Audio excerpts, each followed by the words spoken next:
Ooh, I just moved that. Bang, bang. We're live, though. What is up, everybody?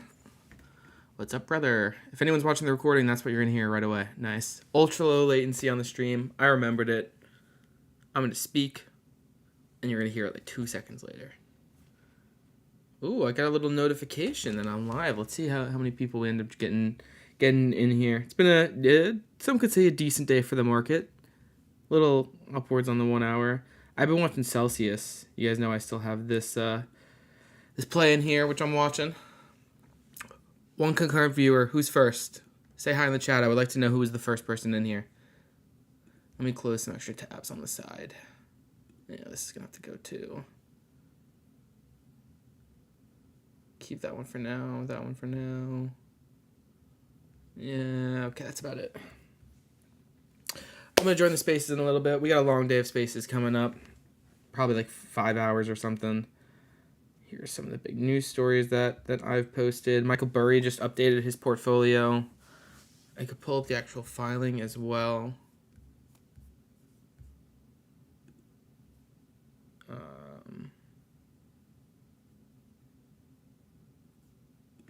Let me get this over here.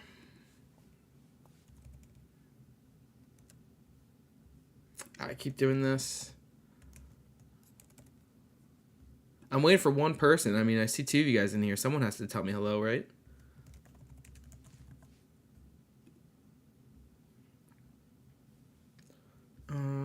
It's Scion Asset Management. I think this means we're going to be getting Warren Buffett's either today or tomorrow after the close.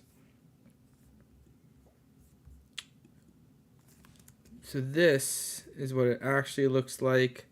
Ooh, Johnny Boy Hikes. There you go. First person to say hello in here. Appreciate you, man.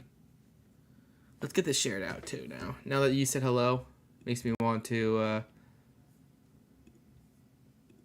share it out. How are you doing today, sir?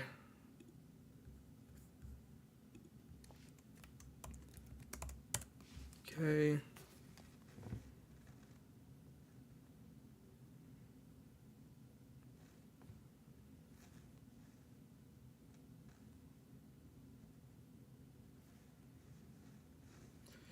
Post it here. Let's hit on the channels, updates.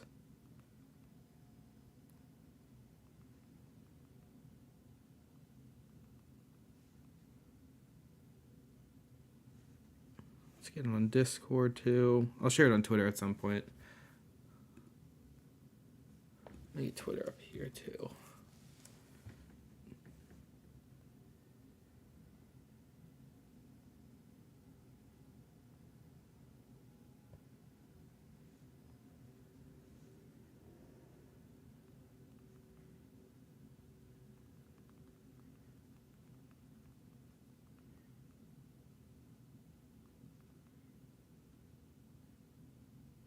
Okay, got that out too. Not looking all green. Not liking all the green, really, why not? Ooh, MR, hello, hello. I'm assuming that's a little microcap name or something, I don't know it. Let's update this. Yeah, she's looking green, it's nice. I like a nice green day. Welcome, welcome. Let me join the spaces.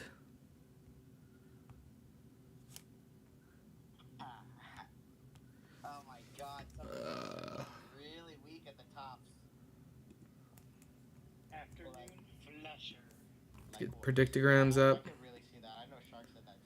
What's up, Ollie? Paul and Ollie joined at the exact same time. Noti gang.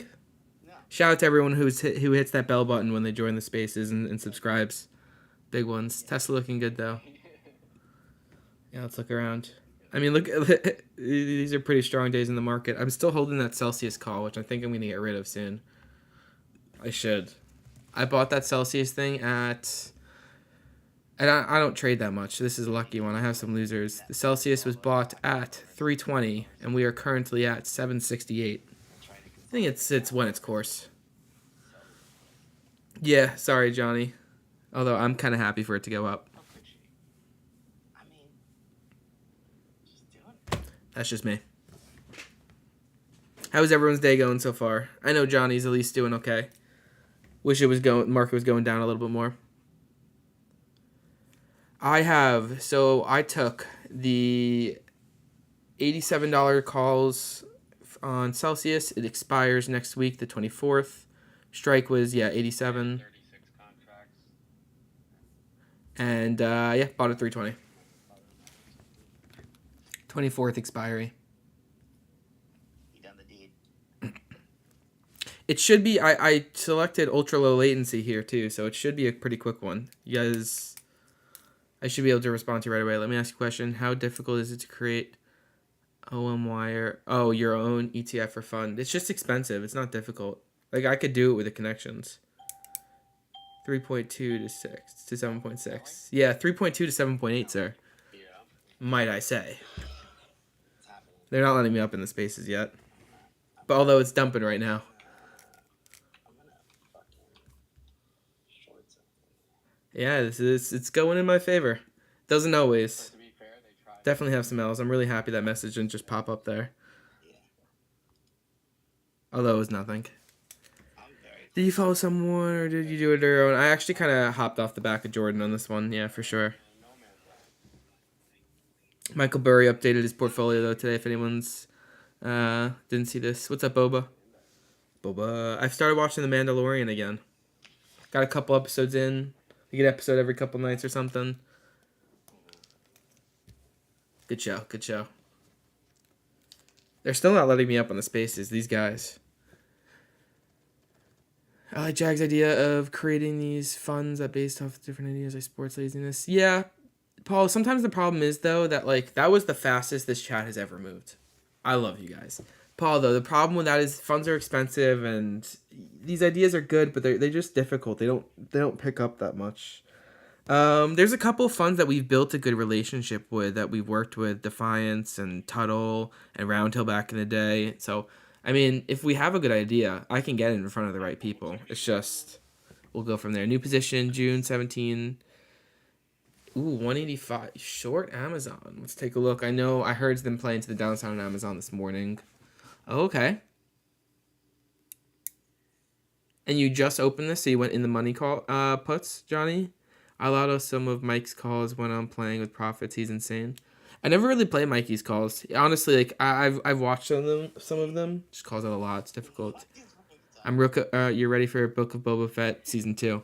Yeah, I'm excited. I like all the stuff in that kind of universe. Big Star Wars guy.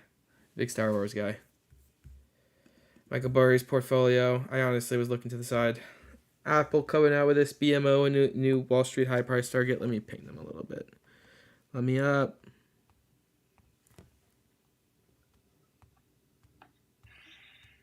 All right. Zuck had his birthday, I think, is where this is from. And, yeah. Costco, I know that I knew Twitter was going to love this one. Costco now on Uber Eats. Different locations across the country. This is one of those tweets that I just knew was going to be good. Call spread. Okay, I hear you. For some reason, I can't invite Evan on. Oh, not a couple. And then I like Moon Knight. Yeah, I enjoyed Moon Knight. I won't lie to you. It was not one of my favorite ones, but I have a couple friends who really did enjoy it. 600 puts.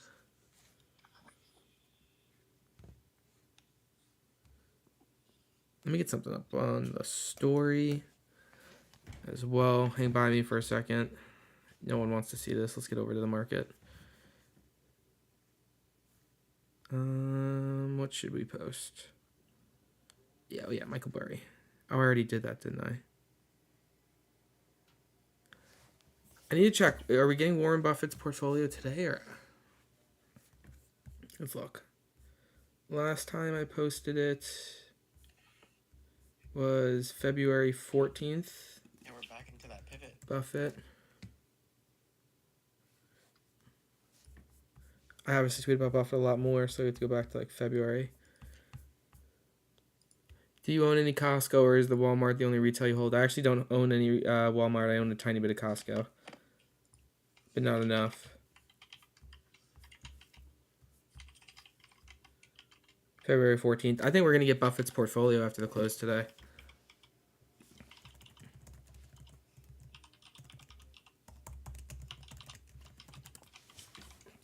Yep, we should be getting Warren Buffett's portfolio updated.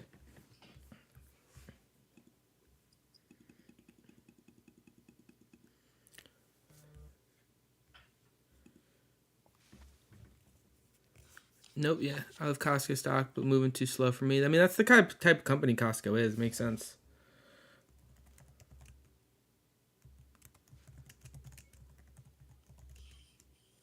Mining May there. Yeah, I mean, if you're interested. Watch out.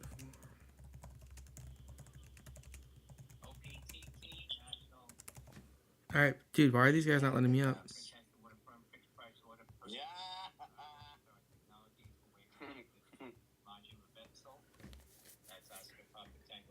Freaking baiting these people in, man. There ain't nothing for that. No.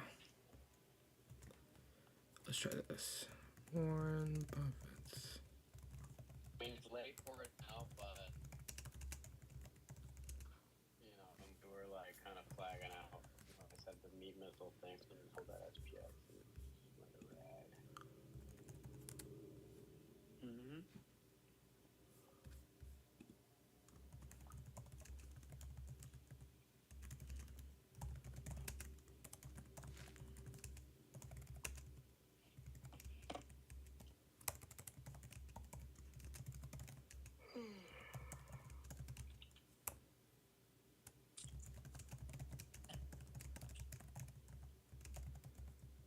Push.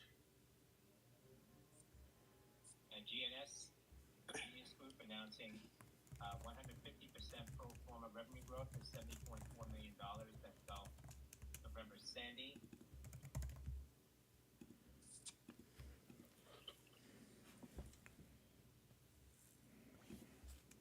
Oh yeah, case in point, someone in my chat just said they had 360, and that SPX calls 316 or 1800 now for the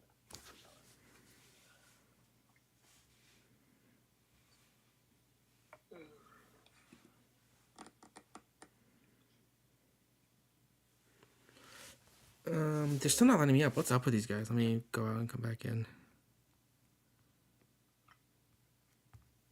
All right. I gotta jump on StockTwits BRB. Interesting. I never really use StockTwits.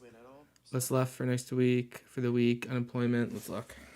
I'll look at that quickly. I think he's long. Oh, he still is? When they let me up, I'm gonna complain. Okay. I know this is a little hard to see actually. He's still long? Oh, that didn't go well. Yeah. Sorry, I'll just read it to you then. Initial jobless claims tomorrow, housing starts, building permits, a lot of housing stuff, a lot of Fed speakers tomorrow, economic indicators, leading economic indicators on Friday from that front. Earnings, Walmart tomorrow morning. I said that weird. That one will be interesting. Could move some stocks. Here's the kind of macro calendar for tomorrow. I'm excited to see Buffett's portfolio. I'm as well. I'm having trouble wording this tweet a little bit, Boba, but we'll see. What's wise? When you say wise, I think of the chips. This, which probably says a lot about me. What do you think of Tupperware? I never really look into Tupperware stock, honestly. I mean, obviously I know the product. Tupperware is not something I look into. It is kind of weird that it is its own company. How big is it? $80 million market cap. 4. What's ticker 4 doing? Dude, I don't get what's up with these guys.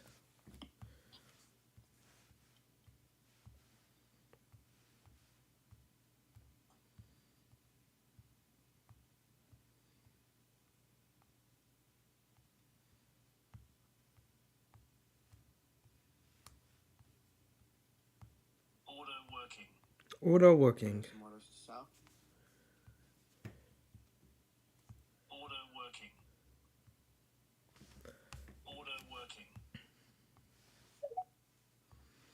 Yeah, I am.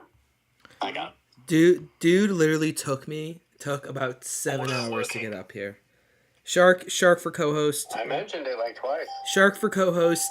Demote Mr. G Nuts.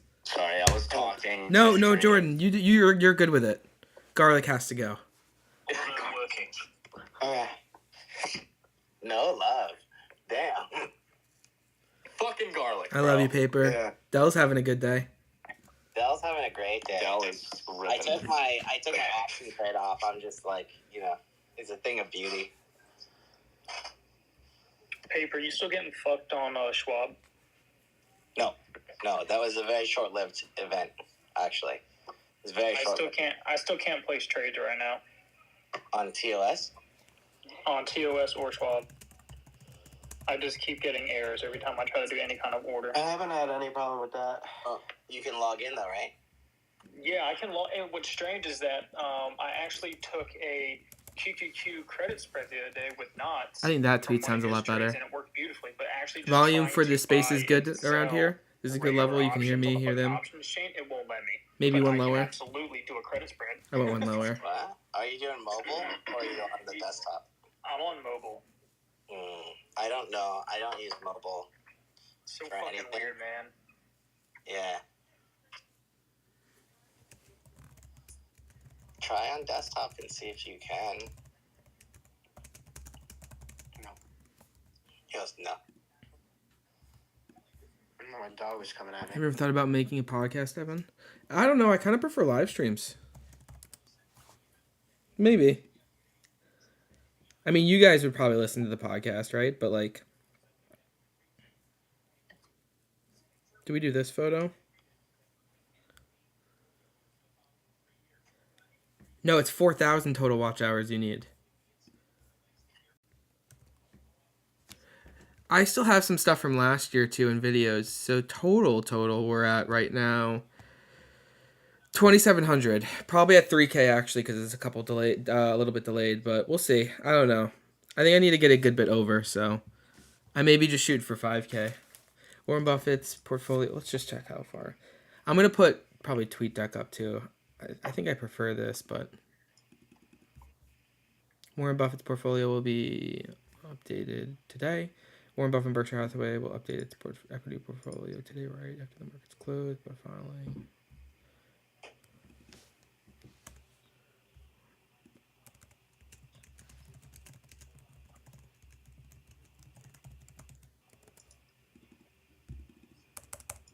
Warren Buffett is about to update his portfolio. Warren Buffett and Berkshire Hathaway will update its equity portfolio today, right after the market's closed.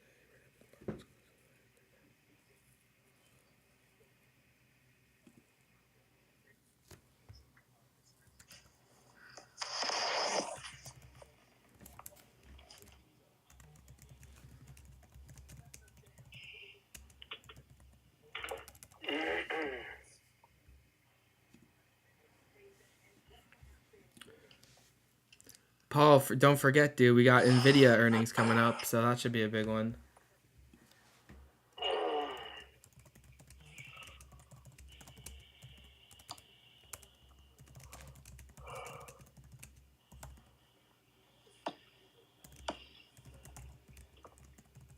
Fill me up, Bo.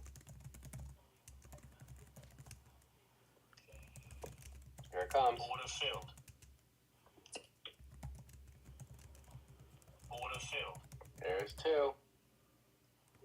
Can we get another? Three more in the bucket. Bing bong.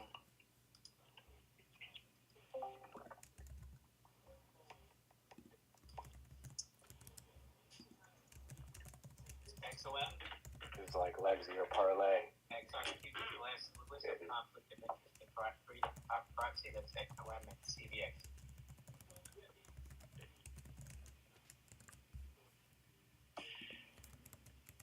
Nigga, no, you saw the good one I hit yesterday, the 750 or something. That saved me. You hit for 750? Like 750 odds. Oh. That's good. Honestly, Boba, I don't really read. I'm not even in the front. Paper. Yo, I just read so Someone many told me to fucking ask articles you every what you think day, and about I just Dell can't be Clips. asked. Not a good answer. Shoot for 1K and Have it's just fun now, tickle it. in just that hour for NVIDIA. That would be crazy. why? I haven't looked at the chart. They just It's kind of put it weird because I still need to Oh, focus on you the should spaces ask a them little about bit. What But we'll is it see. about the chart that seems Like, I haven't even tweeted this yet. I should. I agree. Is the chart like super bullish? Yeah, fucking rocketing. it's insanely bullish. So they're most likely, if I had to guess, they're probably thinking it's overextended. Yeah. It Well, needs a reversal, yeah. Let's put this up. But that doesn't mean. What's Celsius it's going doing? to. This is literally Correct. day one after an upgrade. Paul, how's the volume This on is for the day- spaces? First day of an upgrade. One too loud, Yeah, I think don't know maybe. if I can Boba, do something like that. Boba, Paul, Ollie, if you're here. Here we go. How's the volume on the I would spaces? just say, I think that it's a bad idea for, regardless of price action, because it's had such a big day today, all options are inflated, including puts. So he could get this, buying puts on Dell here is a situation where you could get the direction right and lose money. Let me get this over here. Ruh-roh, Raggy. It always does that. We still at all-time highs here. Sounds good. He just told me to ask you. Yeah, all good. Good for you guys. Great. Good for me. Perfect. Okay. Do you We'll have keep it any, here. positions in Dell? I'm very long equity. I just closed my 145 calls. I was actually thinking about rolling up to 150s.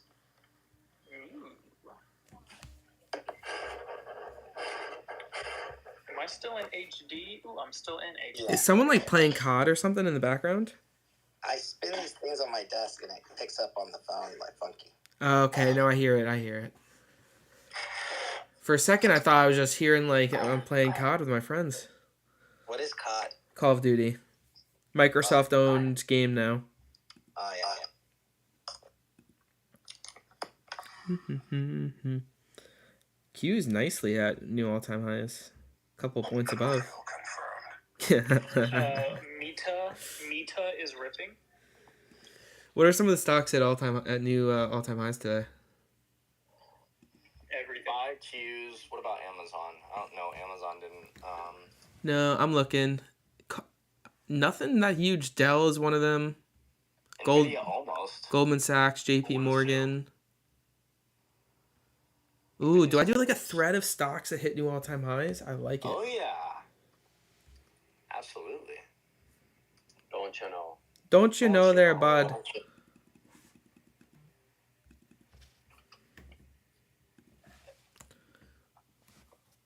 All right, let's do this chat.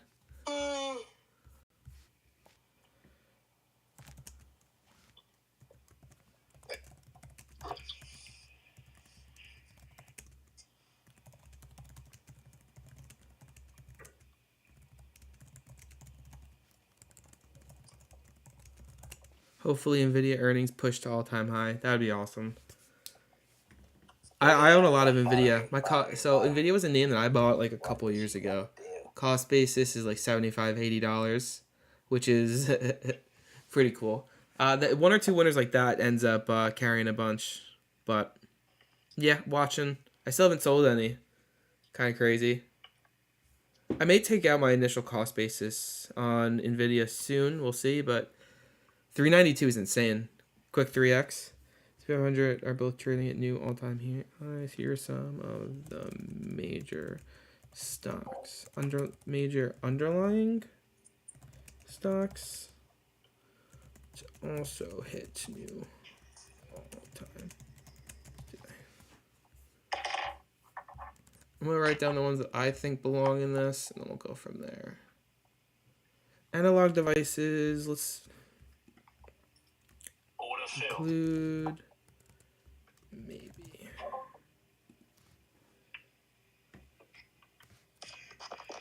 Analog devices here. Boston Scientific. Like, does anyone? No one cares about Boston Scientific, right? 450. What is this? No. 53.27. That was gonna be in it. We got 2 I know points. Goldman away. Sachs.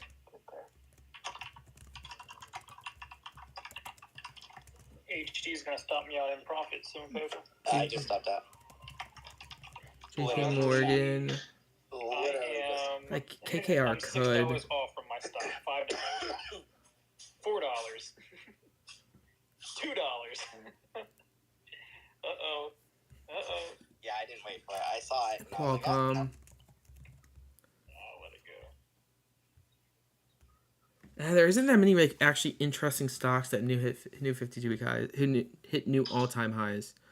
DME looks squeezed. You know, it is kind of interesting. I'm looking at this new all-time high list, and like, there's not that many massive or really interesting names here. You have to go 52-week high. I know, but still, both the indexes are at new all-time highs by a couple dollars today, and you would think there would be more big names. The real big ones I have are Dell, Goldman, J.P. Morgan, and Qualcomm. GE's not here. It might be weird. They might be calculating data weird because of all the spinouts and stuff, but no, I'm not seeing it. Applied Materials is actually on here now. It's a little bit of a bigger company. I don't know. Maybe I just need to let it sit for a minute. Maybe. Let it cook. Let her cook.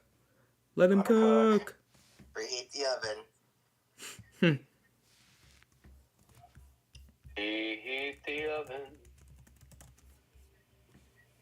Shark, don't serenade me. You're looking like heaven.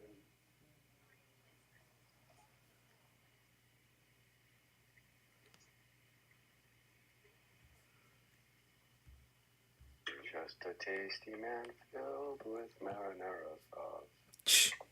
You big marinara sauce guy? Well, he's Italian. Oh, me? I don't know. Anyone who said it. Anyone who wants to talk about it. I didn't know I was That's not. I mean, dude, Anon. The stock is at. The stock's at $900, $1,000. So obviously that's not pretty high. Ooh, this is not what I want to see. Almost at the next big target. No, let's not do it. I hate that it's cut off. There. How do I like move this shit down? I guess that's how it's going. I'm probably gonna Oh, take that shit. out. No, it's his call credit spread is close. Yeah. It's too close for Let's comfort. see. Nvidia's a couple off. Microsoft. I mean, what the fuck, man? I would never have expected something like this. I did say 423 something, right? 423.30. Order working. Order working. Come on now. Let's try something. Oh shit. The daily range after like these super narrow days, and we're now in the breakout, it's moving. I got it. 453.7. That was the main target. Oh shit. Okay. I sold some off for a loss. Do you leg out? Sorry. Oh yeah. What do you say? What'd you say to do? Well, you're in just a credit spread, not a condor. So like, if you were to see it trigger long, and you wanted to, Oh, why you doesn't just it buy not- back the short call only for a loss, and you Oh, hold you the just long let call. and you just let it go. Well, you treat it like a day trade. Of course, yeah. But you mean, yeah, you like let it ride. It's basically like buying a 423 call. Yep. Um, I actually have done that before. Yeah. I don't think I've said that. you can't just let it ride. Like, you still want to. No, of course, yeah. Oh yeah. Oh yeah. I'm glad you guys all heard that too. That was probably really weird. Well, I posted about that. Ooh, no. It says I'm dropping some frames. DraftKings new high day.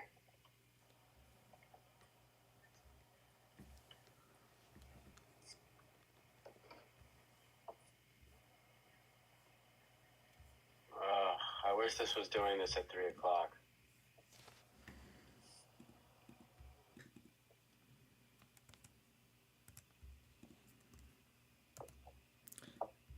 I think JP Honestly, Morgan. if we break over this level, we're gonna go.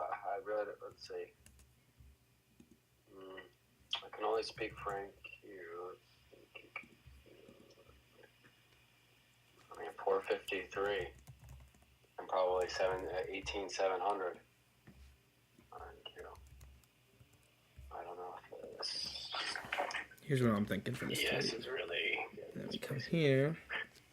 Do JP Morgan.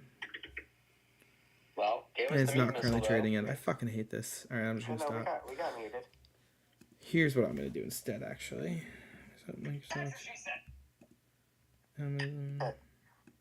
There are 6 companies over 1, 2, 3, 4, 5, 6. Yeah, okay. Just make sure I'm not being dumb. Price all-time highs per security. How does she look? Because normally I would think I could short this right here. Kind of horrible. Yeah. I'm tempted to be Oh. Let's just be curious to see what that looks like. Shark, I say all in. Ooh. We ride or we die.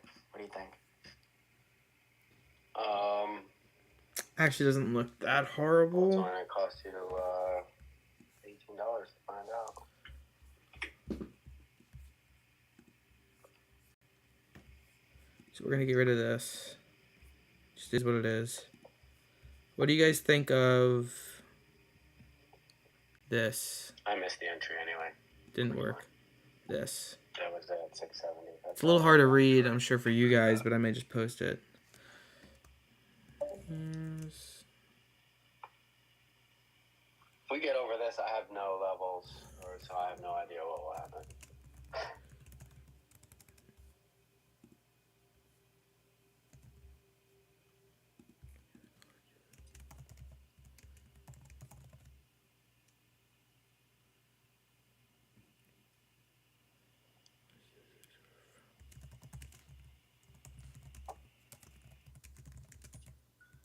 Apple puts are green.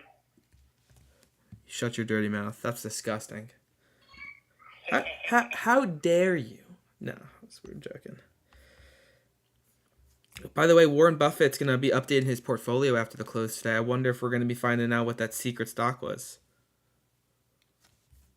Secret. Allegedly, it's a fintech name or like a bank or something like that. So, What we're gonna find today? yeah, after the close. Well, no, maybe. He updates his portfolio today after the close, though. The 13F.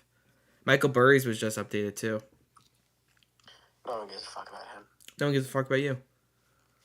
You're probably right. Suck on that. Damn. No, Could have been a nice little. No, I'm kidding. I love you, Garlic. Except for you didn't let me up for a while. He loves you so much he doesn't know your name. Yeah, I know. Nick. Shark. Paul? Jeremy? My name's Nick. Even though my Dante? name's DiVincenzo? Did you see he got a special award from Antonio Brown today? Oh, God. What, What was scoring 8 it? points like a bum? Yeah. Just look. I mean, you can look on Antonio's Brown's page. I don't repeat. His Twitter page? Yeah. What, do you fucking show his dog or something? Whoa, what are you hoping for? He showed his dog many times, so I wouldn't be surprised if he didn't show it again. Oh, Right. well, that one's interesting. Oh.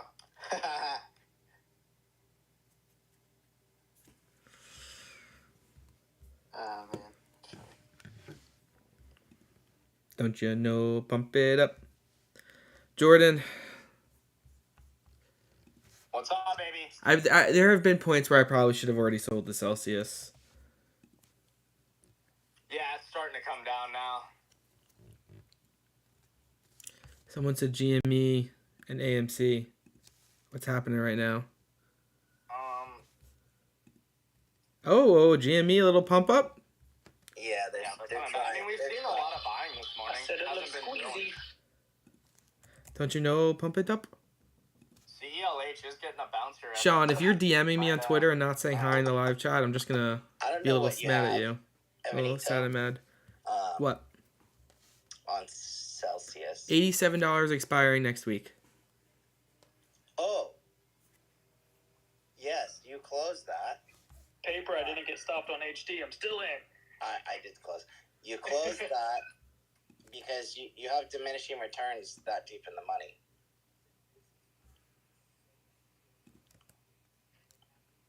You're too deep. Too deep. So deep. All right. Never And go then- too deep. Yeah, not too deep, because then your bid-ask spreads get all wonkified. Who has that? Who has that? That was a good timing. Unless that was you, Paper. Not me. Good time and good use. And then you look at like buying a 95 call for a little bit further out in time if you want to keep the bet on.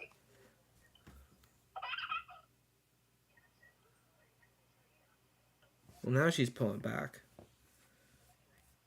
Jordan, blow on the screen. Make it go up. I just rated somebody. I'm off stream now. Ah! Yeah. Oh, that's I love funny. just rating random people and giving them like some actual viewers. All I'm going to say is, pinned up in the nest above, I am now live. It's funny how that works. Let's go! Live on the day. Live. Jordan, we're trying to get up to that 4,000 watch hours. Good climb. We're fighting the good fight. How close are you? It says 2,700 right now, but you know you get a couple more in a couple. I think I'm over 3,000. Okay. Is that for Shit. YouTube? Yeah, YouTube.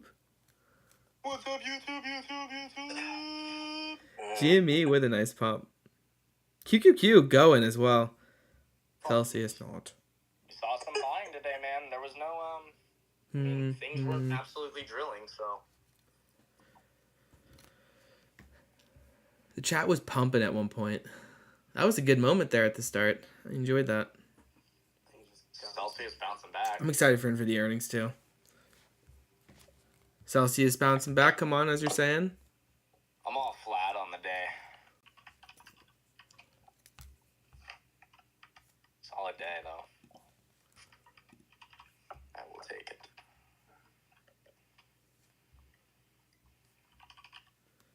Come on, keep going, Celsius. You know, since Apex is having that sale, Evan, you should just get one of those to try. For real? Like the futures stuff. Yeah. Yeah, a little fun to count. Maybe we start like maybe I start like a little spaces where like we start like a 30-minute of like taking a rookie person and trying to do it, and I'll make some trades. Oh, yeah. Hmm. Dude, they did it with Oh, that's a cool Max. idea. Dude, Max was like low-key doing that in our spaces when he was trying the features accounts and everything. Even though I know he knows what he's doing, but like with buying futures and trading them. Yeah, no, I have no idea what I'm doing. Selling options. Yeah. Do I? CSWC, Capital. I'm out of my spreads paper. Southwest, Order fill. Are you in the long calls? Oh, GME with a little Nah, I dumpy just dumpy. honestly took it all off. I'm scaling again here. 8 strong. Order fill. At this point, paper, I took it all off. What do you mean at this point? At this point, I just took it all off. Yeah, dude, that's what I would do. I didn't like it. And then just accept it went farther than you thought. The green streak continues, boys. How we Let's doing? go. Welcome We got anyone back just to joining in green. the chat from the chat from the spaces. $500. Come on, Celsius. Let's go. I need this pump up a little bit Like that more. all day, man. I used to work my ass off for 2 weeks to make barely This is that, about so I where, gotta like, be what? happy with that. 73, that I've got candle is two where I'd love to see it days, at. though, the past few weeks. I've Well, gotten maybe used so. to it. So I'm like, Q's oh, continue to $500 pump. is not that much. Yeah, it is though. What is that for the day?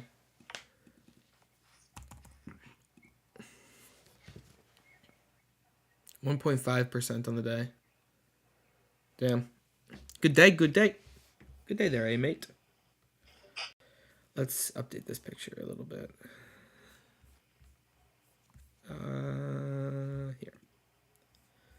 Right, it looks horrible here. And download the image. And it just looks like bad.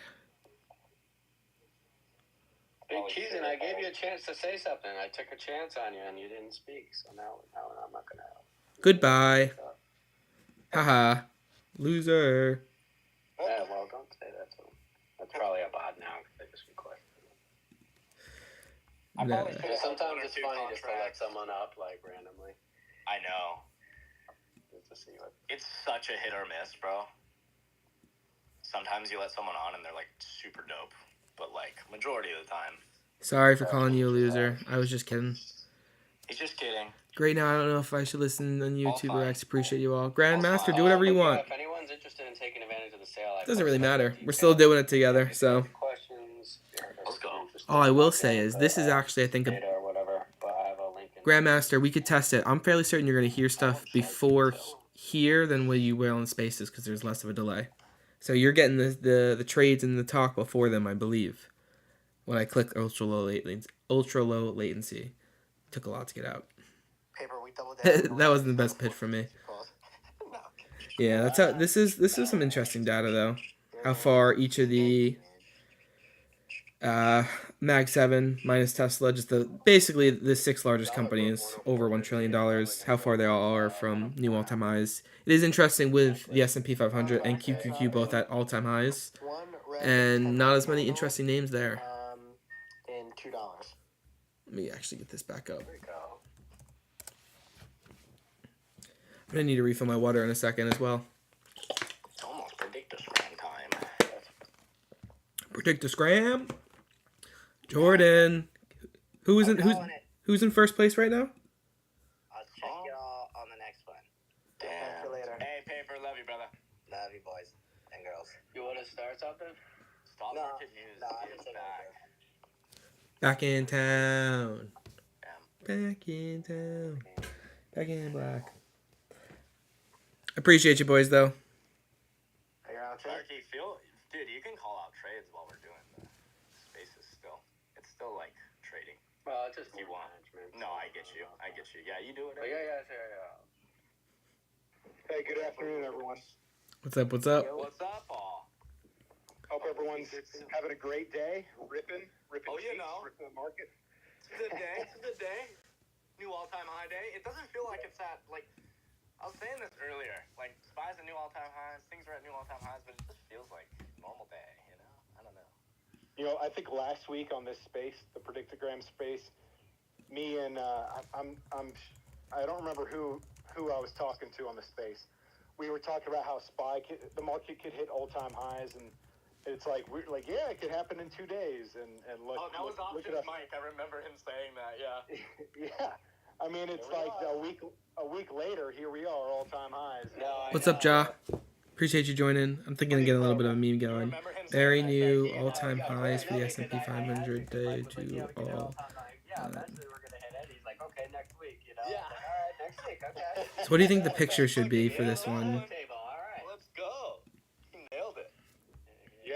Yeah, pretty awesome, pretty incredible. All Man. my long-term accounts are very happy right now. Oh, If Tesla hits 5,000, then you know, then we're Dude, having a that yacht. happens, We're having I'm a gonna yacht be a party. Very rich man. Yeah. We're all gonna tether our yachts together and Absolutely. have a flotilla. I'm so down for that. And then we don't even have to take a boat out to our yachts either. We'll have the helipad on the yacht, and we'll just fucking take the helicopter down there. Yeah. Nothing really great is coming to mind for the picture. Yeah. Shit. One day. What should I use? Yo. What is Dude, I'm coming in hot right Looks like now. GME just got halted. I'm throwing in some Google predictions right now. Coming in hot for the start of the spaces. All right, so it's going to be my first one of the space. We're going to try to reverse that luck from last week, bring it back to the normal case. I'll be getting some predictor scrams in, but I want to get a picture for this. So check it out. Jamie's halted. I don't know if you guys heard him. I just posted a Very new all-time highs for the S&P 500 day to all that celebrate. Could use like click it right there. Tesla's by far my best one for predicting as well. It's up. It's definitely it's going up. Let's see what happens. How up is the question, right? Batting over 80% on these, so looking pretty good here. Excited to hear from the panel. I have an idea. We're going to be pinning a bunch of these to the top of the space, so if you haven't checked them out yet, just start clicking there. Yes, sir. I'm pinning one right now for Google. Hey, is that Options Mike? Options Mike? Are you here? you missed it. We were just talking about you. How we were talking. We were just talking about how you called the new all-time high from last week into this Thank week. You called it perfectly. Take a bow. What do you guys think of this? CPI number. Right. And close this like that. I feel like I could maybe do better, but I think this would do pretty well. We'll see. What's up? What's up? Hello, everybody. Yeah, it feels good to be right. We were just talking. If Tesla gets to 5,000, we're all gonna make a flotilla with our yachts and sort of float around Monaco. 5,000? I think I'd settle for 500 right now. I know. I just had to be a 500. Fuck. 5,000. Yeah, let's make some predictions in. Bitcoin predictions here? Dude, I love it. No, I love it. Keep it Hey, going. you gotta reach big, man. Ooh, Diana. Is this the first time? This might be the first time I've seen you in the chat. Obviously, you support everywhere, but I appreciate you being here. Hello, hello. There we go. Or Tony Starks with a rocket in the background. I like it. Well, it looks like the start of. Oh no, we're getting bought back. Okay, maybe Let's the number try. one does work. I was gonna say that first prediction I threw out might not be such a good one, even though they're usually the better predictions I have when we come on first thing. What do we think? Is this one better? Google. Yeah, I did a little prediction on there. We'll see if it works out. A little 30-minute. Been strong off the lows. I think it's more original, at least than the first one. Ash, I see you in the audience. I shot you an invite. QQQ has been ripping though. It's been a good day for that one. Celsius is pulling back a tiny bit. I know, but she's been doing so good. You've been just riding those calls like a savage. I love it. Are you still in them? About to close out. Oh, okay, yeah. I think it's safe. Of course, to the upside right there on the top. Yeah. Oh gosh, we were talking earlier. We're like, got a drink for every time it's halted. Good luck. We'd be wrecked. Yeah. Celsius still killing it. I mean, small pullback today, but over $93 a share right now. Bro, I am a happy man with Celsius Wolf. Oh my gosh. I made a prediction on PLTR low a day and SPY. Never faltered. I can't hear anything. You can't hear us? You know what? Mike, is it glitching out? I'm gonna go with the OG one. Yeah, Let's trust the gut. It's glitching in and out. You could just drop. I'll bring you back if you drop. Okay. SPY's still chugging too. Every 15-minute 9 dip, every 5-minute 21 EMA dip has been bought every single time. That's the spot to be buying if you're. 1 second. Although we've gone pretty damn high today, so.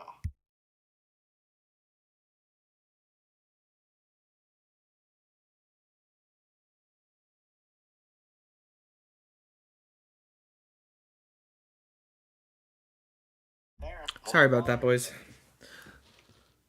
and girls. Let's go. When I say boys, I mean just everyone.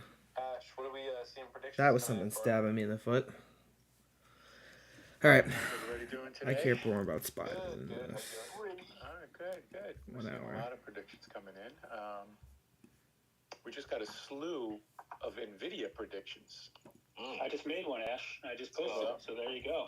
There's you and a bunch of other people, because a lot going on for NVIDIA right now. And of course, as soon as those predictions went in, the stock kind of followed right away, had a big move.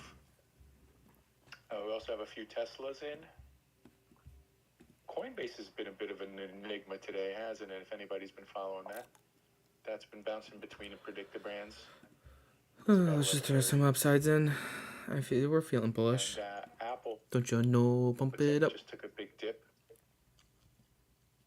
But some predictions. I have my sell order right in for now, Celsius. That contract 775 is what I just put it in at. So we'll see if it hits it. And AMD, there's been a very consistent trend for AMD predictions over the last 20 minutes. There's been a bunch of predictions then. And our predictors have been pretty much on the mark for AMD today. So, yeah, a lot of good stuff happening. Apple's a good Everyone one say- to predict today, just because the range that's given, like Apple's moving a lot today, and the range is like, I just made an hourly one, and the range was like 30 cents. So it's I made early this morning an all-day prediction on Apple and NVIDIA. They hit. Oh, let's really go! quick. Yeah, beautiful. Apple is less than $10 from new all-time highs, might I say? Yeah, I mean, if you look at the pattern on Apple, I call it a J hook, right? That makes that hook, and it looks like a fishing hook that's going to go up. Yep. It's a beautiful pattern. Evan, did Apple go up because of news today? Like, I heard them release a few things like haptic music or No, eye none of gesture that. tracking or something. Okay. That was all just kind of like inclusion features and stuff like that. Okay. Yeah. Real quick, before we dive too far into it, just because I know I came in randomly and I was like, predictions in the top, but if you're unfamiliar, you haven't been on one of our Predictogram spaces. Pretty much all of the panel up here. I'm still testing Ollie. Only one. So it's literally really not a trade. I'm not a trader at all. I focus on one thing and one thing only. That's getting the news at the times that we need it. These like in between, like 11 to like 3, nothing really happens for me, and I kind of need to fill time. So I just hang out, look around, do different stuff. But kind of like the end of power hour sometimes, and like 4 to 5 is a very busy time, and the mornings are very busy just for news. So yeah, that's been my focus. Let's get this out. How was this one doing?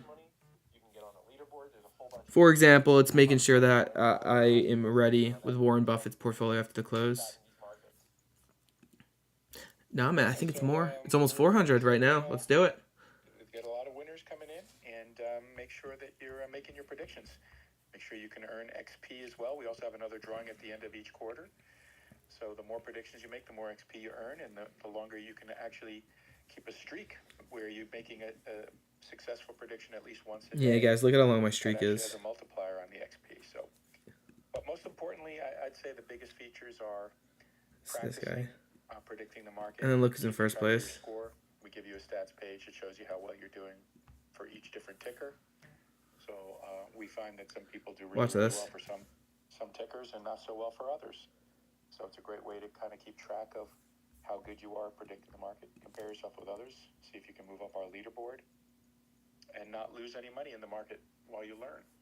And believe me, unless you're really, really lucky, really, really natural, if you're new to this, you're probably going to lose some money if you're playing with real money out there. So the preference is to do it on Predictogram where you're not losing money and where you can watch other great people. That's right. Hey, Ash. Well, that story, we'll see where that story winds up. Yeah. Ash, how's the competition going this month? Who's in first place? Oh boy. It's starting. Oh boy. This guy can't stop his own horn, I swear. They're starting. It's not my horn, it's my team's horn. Let me say, he's got a right to say it. He's been killing it lately. Yes, he does. They tried to bring the team down. They tried to even it out, and we're still just rising to the top. It's kind of impressive if you ask me. I am about it. You definitely deserve it. I think you're still first in the last 30 days. Yeah. I might be mistaken. He is the first. Yeah, for the month to date, and he's got Brina Bree with 80% accuracy on over 1,000 predictions this season, which is pretty amazing. And so he's got some good players on there, but he's actually the leader. And Evan's a perfect The Rangers tickets were $520, $540 or something. I mean, I think so almost. It's obvious Evan's a particularly not the bet I made on the Rangers that I lost. That does not pay for it. So we can't guarantee those types of results for others. He just made his ego grow 3 sizes just now. Hey, I gotta just call it. I just gotta speak the truth. You know what I mean? But it's true. He's got to get his flowers. He's doing great though. He really is. I mean, I'm not trying to take anything away from him. I've started to make some actual trades too. CELH today as well. He's actually making some trades, which I love to see too. Wow. Yeah. That's what Predictogram will do for you. And on Team Bullish Wolves, we have Stock Savvy Shy with 83% on 147 predictions. That's pretty amazing. You does look good. That team. Wolf is also on the SoFi calls are not doing well. We'll see. I'll give it another day or two. So that's CLH, we need one real spike here. Yeah, shout out. I need like Sabrina back here. As well, for the audience, if you didn't know, she hasn't taken an ounce of risk, and she's made I think $1,200 in 1 month just off of Predictogram, making predictions, taking part. Let's see how this tweet's doing. It should be doing very well. Memes tend to do very well. To be made, some extra bucks to be made on the month, so yeah, pretty good. definitely be making those predictions and participating in What stock should I add onto this radar? We got Mew on here right now. Celsius I want. Spine Qs obviously. We can change some of them. Appreciate you guys. Now give me one more little move higher in Celsius. Let me get out of these and we'll move on. No, hold him. Celsius is still on the moon, baby. Here we go. He's all in. Oh shit. I'm watching 725. I put that order in at 775 on that call. So I feel like if I get up to like the 93.50, it's gonna fill. It's about what I need. A nice impulse up. Credit to Roaring Kitty. He figured out how to post without getting the SEC up his butt. Jumia should have a good move into close. Why do they have earnings? Does Jumia have earnings? I get a lot of word that people don't even think it's him. They think somebody else has an account. They don't think it's him. Yeah. Well, he can I sell feel an like account. I feel like after what's happened the last few days, if it was not him, he would have done something to make a public statement saying that it's not him to make sure that SEC is not going to be on his back if that's not his account. So that's just my opinion. I agree. Do something. He's way too smart, and the fact that account has over 1 million, if somebody else has access to that, I feel like he would have came out on some other kind of platform or something else to make a statement about that to make sure that he's not being put under the microscope and it's not him. So the fact that he just would have called CNBC. Does Jumia have earnings or something? Yeah. So I think what he's doing is he knows that he is absolutely No, Cisco, Grab, Riley, Iron. Maybe there's he's finding over ways 1 billion. to communicate to retail traders by putting out these small clips instead of directly saying specific words and sentences. It's actually pretty smart. I mean, well, the first post, you know who originally posted that, right? No. The first post with the gamer in the chair then leaning forward, that was originally posted by GameStop a bunch of months ago.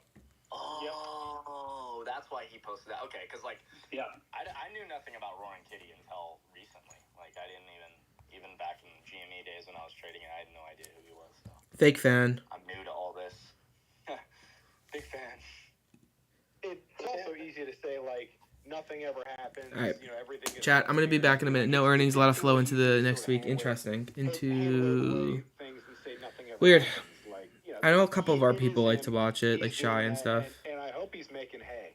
I'm sure he's doing well. All right, I'm going to go fill up my water. I'll be back. Boss 5 continues here. We're about to hit this 800. There it I'm going to make the space a little louder. 530 is. Look at Meta. Look at Meta. Oh my God, Meta just went vertical. Oh, it's finishing the gap fill. Go, baby, go. From earnings. Oh, wow. Jeez. You know, I see so many people saying this market's going to collapse, and I guess say, why? Because you don't like it? Because you're not in it? Oh no, that argument has gone. Where else are you going to put your money? Jordan, You gonna sign yourself up for a 30-year mortgage at whatever percent it is right now? You know, where else are you gonna put your money at? Good. What's up, Wolf? I was gonna say we're back on top. First prediction of the space is hit. Let's go. Love to hear it. Let's ride. Hope I'm gonna everyone throw a checked little that one 3-day out. in. I'll throw a little 3-day in on Tesla. The Tesla one, we went right to it. Chat, actually give me a minute. Rick. Oh, you big Rick guy here we got. Hey there, bud. Yeah. I need to let my dog out too, actually, now that I'm thinking about it. Need one more push higher on the Celsius. Come on, boys. Yeah, I mean, and they're not gonna. This is an election year. They're not gonna crash the market before the election. We're gonna keep ripping, or we're gonna chop sideways. We're not gonna crash. Before maybe December we will. Drastic. Yeah, Share this. yeah, it'd have to be something drastic for sure. Some geopolitical type event that's pretty heinous or something like that. Shy, real quick, your tweet is a little interesting there about ARKK. You're saying down 70%. Is that but from all-time highs, right? Because they're still up 123%. Yeah, I mean, I was just like, I wanted to see how far away they were from all-time highs since Spine QQQ hit all-time highs. I did not expect to see 70%. They're still that far down from their all-time highs. It's just absolutely wild. Yeah, a lot of wealth got liquidated, vaporized when they got tangled with ARK-K. It's because it's like most of the ramp up growth that ARK-K did, it was when it had like 10% of the inflows that it had at its peak. And so it ripped up really high, everyone piled in, and then it basically just went down. So the vast majority of people that have ever invested in ARK-K have lost, and they're bag holders. Yeah. Ooh. By the way, guys, I just made a prediction for where I think Apple will get to. Not in the next 30 minutes, not in the next hour, not in the next one day. By Friday's close. Ooh, I'm just saying. spicy. I think it's that season. The Apple event is coming up soon, and Apple has a little bit of a pattern that it's done, so we're playing into that Apple prediction for the next 2 days at this point, up in the nest above. Yeah. I have it's half Maltese, half Yorkie. A Morkie, I think is what it is. It's my family's dog, so I didn't get a choice. I want a big dog at one point, but we'll be back in a second. Let me get you something interesting. And no offense, Rick's not going to be on here. Let's get back over to GME. 5 minutes. It's coming. Hey, Evan, my Apple puts are green. Boom. Shorting Apple like an animal. It is kind of messed up. It's working. I mean, listen. Short-term swings. Apple's over 190. I think we hit new all-time highs by this time next week. Bang. Oh, you're trying to pull a Mike, aren't you? That's bold for Apple. Yeah, we're actually less than we're less than $10 right now. More so. Yeah, but Hey, Evan, I'm gonna scale some Apple puts here for big profit, baby. He's just putting it in your face. Hey, my holdings are probably up more than your call right there, so I'm okay with it. Probably. Well, yeah, because you own it at like $9. Gosh, with an average like yours, of course. All right, I have to go take my dog to go to the bathroom. So if the market goes up, we're gonna have to remind her that like during the predictogram space I did that last week, market went up. I have to do it again. So next 5 minutes, be aware. Alrighty. I'll be back in a second, chat. Shy, how are we feeling on IWM? I'm shocked it's not catching a bid. I really did think it was going to clear the 210 finally today. And it did not. It was like a pretty big fade early off the open, and I thought it would be definitely outperforming SPY and QQQ. I don't know what's happening with small caps specifically. On rates are going lower. TLT is like up 1.3%.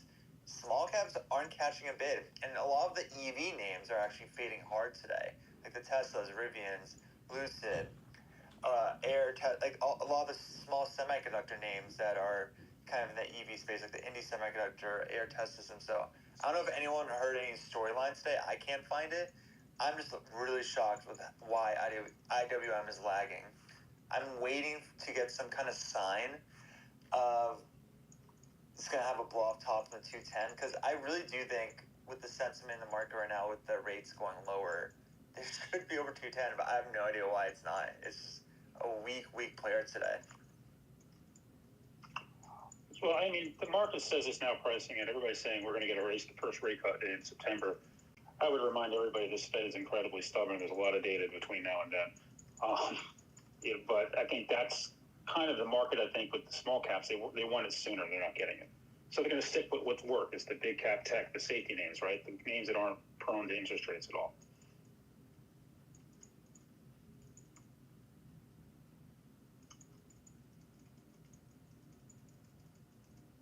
Glitched again. Sniper, what else are you looking at? I'm currently scrambling to get back into the office right now. I just had a meeting, and for some reason, there's some random 2 p.m. traffic in Miami. In the office probably in about 2 or 3 minutes, but I got a couple things that I'm looking forward to talking. Sounds good. I feel like I'm getting ready to cook up and drop another here. Cook up, baby. Cook it up. I just made a 30-minute prediction on IWM.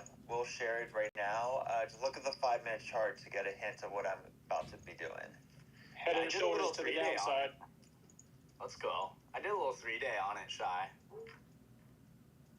I'm assuming upside. You did a 3-day on it. Or is it more? Yeah. Yeah, I did upside. So I know this isn't a predictogram name, because it's a silly stock, but GameStop, it tapped 80 in the pre-market. What was that, yesterday? You guys think it makes it over 80 by the end of the week? 80 would be. Here's what I think, for the most part, is today we did not see any drilling price. Sorry, I got a call.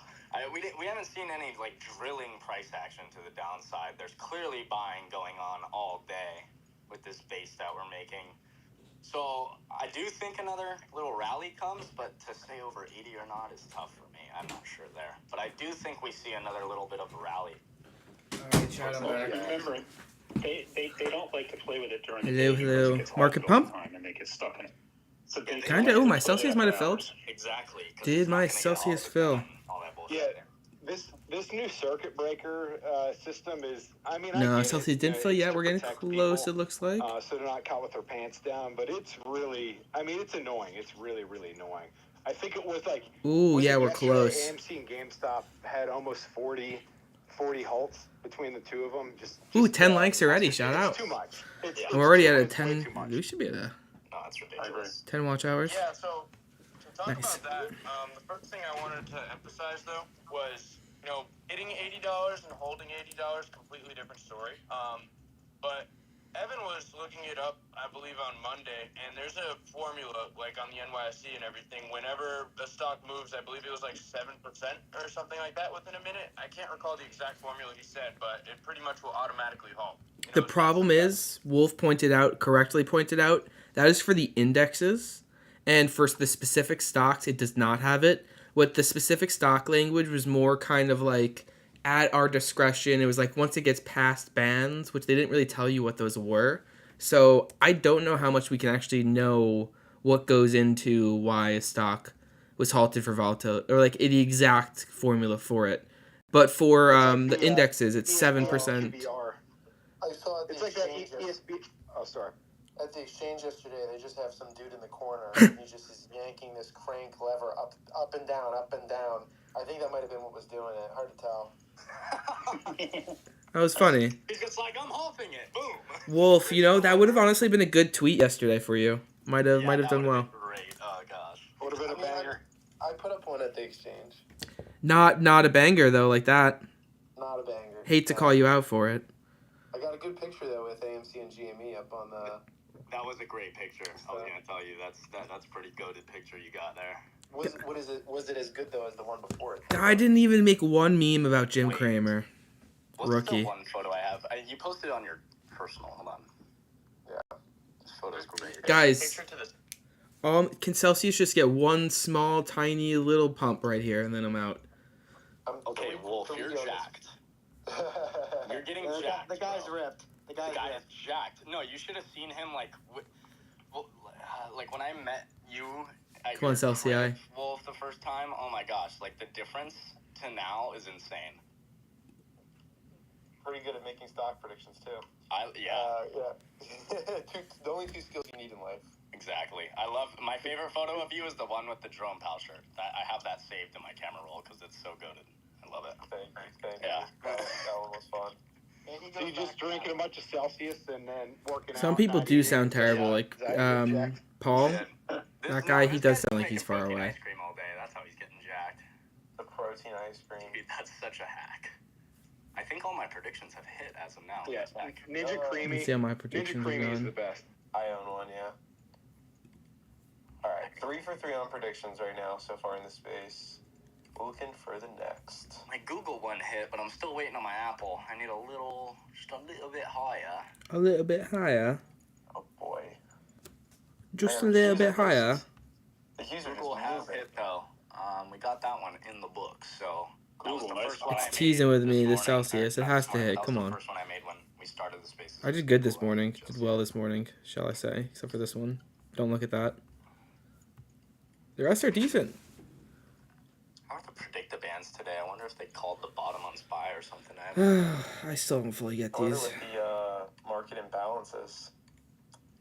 AMD well above it, so what? AMD downside or when he was trading yesterday, and the imbalance once was huge at 2 p.m. and he turns to me, he goes, "This is going to be like shooting fish in a barrel." And then I watched him make $4 million. Oh my gosh. Oh my gosh. Yeah, Dude, like 2 hours. Einstein is a goat. Oh my gosh. It was crazy. Well, it looks like Predict-A-Band's called the bottom on Google Coin. Notch, did you just laugh? No, I sniffled. He sniffled. Yeah. Bottom was called on Those the imbalances. It's called, 10 a.m. I mean, it's saying that we're getting overextended here on Google, too. That might have been actually a little Saying that for a dangerous while on in the Meta, though. future. Yeah, this is the day where it can kind of trade overextended to the upside a bit.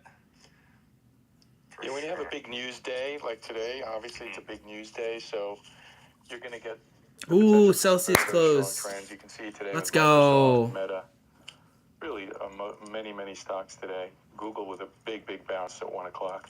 But even then, Ash, I feel like they were the best in the morning because, like, you can see if you go to the SPY consensus chart. Like, we were below that Predict-A-Band at 10 a.m., 7 o'clock for me. Oh yeah. That was the bottom right there. And even though it's not going back and forth, right, within the Predict-A-Band ranges, like, it called that bottom, you know. So that's absolutely. It's awesome. All right, I'm taking another here. He's a doing little bit more dangerous perhaps than my last Tesla one, but I nailed that Tesla one real quick. So if you didn't see the Tesla one, go look at this one. I just posted it to my page and pinned it to the top of the space. I think only about 50 of you saw the Tesla one, and so you're missing out. Check out this one before it expires. Yes, sir. Let's see what else is going on.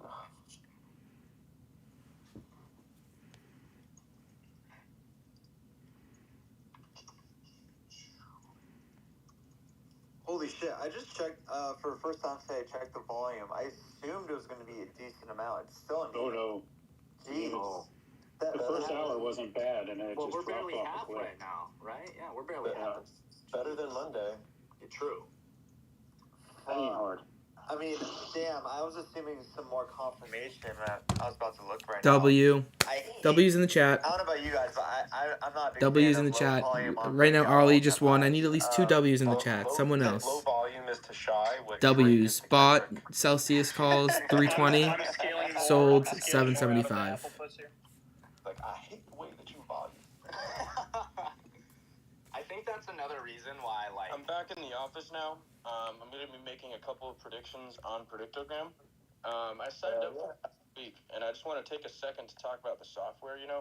I really like what I saw on there. I haven't had enough time throughout the last week to really play Thanks, with Paul. it as much as I want to. There we go. But especially for newer traders, the reason why I like Predictogram W's. a lot is, again, Wolf was mentioning how it could save you some money if you want to just test your ideas.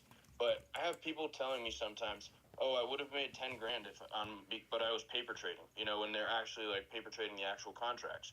And, you know, I tell them, like, no, you wouldn't have, you know, because you have emotions factored into this value, you know, that aren't really accounted for when you're in the We'll actual see. trade, you know, you're up all this crazy money. If something else looks good, That's one thing I really I want might to take it. emphasize with Predictogram. You're training yourself to look for specific levels, and I think I'm that's excited for something this that every Buffett trader after the should close. really kind of discipline themselves to. Facts. Good to have you on board, Snipe. Yeah, I totally agree with what Snipes is saying. It's levels, because a stock doesn't just move in one direction infinitely. You know, it finds a level, bounces off, finds support. Oh, maybe I should. It wants Just to in theory, progress where to is the the Celsius now? mean. 7. It's back to where I sold. We're happy with it. Let's get this off the king. I don't even want to Oh, look. it's gone up SoFi already, is the one it's I'm gonna watching keep going now. up. Like that's just you look back Oof. at history. Ugh. That's just not how the market operates. Not as It doesn't nice. just travel in one direction. And actually, the Yeah. longer it travels in one direction, the chances that it keeps going is less and less. I can't make a trading psychology video. I can get with people to do it, but that's not me. Signed up. I was talking to Wolf about it. I was able to make an account for it within a minute. A lot of the other competitors and similar things in this kind of space, you know, they ask, what is your annual earnings? How big is your pecker? All kinds of questions that you really don't want to But, you know, Predictogram, I was in there within a minute. Can't really beat that. Yeah. Dude, I totally agree. While you guys are sitting there talking, I just made a gutsy call on Meta here for the next hour. buddy. I just posted that. Heard that. Heard there that bud. I moved my stops up to Any entry interesting on stocks hitting Apple. 52-week If it highs hits, it today? hits. If it doesn't, those puts will be a swing. Let me switch over. Look at this guy. I love it. Casey is a killer.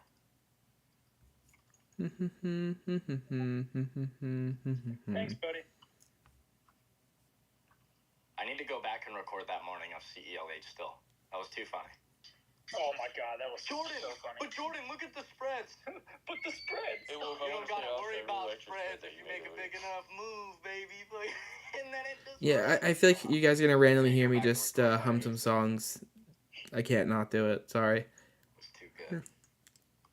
You know what's interesting? SMCI's ripping today, but their IV has At one point, I'll get gone music in great here. on the option chain. Like you can actually play this a bit in the next couple months. But before, like the IVs were over 100%.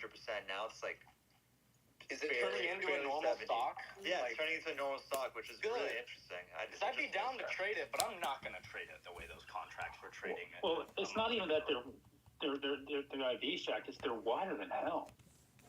Yeah, they're wild. Well, but it does move a lot of dollars in one day. So I feel like it's Sure. okay that the spreads are wider, but like, it's tough to be Let me playing. post something. Give me a minute. I just never like when I make a trade and I'm already down $2,000 if I have 10 contracts as a market maker. The reason I called it out is like on next week you can actually play SMCI on Nvidia's earnings. Like it's actually a doable type of play due to the reasonable IV it has now, which I'm going to be looking into what kind of pair trade I can do with that. This is going to be a big mover next week for sure. By the way, that QQQ prediction that I put up there hit on the first freaking candle. So Let's go. might have to run it back with another up here, but Love if you to didn't see it. Last two posts have hit ASAP. Love to see it. Let's check on mine. I don't think Wow, anything else but my my Google is there. IWM just hit as well, and that was a quick one. I made that 13 minutes ago. What hit? IWM is picking. Looks like it's picking up a bit of bits.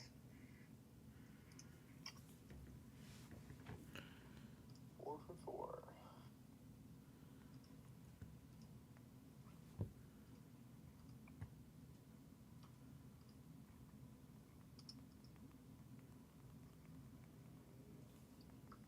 All right, I think I'm throwing in on IWM.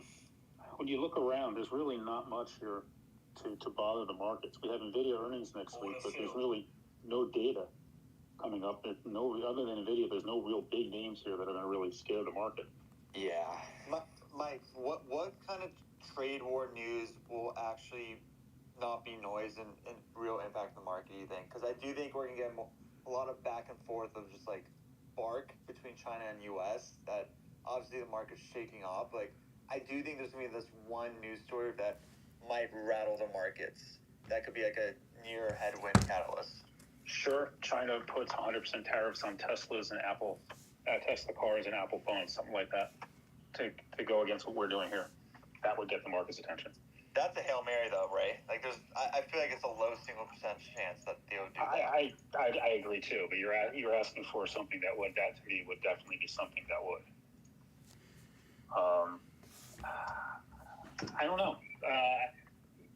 Apple's moving production out of China to India as fast as it possibly can. I would think Apple's more vulnerable in that scenario to a Tesla. I would find that Tesla has technology that they're not as keen in, or it just feels like Apple has shown that that's a difficult market over there. And as much as I love Apple and I want them to stay in China, the Chinese market would still be fine without Apple iPhones in it.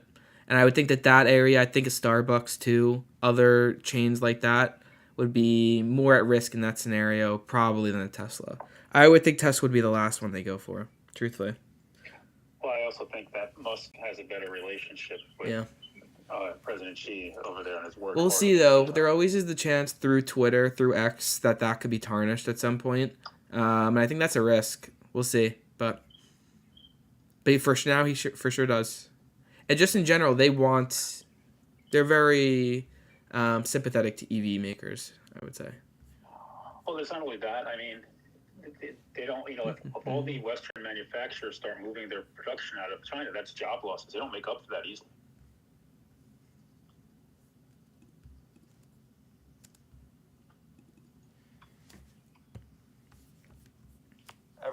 the alarm bells for first time today. SPY is trading under the on the 5-minute chart under the 21-day EMA. So. Ooh. Well, Yeah, this is it the bounced right there. This has been the entry spot all day. You just wait for that 5-minute 21. Yeah, you were saying it earlier. This time right here is the most difficult time to find someone to tweet. There's just nothing going on. It's tough to take it here, to be honest. And in and out. Yeah. Risk to reward is not For very. anybody who might see a predictogram I made, I did not mean to press submit. I accidentally predicted SPY to 525 by the end of the day. All good. You never know. That might come into play. What a monster move if that happens. That's like a 1%. I know that would be a monster dip towards the end of the day. Jeez. Yeah, I'm already messing up my stats. I think that's another reason why there's so many like heavy bears that are still like around is because, like you were saying, Shai, earlier, how this whole move really is on low volume, and I think that's what makes the bears so angry. Is that these? I mean, it happened last all-time high too. We were just ripping. Sometimes that means there's just less traffic. True. It's like a lot of the time you're like, oh, it's got to fall since it's like gas pedal up the hill with no volume, but sometimes that's not the case. We've kind of seen that. I mean, 524 was a massive level for SPY, and we cleared that easily at the gap up. So I do think, I don't know, all-time highs is really bullish in my opinion, and unless the bears just come out of nowhere and do start providing some kind of volume and some kind of volatility in the markets, I just think we're going to slowly grind higher unless something weird happens this summer. But again, there's going to be no volume this summer, so like, what can actually really happen? Do any of you feel like bearish or negative long term? I mean, they're not going to let the market crash. It's an election year. I mean, where else are you going to put your money? Yeah, you could cash out now, take some profit. Like, where are you going to put it? You're going to put it back in the market, maybe in a meme stock or something. It just doesn't. It doesn't make sense. Honestly, why would is this a good anyone deal? wanna sell I think it is. A big chicken, I don't see the 4-piece chicken nuggets, fries, and a drink. You're Like, predicting what millions of people are doing with I'm not a massive. I actually do enjoy a McDonald's. I'm not like a big fast food person. I'm already chubby enough. I don't need to be eating this, but yeah, that's a good deal. Weak consumer data. I don't know if that gets worse. That could be a potential headwind. But again, I just feel like everyone's just poking holes in a perfect situation where everything's kind of aligning perfectly for like a great summer. So that's my 2 cents. Just keep up the party. Worst case, raise some cash in case we get some kind of pullback. I think the 200-day needs to be touched one time this year. I wouldn't be surprised if we consolidate for a long, Move this to like long a time until that 30-minute. catches up to us. Because right now it's at 480. It's still ways away. That alone. What is this, 5 minute? Jimmy's not looking that hot anymore. Because we're about to be at 530 and 480 is a 200-day. That's a wide gap. That's the spot I'm watching, Shai. At some point I do think we retest that 480 just because it is that previous all-time high. Yeah, and there's a monster volume shelf. If anyone wasn't in here before, by the way, Michael Burry updated his portfolio. I don't think we'll ever break. Bought some Chinese names. Ever, but like some black swan events, like we won't break. We'll talk about that on Spaces. And Shai, you were talking about, okay, like consumers are weak right now in some ways, but you know, we have to remember that the stock market isn't the economy. You know, there's somewhat of a decoupling there, and you know, it's kind of the people on top that are enjoying the market and the riches from the market. It's, you know, the average person really isn't. You know, there is a decoupling from price, you know, from fundamentals versus, you know, actual stock price. Well, that's why I'm still bullish on tech, because that headwind I just communicated, like that's more not related to tech at all, or like the B2B businesses or enterprises, like they don't get affected by that much. So I think tech's going to be roaring for the rest of the year. Where I don't know. I think I'm going to change the title and everything for this to Warren Buffett's updating his portfolio. That always makes me feel like, fuck. Like, I'm a gambler. Like, whenever everyone agrees on a bet, I'm like, shit, I need to think about this again, because this doesn't make sense that we all say it's going to go this way. So you're a little bearish on like Walmart? Yeah, I mean, bearish on all consumer goods. Like XRT, anything on XRT. Like, I think Abercrombie's golden days are behind them. I do think Celsius like had some caution, like not barely any caution, but like I was really thrown off in their last prints that they weren't easily beat beating their revenue. So that was like the lone star in the consumer goods space, and the restrictions and struggle. I will say anecdotally, anytime I go into a gas station, I talk to the guy. I always talk to the cashier at the gas station. I'm like, hey, how are the Celsius selling? And they're like, dude, we restock them all the time. They sell out all the time. Like, people love Celsius. They love it. They sell out of them like gangbusters. It's pretty incredible. Anecdotally. I think I'm on record when we had this conversation that I didn't think the market would pull back 10% until after the election. And, you know, barring some black swan event here, I think this market's just going to melt itself higher. Totally agree. Yeah, and Shay just said the same thing too. I think we all agree on that. You know, you technically look at the market, we did a 5% pullback. We got a W bottom with a higher low on the daily chart on the SPY, and then we broke the midpoint. We were off to the races, and we haven't looked back. SMC is running. It's about to hit 950 with some volume today too, and it broke the 50-day SMA really easily with volume. Did you just say SMCI is at 950? Yeah, almost. Yeah. Holy shit! This morning, Jordan, I don't know if you remember, I caught out that volume in the alert that I got on SMCI. It was breaking above 904, going for 905.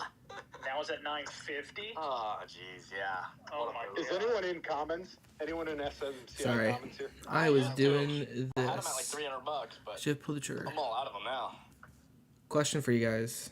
I talked to my wife Making a about it, thumbnail like, to maybe we make have the any of that? spaces. What do you guys think of this? We missed the boat.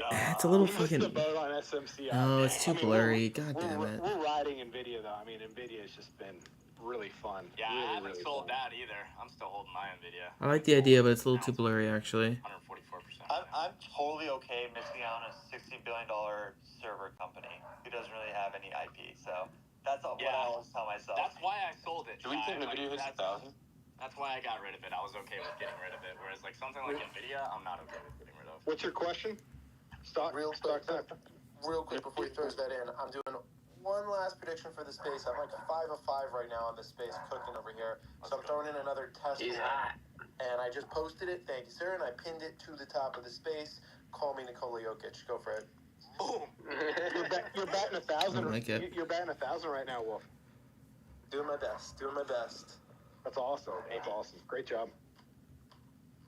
Phenomenal. Who had a question? Oh, Snipes. Snipes was gonna add something. Yeah, I was about to say, what do you guys think? NVIDIA for 1,000. I know a lot of people that are working at some institutions that are gambling on I mean, eventually. I feel like it's kind of inevitable. Yes, inevitable. But like, what's your timeline? Oh, okay. I was gonna say, I think NVIDIA hits 1,200 by summer.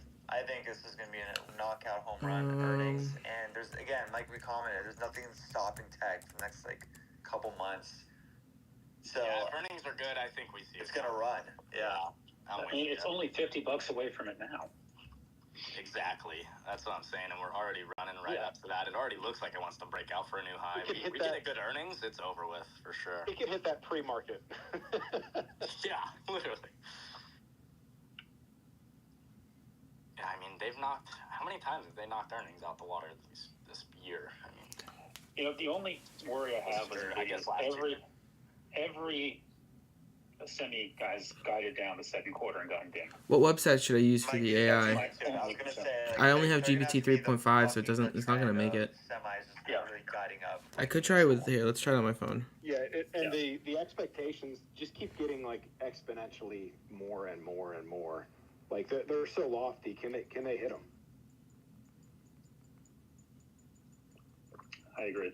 I will say every big tech AI rollout has called out NVIDIA in the past month, so that makes me believe that NVIDIA is still there to lose near term. I'll ask on the spaces. They can't generate that image. Fuck. Wildly shocked if they barely guided up. Like their guide was I think it's gonna be a strong guide, and again, it's all about what they're guiding because they're gonna destroy their earnings right past 3 months. But guiding up, like they need to have a decent chunk. And if they don't, they have to explain why. Because every AI, like Google, Meta, like they're all calling NVIDIA out specific, or Microsoft as well, calling out NVIDIA specifically Tesla. in their AI session. Tesla too. Like, why would they not be guiding up significantly if all the major Because they can't. because they can't keep up. They can't guide. They can't get enough production to guide. That could be the Yeah, problem. or like their sales guys are asleep and don't answer the phone. Yeah. Yeah, like they don't have the capacity or their sales guys are asleep.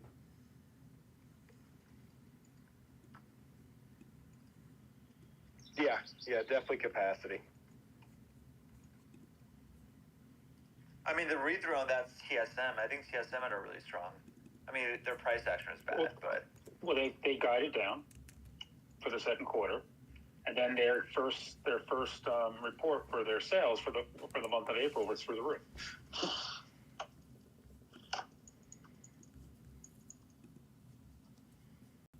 I guess one of the listeners, I'm not sure if it was from this morning when I first said something about SMCI, but they just posted a picture. They were in SMCI 865 calls, and they got them at $765, and they are now at $8,115.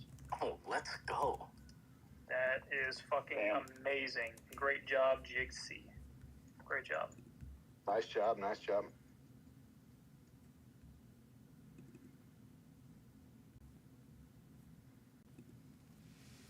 Right, I'm just gonna roll with it. SPY looks like he wants to consolidate right here. I think for SPY to really make a move to the downside, it needs to break 528.63. Oh, looks like it's testing it as we speak.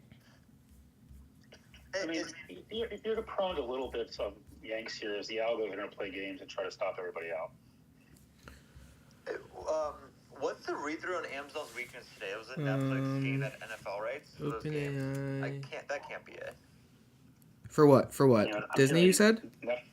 Netflix paid a fortune for those. Yeah, Amazon's like down 1.6%, which is Oh, like, obviously the Amazon AWS CEO left yesterday, Adam Slipsky. I'm sure that's still some reaction to that, I thought. Oh, they have such a deep bench. That's a wild thing for them to be down like a couple percentage off of. But interesting. Okay. That's what I thought, at least. Yeah, totally agree on the deep bench. Deep bench. They have a lot of talent. Unlike the name your team here. You're gonna say the Knicks? That's aggressive, dude. Wow. Unlike the Baltimore Disgusting. Ravens. You're about to get a massive Week 1 loss. You excited for a big Week 1 loss, Wolf? I believe that most of the money is on the smart money's on the Ravens, so we'll see. Evan, did you sell Celsius? Yes, I did. How's it doing? It made a quick new high, but it's pulling back from it. I got out at 775, so I'm happy with it. Oh, dude. Wait, what did you buy those contracts for? 775. What I bought them at. Now keep in mind there are some losers which we're not talking about right now, but 320. That's all right. 320. Mostly losers. 320. I nicknamed my losers to Wolf because he loses a lot. So. Bro, let's go, Evan. That's an awesome play, bro. Hell, my meta prediction just hit. Let's go. We're back at that same level again here, or the same moving average. Oh, and it's gone. Can you make the background of the letters see-through? Yeah, chopping around on SPY here. I just kind of went with a fuck Literally it. hasn't moved off that moving average in 30 minutes. It's just been right at the Now, 21 you days. do have a very small head and She's shoulders. saying get rid of up this. pattern I mean, on the 5-minute you chart on can. SPY. So if it wanted to dip, it It's could come down and test the effects, 50-day at 528 all day. background. I can make it less. Yeah. Oh, maybe that would have been better.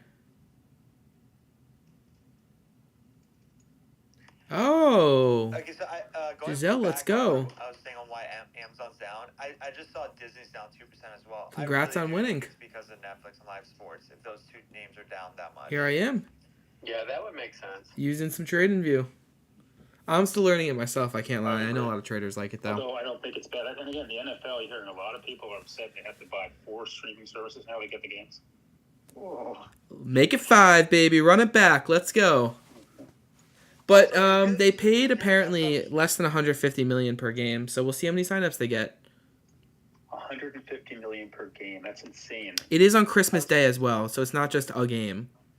No, but I was just about to say, like, if you're an Amazon shareholder, you don't want the company to have a monopoly in NFL live games for holidays. Like, that's a boatload of cash for. That's dumb. So you want a little competition from Netflix and ESPN. You don't want to be the only ones forking out billions of dollars to cover these games. Well, I will say Netflix, I don't know. It's just another competitor in the space which will drive up the place. And Netflix had previously said that they have zero plans to aggressively get into live sports. And this is quite a differentiation from their plan of like special events here and there, which has happened. So this is a very quick change in the Netflix strategy in a specific space that these companies are spending a lot of money on. So I think actually the move does make a little bit sense, and it's driving up the prices. As Mike is saying there, they're not paying $10 for this game. They're paying a little bit more than it. And I'm sure it's going to move up prices as well. Someone said it's actually $75 million per game for 2 games. I saw under $150 million per game earlier today. Let me get that up in front of me. I saw 150 as well, but I guess it could have just been covering those 2 Christmas games. Yeah. You know, one thing they're going to really have to work on is getting their live streaming better because they're having a lot of problems with it right now. I've never used it. You know that they constantly been going down when they've been doing it. I wonder how many people are going to leave Hulu now, live TV, because of these live sports on these different platforms. Where ESPN, We got Power Hour starting in a such second. an easy synergy. Obviously, you're going to do live TV on Hulu, but all these competitors now offering these like primetime games, less incentivized on going Hulu live TV. So I think they need to do. Disney has to do something because they are getting their lunch eaten by some competitors. All these things are going to be packaged up into cable TV format anyways eventually. I mean, they're all going to consolidate somehow. It's inevitable. And that's why I invest in Trade Desk. Linear TV's dead, but there's going to be a massive consolidation. Let's go. I love to see. I also like the headline because it's like someone who. Giselle, I appreciate you being here. It's cool to see someone who won some of the stuff. GME is kicking off again. Trying to. Yep, there she goes. It'll get halted. Anytime there's momentum, they smack it down. Yeah. They're like, our ESPN QBR stat calculation says we need to stop the momentum so we can pull our pants back up.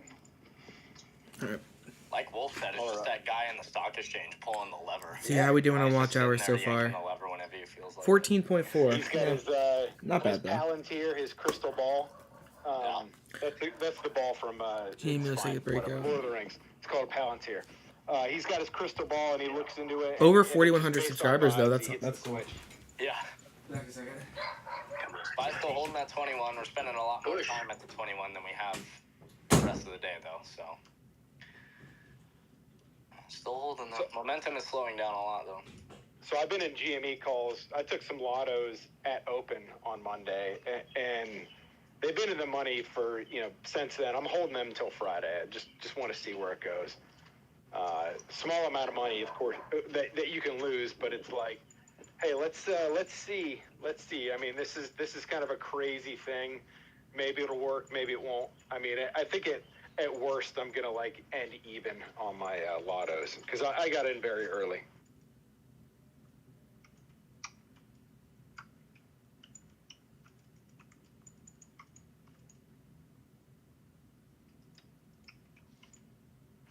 Maybe Roaring Kitty buys it up to to 300, but he's just one guy. He's just a guy.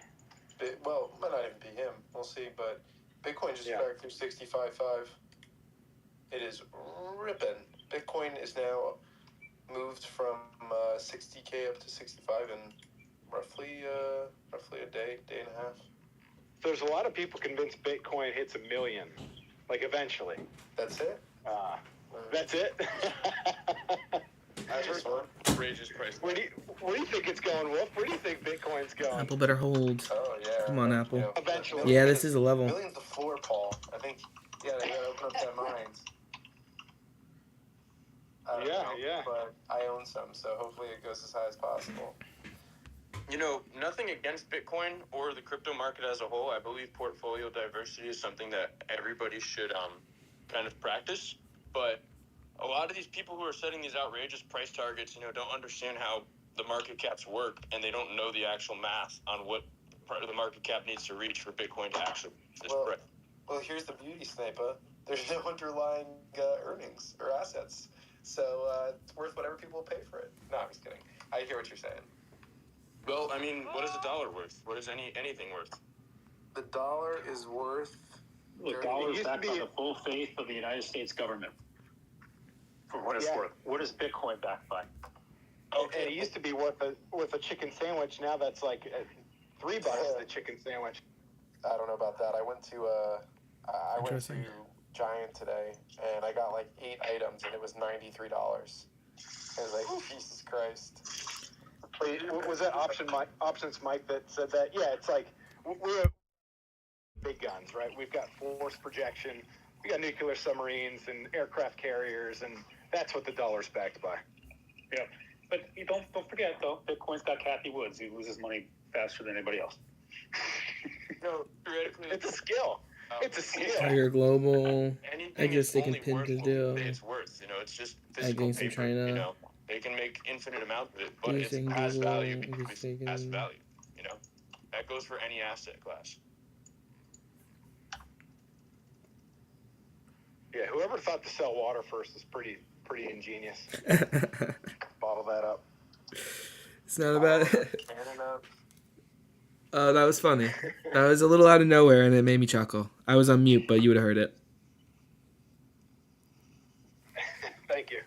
It's like guys who sell dirt. They're fucking millionaires. They're brilliant. Yeah. There was a funny money period back in 2021 where people were selling things worse than that. You know, Sans Like apes? You talking about those apes, those NFTs things? Bro, people were selling like farts in a jar. I spent like $600 on a picture of a pickle. He did. Indeed. I did It's spend. okay, though. It's held its value. Yeah, it has actually held its value. This picture of a pickle is worth $600. Wolf, what about our chin pokies? I haven't looked at them Oh in my a while. god. Oh my gosh. I don't know, Jordan. I feel like we got the full value of those back. Oh, we got the full value for sure. Yeah. Another bridge crash in Texas. Are you kidding me? I don't really want to search this on the thing. Let me look on the side. Yeah. I know you were wolfing Oil them down. spill. No pun intended. Wolfing them down. Alright, we're here at 2:59, so I am going to have to jump in a minute and open up a power hour. But if you haven't checked it out, a lot of us drop predictions. I encourage everybody in the audience, go in and get a few in. You still have 30 minutes today to make predictions. Unused railroad bridge which runs along the causeway. Oh, getting reverb. Partially collapsed. Okay. It's a unused railroad. That one bridge, that Francis Scott Key Bridge, that was like a huge bridge, I'm pretty sure. This one's a little different, but that is still crazy. There you go, in the stream on Team Ace. And everyone else that's, participating and just having fun with us, contributing to the data sets. It's always a good time. Ash, you got anything else you want to share on it? No, thanks everybody. Again, we really appreciate it. And for those of you who are making predictions, thanks for contributing to the community. Is it OSINT? And remember, you can follow some of the best predictors on the internet, all at predictogram.com for free. Yeah, just put in a Netflix prediction. See if that hit. All right, squad. We are going to be joining the Power Hour spaces in a second here. But yeah, this is kind of crazy. I don't know why. I guess there's just no sound.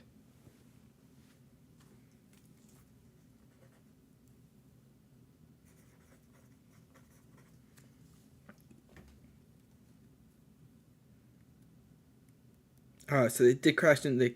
Okay. I hear what happened. Interesting. Spaces should be coming up any second now.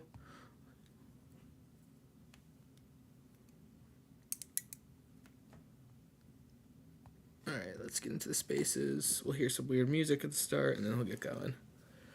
When does the portfolio update? 4:05 p.m. Eastern, Frederick. Generally, that's when it's gone. Let me double check that for you. Buffett portfolio.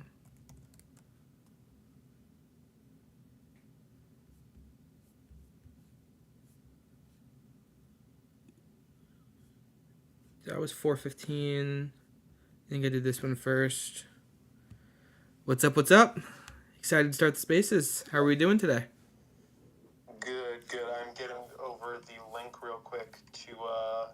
representative from Mara that is joining us. Oh, what time? Now. Oh, okay, cool. Well, guess what we have coming up on the Spaces also? What do we have? There is something happening at 4:05 p.m. Eastern. Can you guess what it is? Is it earnings? Is it? Nope. Don't tell me it's Celsius. Nope, nothing with Celsius. That happened last week. Is it not? Is it data? Is it an event? We have Warren Buffett and Berkshire Hathaway's 13F filing. So we might get to finally find out what that secret stock was, but we're going to get to see what Warren Buffett's portfolio looked like as of the end of June. As of the end of March, as the end of Q1. Odds that secret stock is Tesla? Very low. I heard it's in the finance and like fintech space and banks. The CNBC thing was saying that.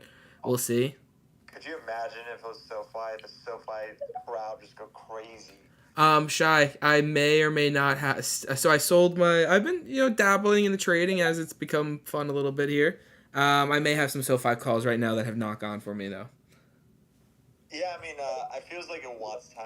I don't know. SoFi's I've been following that stock for years. It's such a head fake price movement, so I don't blame you for striking out potentially on your first time go around. It's like one of those where if it breaks $7, it's an easy buy at $6.50, but it's an easy sell when it approaches $8, and just in that range for like years. It's crazy. I'm going to work to get Charlie into the room here with us, and as soon as he's in, we can kind of go into some more of these details with him and dig into Mara. And I think it's a pretty good day for it with the fact that Bitcoin is up, $4,000 a coin. So we should have the team, and here he is. Perfect. All right, I'm going to get him up here, and we're going to roll in, and we're going to kick off our first segment here with Charlie Schumacher from Mara. If that works for everyone, perfect. Charlie, can you hear us? I can, yeah. Hey, how's it going? Oh, living the dream. What a day for Bitcoin and crypto and the markets. You're coming in on all-time highs, so I think that you're the good luck charm. Yeah, I guess we should have me on more often. It'd be good for all of us, right? Although my joking response to people these days when everyone says they're living the dream is I have to remind people that nightmares are dreams too. Well, that's usually my response when they go, "What dream is that?" So, we're thinking on similar wavelengths here. But welcome to the panel. I'm glad we're able to make this happen. We've got a few excited investors that are really looking forward to chatting with you in addition to myself. Just real quick to kick things off, would you mind giving a brief introduction of yourself to our audience as we get rolling here? Yeah, for sure. Happy to do so. So, everyone, for those of you who don't know me, my name's Charlie Schumacher. My official title is VP Corporate Communications at Marathon Digital Holdings, NASDAQ MARA, or just Mara, as we and many other folks call ourselves these days. My unofficial title is Head of Bitcoin Mining Propaganda. That's at least what I tell all my friends I do.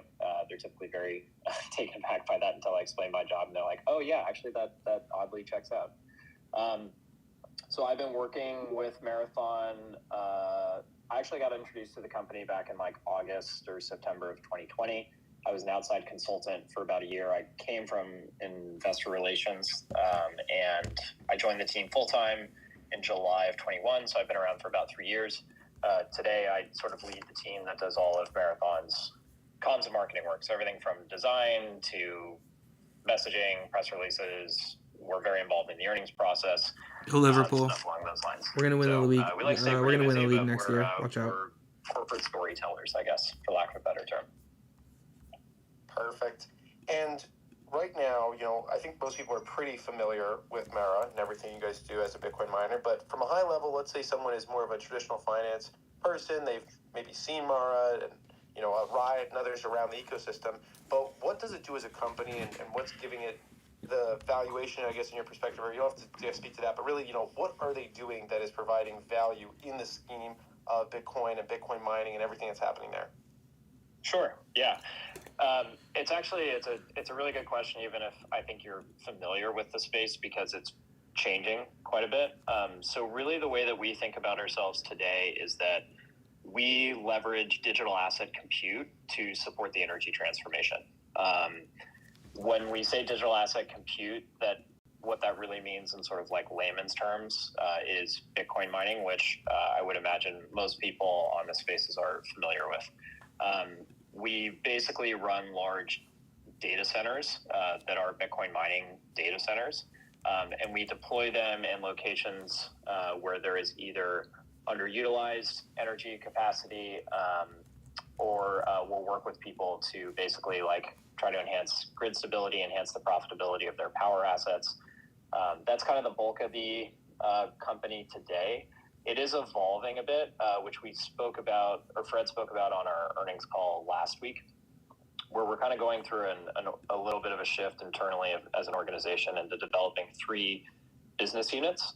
One of them would be what today I guess you could call like our utility scale mining. So think about like what Marathon is known for today, which is basically these large Bitcoin mining data centers. We have, I think, 11 sites on 3 different continents. Most of the operations This is Buffett's domestically portfolio are in from Texas and last Nebraska, time. I but just want we to have get a site familiar with in it. the UAE, site in Paraguay, and we're definitely looking internationally elsewhere. Some people have noticed that we've been looking into Africa quite heavily lately, a couple different places across the continent.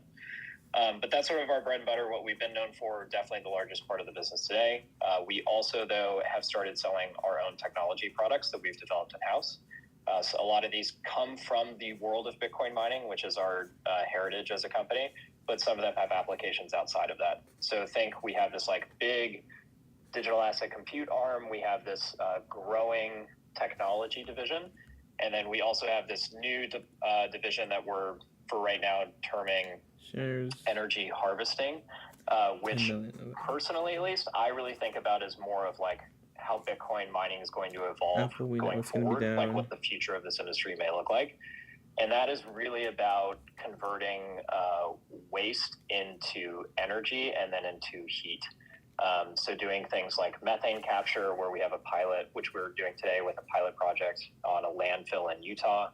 A lot of people talk about doing this in the oil and gas space long term, which certainly is something that we find interesting. Snowflake's It one could be I'll methane watch. capture, it could be converting bio waste or agricultural waste into energy, and then also producing heat and selling the heat from our operations to perhaps do things like heat aquaculture, like shrimp farms, greenhouses, to heat industrial buildings and potentially even houses long term.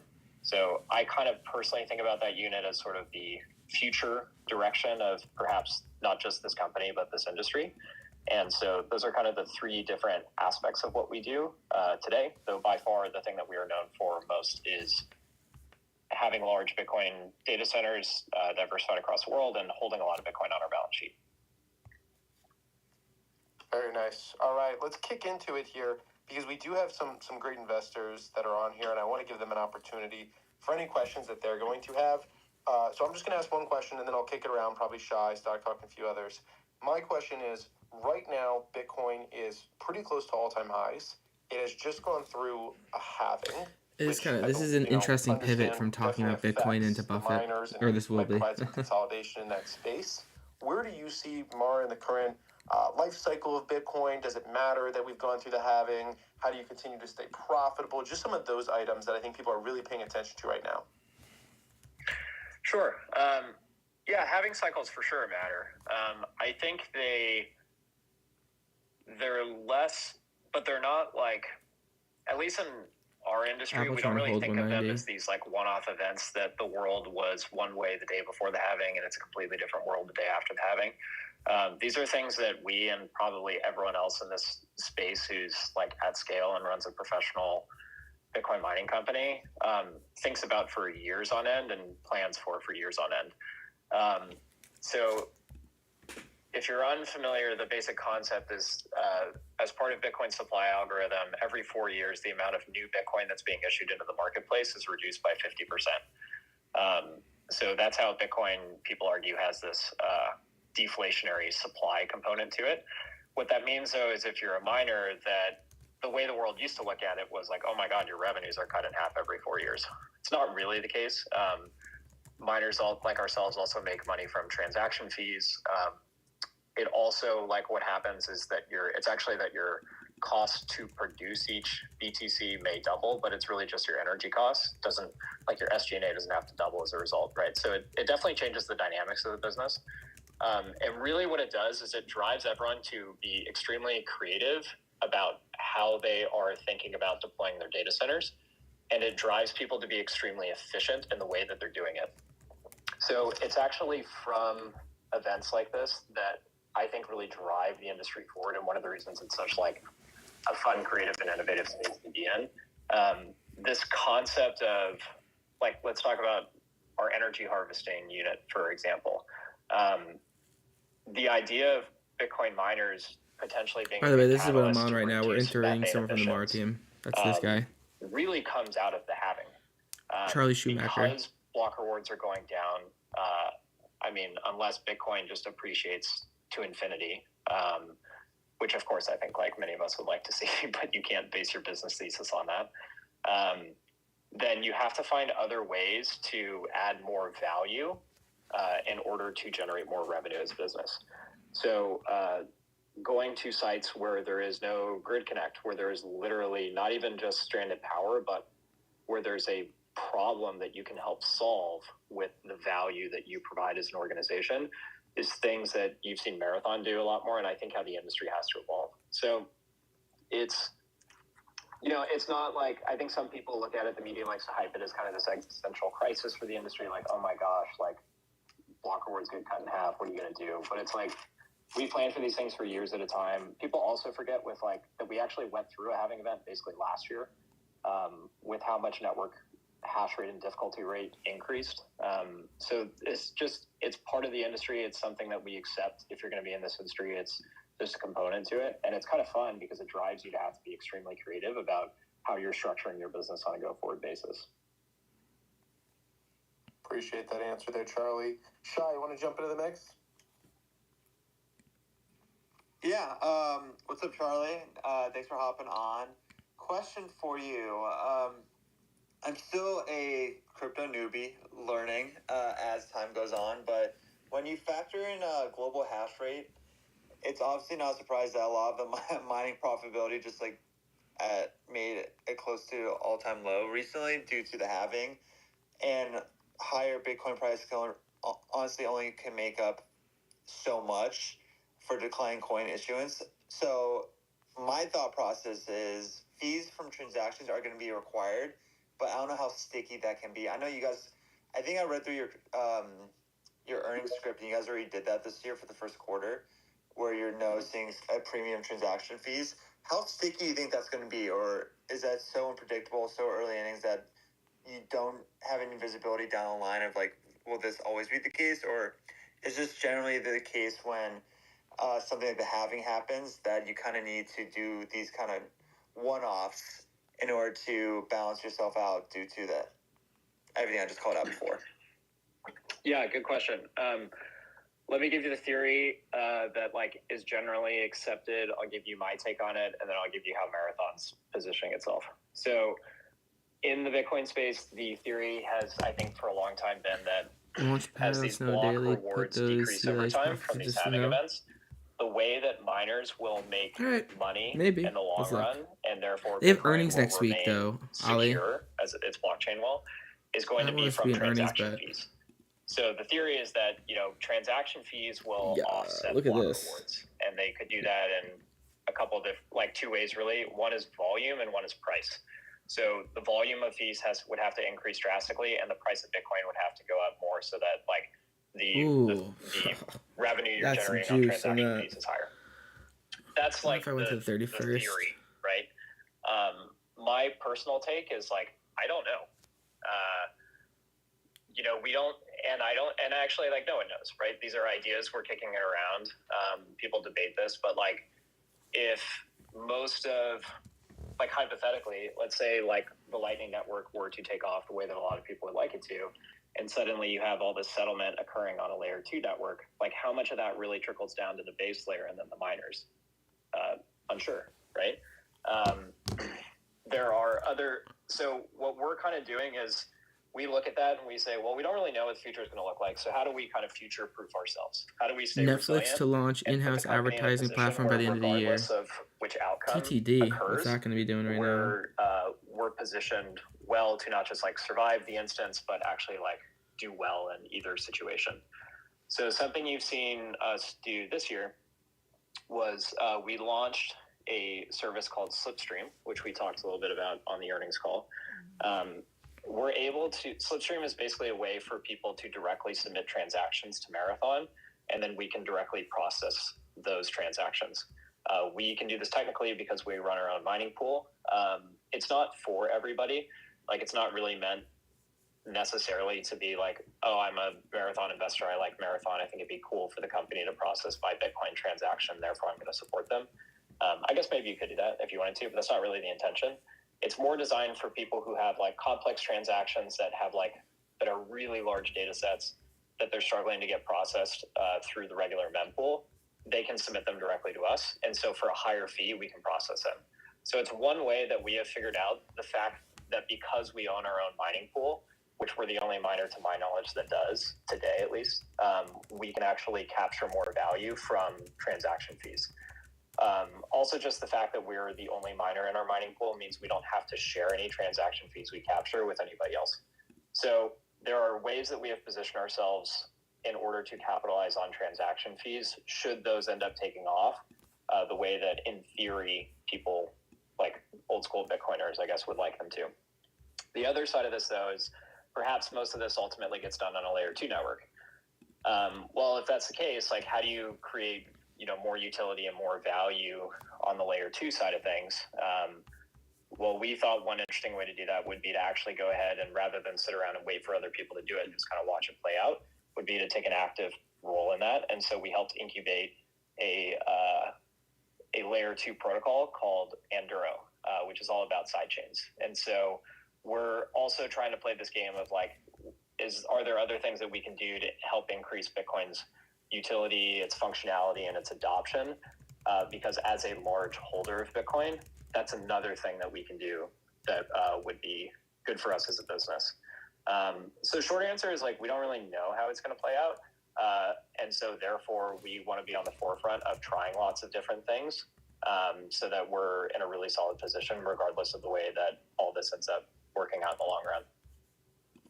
Appreciate that. I mean, yeah, for the Meritech, I love it. I'm really intrigued by your technology, especially the potential for the recurrent. Like, I'm a growth investor for equities and software names specifically, so the potential for the recurring revenues that you guys might get from charging a 2% developer fee for like users to mine the crypto using your tech is like, whoa!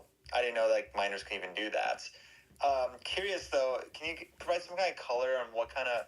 I know you guys offer like the TTD Mara, with a pub. FW and the Mara. I forgot UCB something.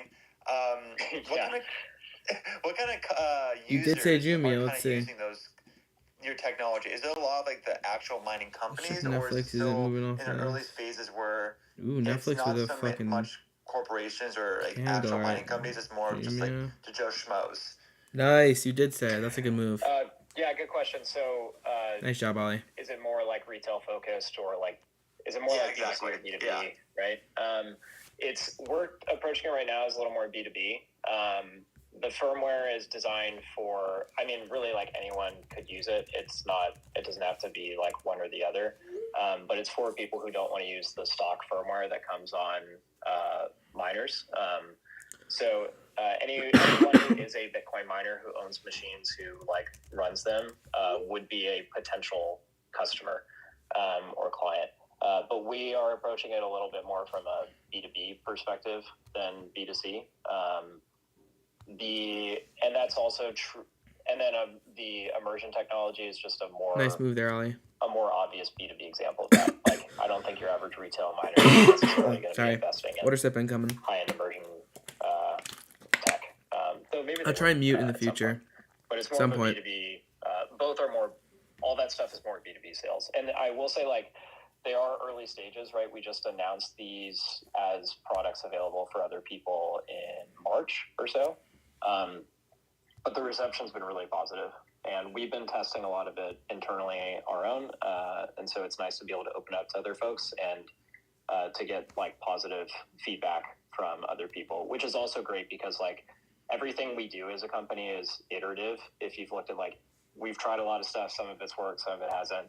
And so we very much have this like philosophy of put stuff out there. Let's find people who want to be early adopters, who want to test it. Let's get some feedback. Let's keep iterating and improve and just keep moving forward. So it's B2B work. It's iterative. It's early stages, but we've got a pretty robust pipeline for some of the products already, which is pretty exciting.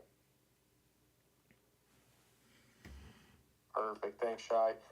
I know we are going to run here till about 3:30 p.m. with Eastern with Charlie, so I want to make sure each of my co-hosts gets a question if they have one. Evan, anything on your mind here? My big question would be around kind of the energy input of it and kind of your guys' strategies and thoughts around that. You made the comment around Africa. I wonder if energy and, you know, different sources there might be something behind that, but just how that plays into your operations and your thinking and kind of that side of it. Yeah. I'll do my best to answer it as I understood the question, and you can tell me if I'm on the mark or off. So what we do as an organization and industry and energy are intimately tied together. As a business, the energy is your largest input cost. But the way I kind of think about Bitcoin mining today is less from like the input cost side and more on like the value proposition. So Bitcoin miners are really, really good at two things. They're very good at consuming power, and they're very good at producing heat. They're actually more effective at producing heat than space heaters, which is ironic given that space heaters are supposed to do nothing but produce heat. So Bitcoin miners are like space heaters that like make magic internet money at the same time. But if you think that like one of your core competencies is consuming energy or producing heat, the question that I like to ask is, well, for whom is that valuable? And it turns out that there's actually a lot of places in the world where there is underutilized energy. And there's a lot of underutilized green energy specifically. Or there are people who are interested in building out new energy projects, but because of how complex it can be to get transmission connection, meaning to actually, once you've built your plant, to be able to sell the energy to someone, it can be very difficult to get projects funded or projects off the ground. So we look at those as opportunities for us and places that we can add value and we can help. In Africa, it's really interesting. I was shocked by this, but there's actually a lot of underutilized energy. There are places, for example, where there were hydro dams that were built, but then they built solar next to it. And so you have a hydro asset that people use some of the time, but it's not a profitable asset, or it's drastically underutilized, which means it's at risk of going offline. So if you could go and deploy a data center there that could use the excess capacity or the capacity that isn't being used right now, it can help make that asset more profitable, and it can help keep that asset online for people who actually do use it. So it turns out there's like lots of opportunities around the world to do that. That's kind of the story behind our pilot project in Paraguay. That's also the story behind our immersion deployment that's in the UAE with a company called Zero2. And so I actually think that's like one of the exciting things is there's this shift going on in the way that people look at this industry, and it's going less from, hey, I'm a Bitcoin miner, sell me cheap power, and it's going more towards, oh, you have this problem. I've got a technology solution and I can help solve that. Why don't we partner together and find a solution here?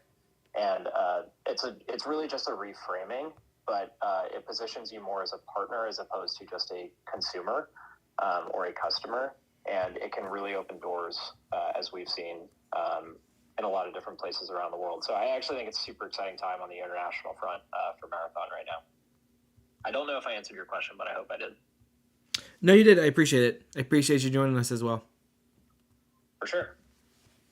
Really good stuff. And Stock Talk? Yeah, no, my question was along the lines of how you expected the halving to impact you guys fundamentally, but you kind of answered that at the beginning. So, I mean, if you want to touch base on that again, you can, but that was kind of my main question. Yeah.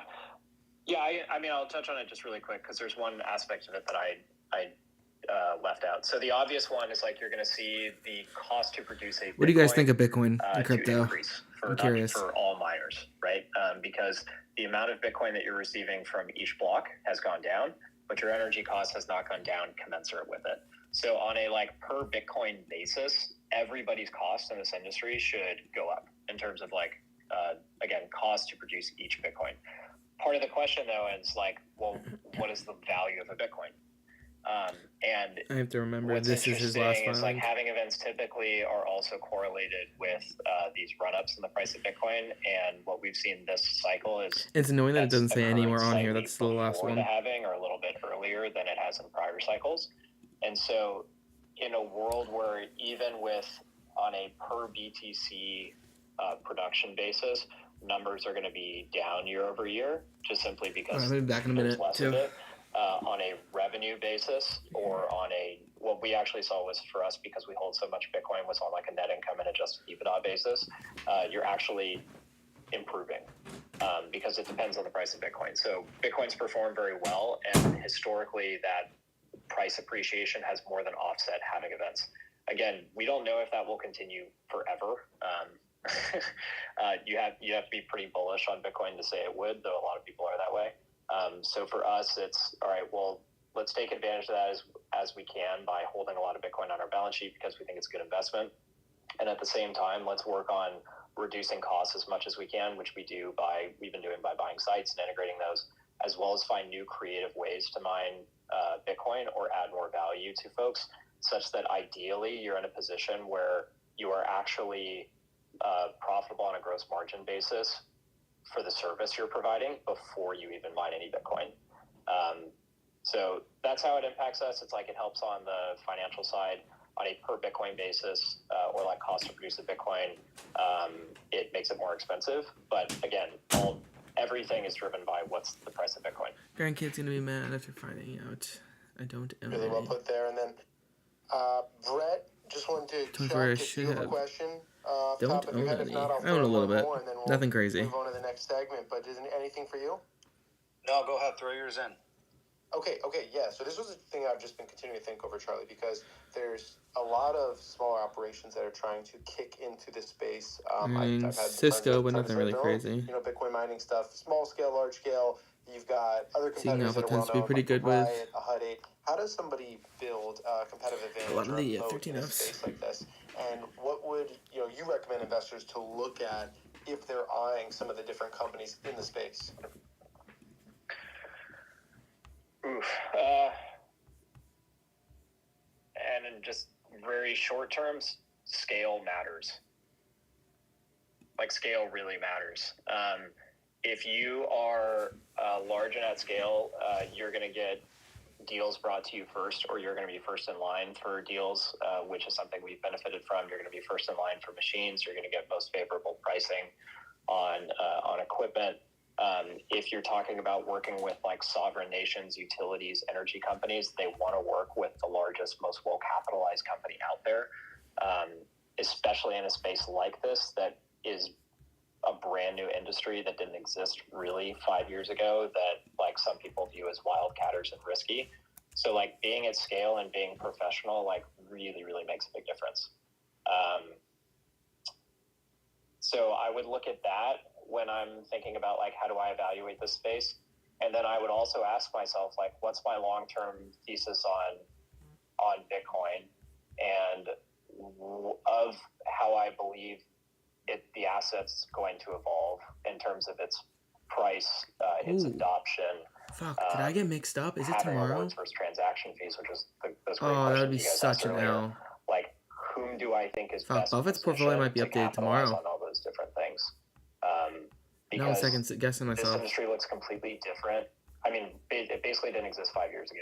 Alright, It we're looks gonna totally fix this. different, and the investment thesis, I think, is very different from what it was 4 years ago. Let's look. And it stands to reason that it's going to be different in I was another 4 making a years. mistake there. I was So being where do so you think dumb. the puck is going, and who do you see skating? Oh, the that's puck, such an L. is how I would think about it personally. Yeah, that's definitely well put. Scale is going to be huge for this, and I own Bitcoin, and a lot of the other guys up here do as well. Charlie, thanks so much for taking time out of your day, come on the space, educate us a little bit. You got any other remarks? Anything else you want to shout out here? No, not really. I very much appreciate you guys having me on. If anyone's got questions on Marathon, we're and we're fairly easy to get a hold of. Best way to reach any of us is really IR, as in like investor relations, at Mara, 5:15. MARA.com. It was the same time. And happy to follow up with anyone if there are follow-up 16. questions. So thanks for having me. Perfect. Thanks so much, 17. Charlie. Enjoy the rest of your day, and let's go through some all-time highs here. Thanks. You guys too. Bye. All right, take care. Perfect. Well, everybody, thanks. And that was Charlie Schumacher here that you heard from with the team over at Mara. You can check them out. Is it today? Of course, Is Buffett's we talked today? about the stock a Fuck. good amount on our spaces as well. We are going to move back into our more typical programming with a little bit more power hour, market analysis, catching people up. But it is a great day. If you're in this area where you're looking at things, Mara, because I can talk about the stock, Charlie probably shouldn't, is up 11% today. It is absolutely soaring right here. Just a really, really nice, powerful day for it, together with Bitcoin and a few other items. We also did push through all-time highs on both SPY and QQQ, so not too shabby when you're seeing things moving like this. And SPY cleared it by actually a really good amount, over $3 here now from those previous all-time highs. What's on your mind, Evan? I'm second guessing myself. I don't know if Warren Buffett's portfolio is being updated today or tomorrow. I made a mistake that said that said something, and I was I don't know what happened over there, but now I'm second guessing it. If anyone down below knows for sure, is it today or tomorrow? I'm thinking it's tomorrow now, unfortunately. But let us know. You let us know. Yeah, and wow, Mara just really continuing to climb since we started this space here too.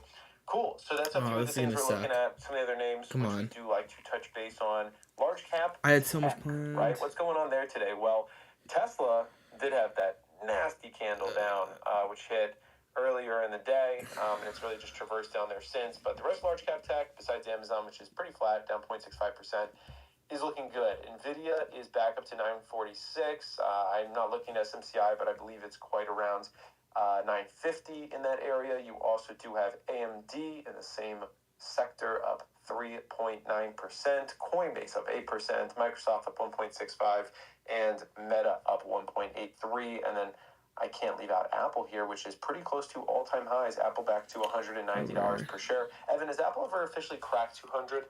No, the all-time high was like 199 something. Okay, so pretty close 199. At least intraday. That's intraday, so maybe outside of that. But yeah, intraday has not. There you go. Has not cracked it intraday. I don't believe it's cracked it in after hours either. So a couple things to look at there. Other big names. Okay, I found one thing that says it will be today. That makes me feel a little bit better. What'd you say? Yeah. Costco, new all-time highs? I didn't see that. Believe that they did. I will double check that assumption. Yeah, I think that they did. VRT, holy moly. Again, I'll say it. I pounded the table. VRT, best looking chart out there. And it's showing it today. Another 5% up for VRT. It finally cracked through $100 per share. Just an insane ripper of a stock. It's up, probably 600% past year or something like that at this point. Just keeps on going. Doesn't seem to want to stop for anyone or anything. Costco gave the all-time high a little love tap. There you go. Celsius is trading at $94 right now. Pretty solid day as well. Not far off all-time highs. All-time highs for Celsius are 99.59, I believe. So we're about $1.50, $1.60 off of all-time highs there. Should be hopefully incoming soon. A couple other things moving. Gold miners peeking their heads back up. GDXU trading to the upside. I know we talked a little bit about gold miners last week. I did see that Michael Burry's new largest position. Is this correct, Evan? It's a big gold position? No, I thought it was Alibaba. Wait, who's the guy who took out the big gold position? I know Burry has a big gold position. It's 22% of his portfolio. But I believe that he also had... who was the one? Yeah, gold. Yeah, PHYS. It's 7.37%. Wasn't the largest though, right? I just remember Alibaba and JD being 1 and 2. JD is the largest, yes, but Sprott Physical Gold Trust, which I've never heard of before. He should buy Bar. I saw it on there. What'd you say? He should have bought BAR. Should have bought BAR. Could have been getting it for cheaper. Well, this is actually, this is an actual stock, so it's a little bit different. It's not quite a fund. It is $7.42 billion. You're just going in a circle. Just take it on at the chest and next point. There you go. It's actually doing pretty good, though. It's about 17% year-to-date, so can't fault him for that. Chart looks pretty solid. Shout out to Michael Burry. You can see his whole portfolio somewhere on Evan's page. I'm sure it has been posted. Just a few others real quick before I pass it around here. Things that I've been continuing to look at. I continue to watch China, and we heard about, of course, the BABA and the JD positions. BABA is up 2% today after selling off a little bit after their earnings yesterday. Okay. PDD, I'm sorry. I feel confident to say I do think the Berkshire Hathaway thing is coming today. So I'm going full send. It's coming. Well, we're locking it in and holding you to your word. I'm changing the title and posting something out too. There you go. Yeah, and I'll just, I'll end it there. I think that it's a pretty crazy day to the upside. Looks pretty good, but I want to make sure we get everyone in here before the close. So, Logical, you want to jump in? Oh my goodness, dude! I haven't looked at the market for like 2 hours. Holy shit, this is crazy. I mean, wow. I think this is confirmation of what I was seeing. Pretty impressive. A little bit low volume. But, sorry, I just got extremely hyped because I Poised just to out so of his nowhere first stock saw trades Magnite, Wednesday after the market's MGNI closed. I think it's coming. Moon on like 4x volume. I'm like, what the hell's going on? And they just announced a partnership with Netflix to get some of that inventory. I'm like, wow, this is a $1.5 billion company. Honestly, they had a great earnings. The stock price has been subdued, honestly. Like, it just... Dude, my December call just ripped from red to green. When I saw that news, TTD had a pump up over 90. Dude, oh my goodness. Up 13%. Yeah, that's a name that both me and Logical have liked for a long time, but we're both a little underwater on it, so that's fun. Yeah. I'm just going to say I'm not proud anymore. Of myself. I mean, yeah, and I've been adding I've been adding a good amount on this drop because it dropped Full send, it's coming. And if it doesn't, we made a mistake. It's coming. I'm fairly certain it is. Improving fundamentals in this upcycle for the ad market, it's just absurd to me. So clearly, very, very 14, happy to see this. And I mean, look, they've just been very well positioned for CTV. Personally, if you followed my page at all, I've been talking about PubMatic for 2-3 years. It's a much cleaner company on the SSP side. But for inside of me, I knew that I had to split the bet with Magnite because Magnite has grown in a different way. PubMatic has been very organic, self-growth and all that. But Magnite has acquired assets and they've positioned themselves to be the best SSP in the CTV world.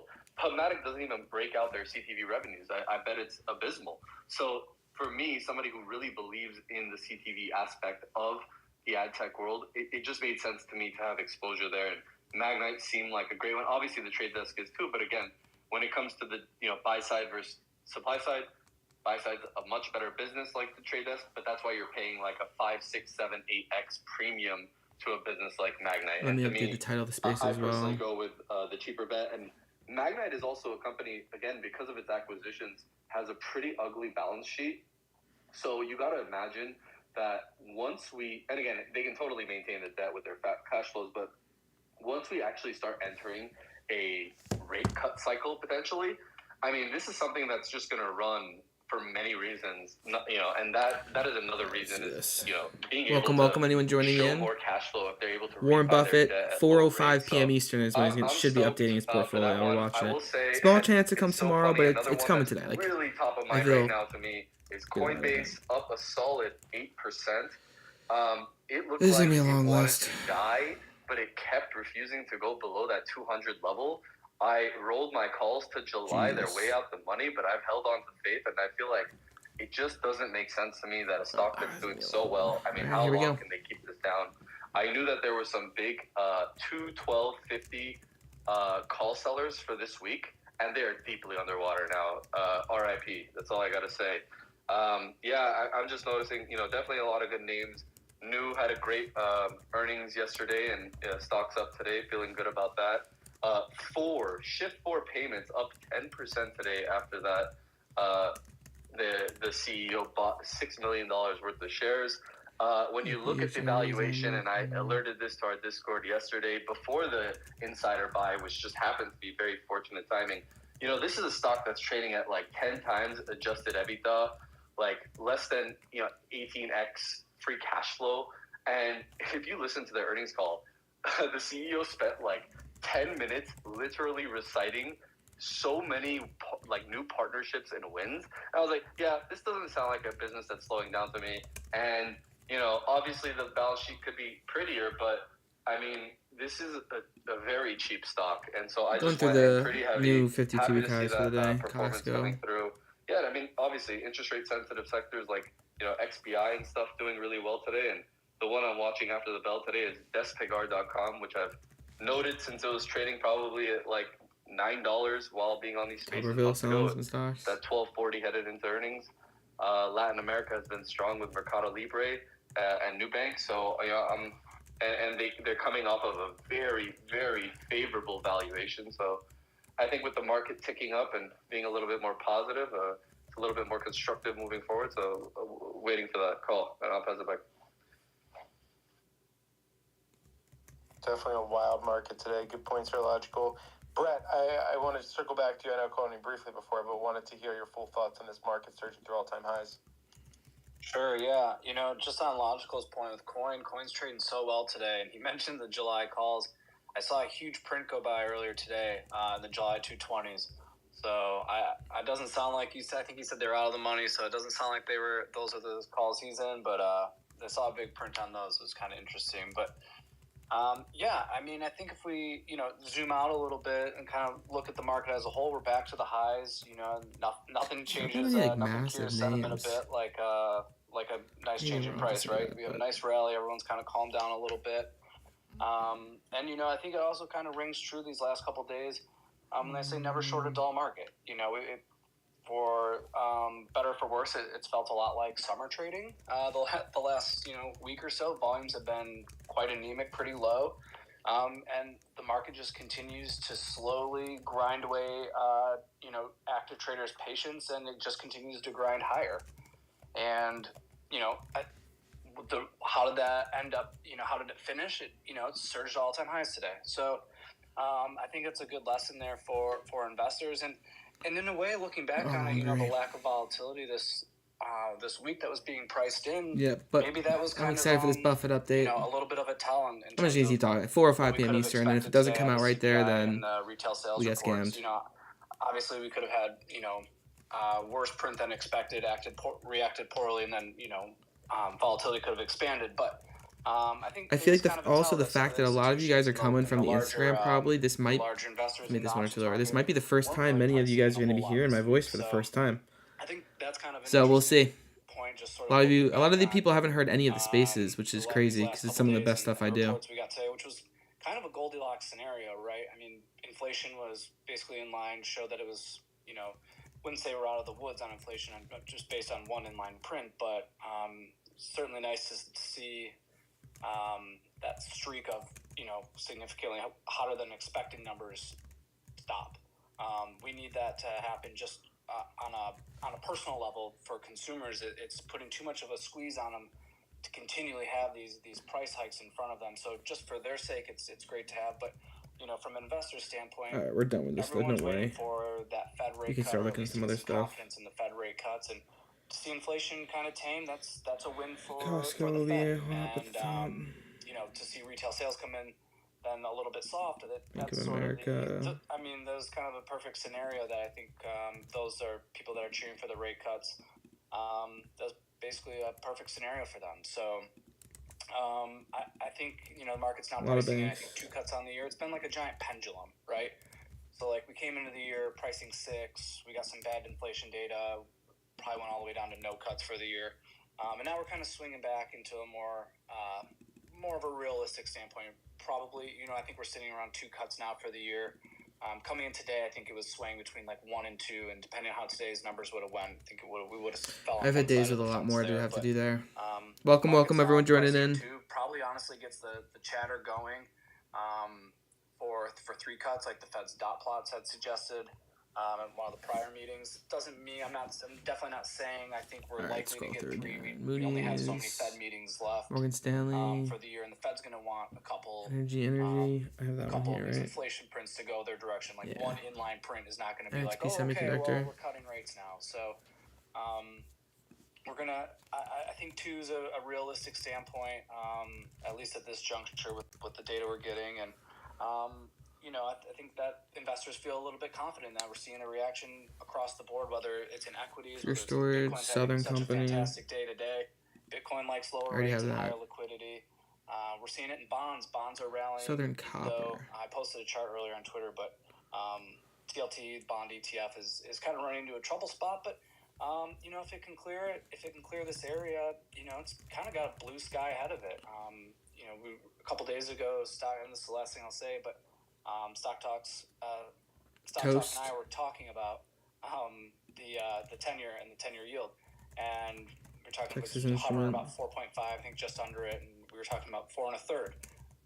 And now we're right back down into that area. It's been kind of a significant zone over the last year to date, but over the last couple of years, really, it's been key if you zoom out on like a weekly chart. It's been a notable level, so I'm kind of curious to see how it handles it from here. If it, you know, gives way and yields continue to go down, it could just, you know, not plummet. All right, but, let's you know, look up if we here. get an orderly descent, you know, that could just be the next tailwind for Arista, I equities. So have. that's sort of what I'm looking at. Yeah. Perfect. Thanks, Brad. Jason, what's going on by you? Hey, not too much. Just looking at the market, it's been quite an interesting day. Just like everybody else has said, we're kind of seeing this massive move higher.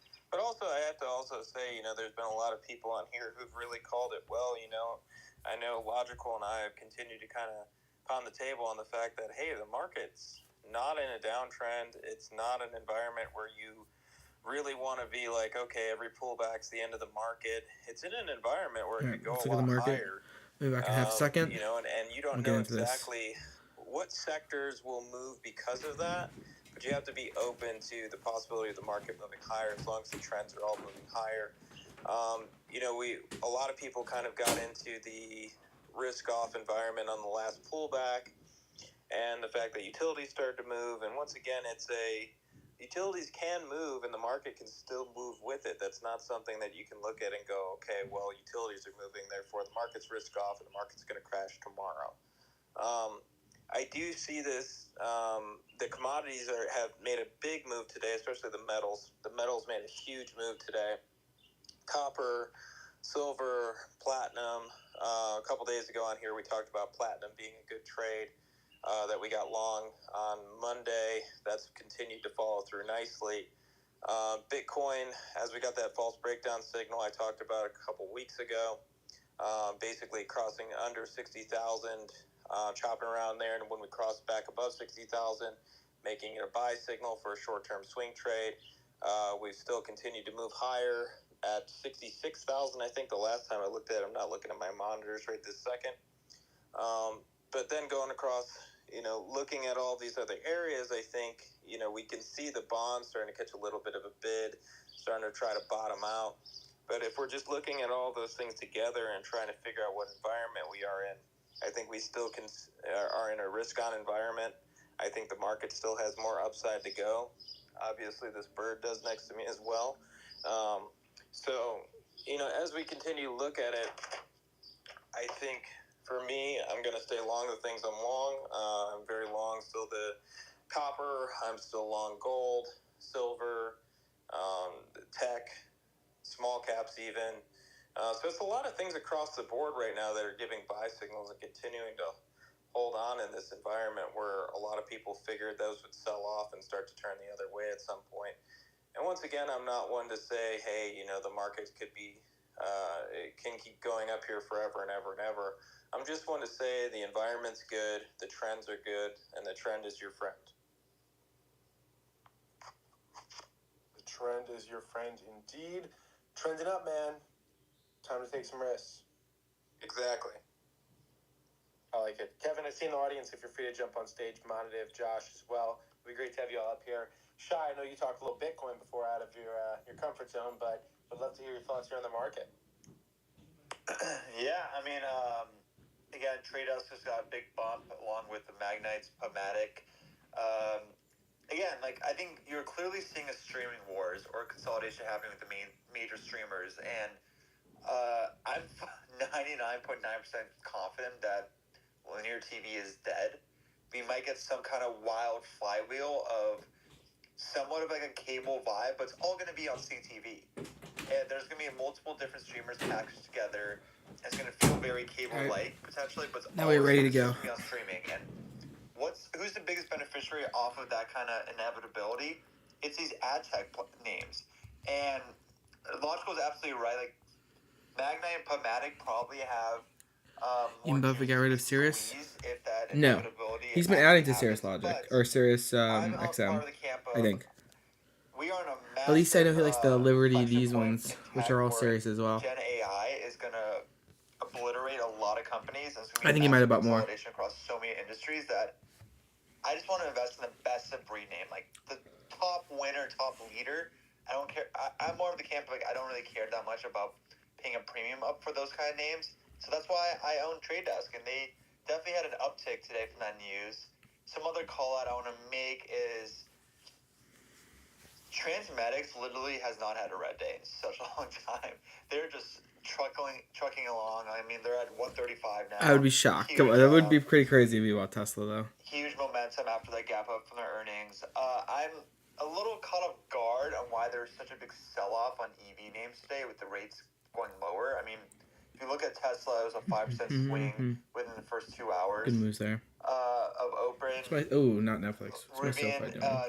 selling off as well, Lucid selling off, and a lot of the smaller Not great. semiconductor names Not great. who benefit in the EV industry, like the Indie Semiconductors, Air Test Systems, they're all red today.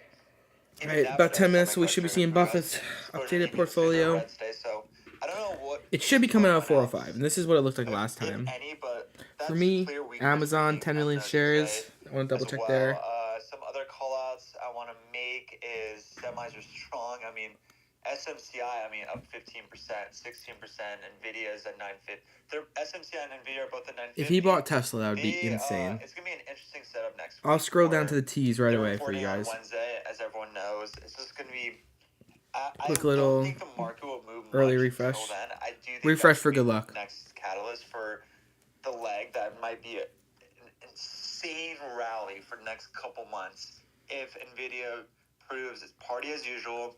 They're bucking the trend of semiconductors guiding down this earnings cycle, and they're just continuing the party. If that happens, we're gonna have a crazy summer because there is no volume in the markets at all to prohibit this rally up to the right that we're seeing. And yes, I would love to see some confirmation on volume that we just broke all-time highs today. I would love to see above average volume. We're not getting that. We are. So that's annoying. However, if Nvidia pulls through, like, this is going to be an insane summer, in my opinion, because I don't know what other catalysts are out there to make us kind of get fearful again and break some key technicals and test the 200-day. I don't know if there will be any, and it feels like summer started early this year, and that's what we're noticing in May, where the volume is light and not much action is happening, and we're just continuing the trend of up to the right. Some other calls I do love me some summer. is Jumia. Jumia is Jonathan, welcome to the chat, by the way. JNIA. Appreciate you coming. They're approaching $7, up 10% today again. Jonathan, are you from Instagram? Their strong earnings last week. This is a name that's still under the radar, and I think it's a huge mistake. Mercado Libre is showing some strength. Cybersecurity is finally waking up today. CrowdStrike up 4%. Zscaler is actually up 3%. They're finally Nice. above 180. Appreciate you They've been joining. stuck in the 170s. These spaces are great. for such a Post them long every time. day.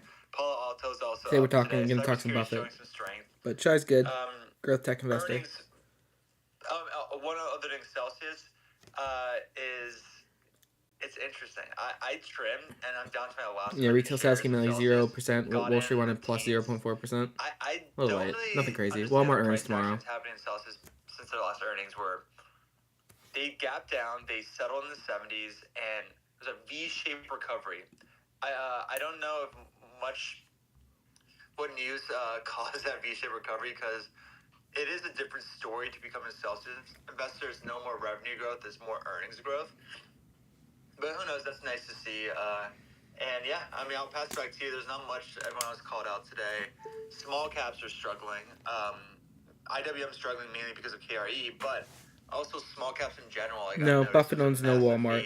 It feels on brand. I'll give you that. But yeah, no Walmart in here. Would outperform, This is his portfolio as of the end of tech Q4. today based off the CPI print. TLT is up 1.4%. Rates are lower, but they're not really catching the bid that I assumed they would. So that caught me off Just base, the SEC's and, website. I'm gonna be digging deeper on why that is, but I'll pass it back to you. Yeah, a lot to think over there. I like the points on NVIDIA. We can talk more about kind of leading up to that if that's going to be the NVIDIA. next big catalyst. By the way, we got about, if Warren Buffett is going to share his portfolio today, which it is either today or tomorrow, I'm pretty sure it's today, it would be at 4:05 p.m. Eastern, so about 10 minutes there. There is a quote-unquote secret stock that they've been building up over the last couple quarters that I don't know if it's going to get shown today on this 13F filing, but it might, or it might be kept secret, but yeah, watch out for that in about 10 minutes, hopefully. Yeah, rumors are that it's Celsius. Yeah, we'll see. I don't know why. So CNBC said something about it being kind of in the bank or fintech area. So we'll see what it actually ends up being, but that's kind of what I'm going off of. If you've looked at Goldman Sachs lately, it might make sense. I did my 52-week high thing. It's JP Morgan, Bank of America, Citi, Goldman, Morgan Stanley, Wells Fargo all hit 52-week highs today. So it's not just them. And a lot of regional banks and some other types of those institutions, Charles Schwab, Ally Financial, etc. So a lot of those names. Moody's. Insert that one meme of from the Big Short. All right, well, real quick, before I go over to you to cover that stock talk, you want to get some thoughts in here on the market as we go into the close, and then we'll rotate into that Warren Buffett stuff? Good timing for it, by the way. Citadel, $2.3 billion of revenue in Q1. Nice. Yeah, very nice day for the markets today. I mean, look, when we had this pullback a couple of weeks ago, I mentioned two things. And for those of you that listen to our spaces every day, I'm sure you remember this. I mentioned two things, which is the 50-day moving average in the S&P 500 and the 10-year yield. And that those were my two barometers for sentiment. And basically, as soon as we reclaimed the 50-day, we've done nothing but go up. And maybe that's a rudimentary way of looking at it, but for me, it works. And when it comes to short-term momentum, if you pick a data point to pair combined with basic technical analysis, he does you own get a new. pretty good cue for where the markets are headed. And so, this relief we've seen in the 10-year in the past few weeks has been the accelerant that we needed to rebound. And here we are today ripping through highs on, relatively inline more CPI. snowflake, that'd be sick. And obviously those downward revisions on the PPI numbers yesterday, which helped fuel the initial bounce. So very happy with the move. Semiconductors, I think today were the standout category, especially off the open and certainly through the rest of the session. We were kind of all over these names, but TSM is a swing that I talked about. Sorry for the noise. We opened that on Friday. I alerted that with the 150 calls. Yeah, by far on it's Friday Apple. when we entered. So it's been about 5 days since those positions have been open, really only 3 market sessions. And those are up well over 50% today after this 2.5% move to the upside in Taiwan Semi today. It actually had a big move yesterday as well. So those two sessions Here's the top 5 together holdings. have made this thing well above the 150 spot. Right here. I was talking to 75% in the 5 companies. Today, but it's hard. I find Apple. it hard to believe that Taiwan is not Market's the closed. biggest winner agnostic beneficiary of this entire theme. Now there is an element of geopolitical risk that's layered on top of this name, but Should be 5 minutes. I don't think an invasion is happening anytime soon. If I had to guess, obviously I don't have a crystal ball, but planning on riding that position pretty much, until expiry. I have a July expiry on that position, and if it works well, I'll probably roll it out even further. Broadcom was a name I hit today. There was actually a very overlooked piece of news on Broadcom today that I didn't see on This is the anyone's biggest. feed. This is Buffett's portfolio from last quarter. But Actually, Broadcom's let's up get 4% this. today. I hit it. Buffett. The reason I hit it today was because the news from this morning was very bullish, and like I said, was not on any mainstream This news is sources. Warren Didn't Buffett's see it on portfolio anyone's from last Twitter quarter. feed.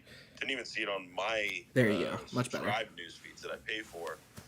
But somebody sent Last me the quarter, article Buffett's this morning. portfolio. Wait and see it I updated. won't disclose who it was, but one of my friends sent me the article this morning, and it was talking about how Broadcom expects their AI chip-related revenue That was part to 1. jump to This is part 2. 35% of total semiconductor revenue this year. That number was 15% last year.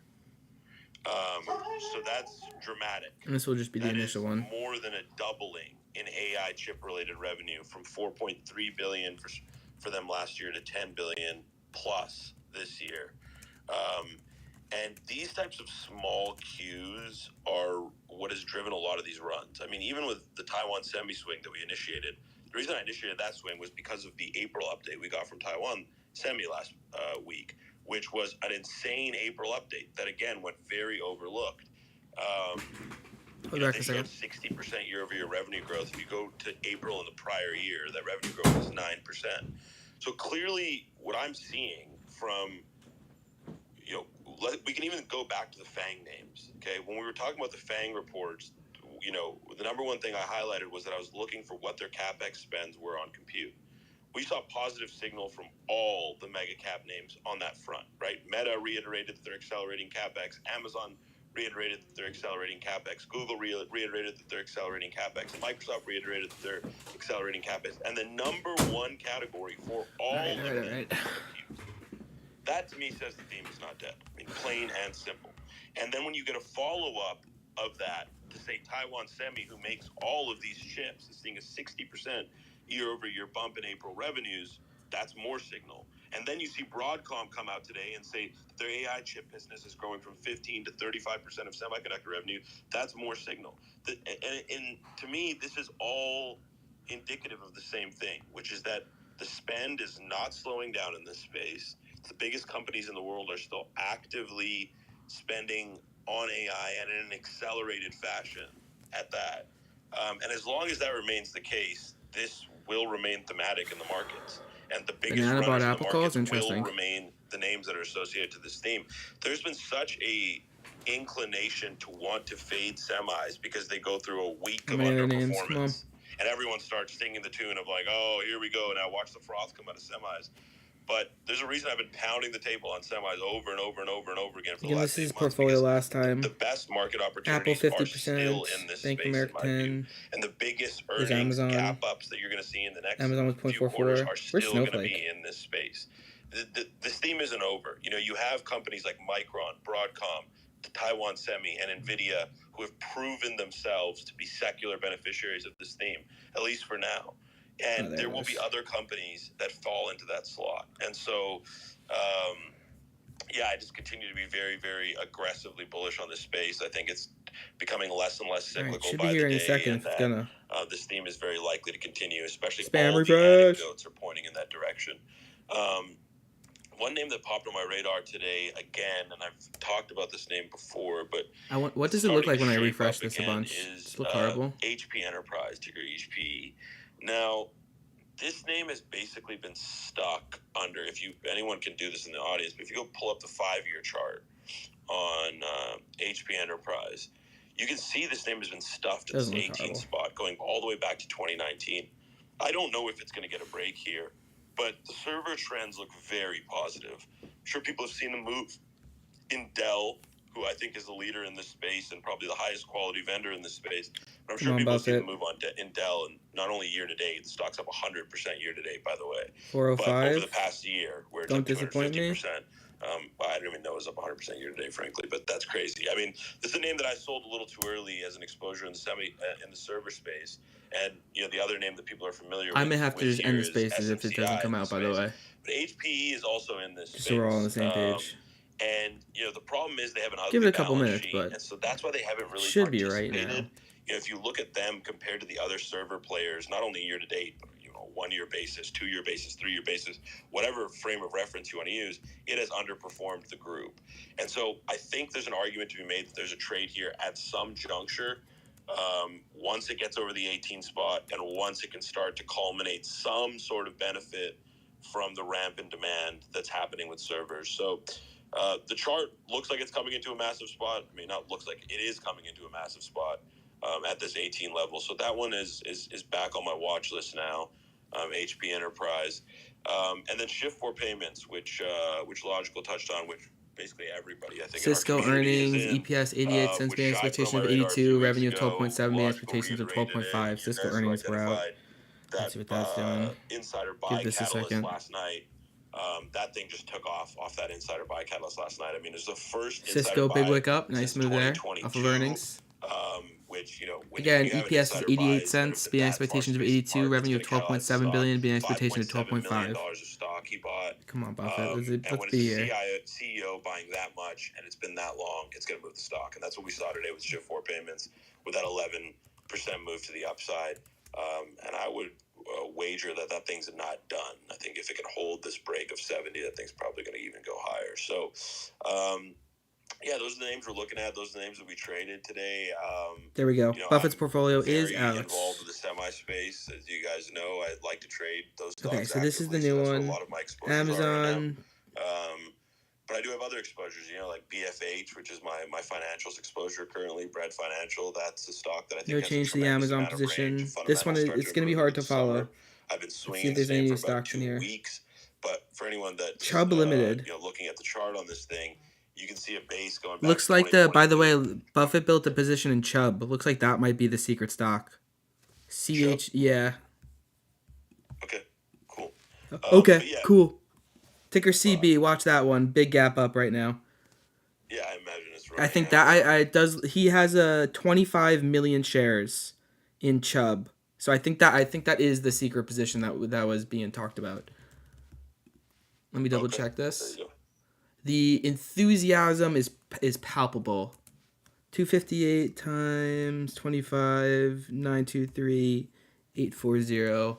Looks like Buffett has 100,000 million 6.7 billion position. I think that's the secret stock. Okay, well, there's Chubb. But yeah, I think Bread Financial, anyway, if financials can start to recover, I think this thing has a ton of range, like a lot of range.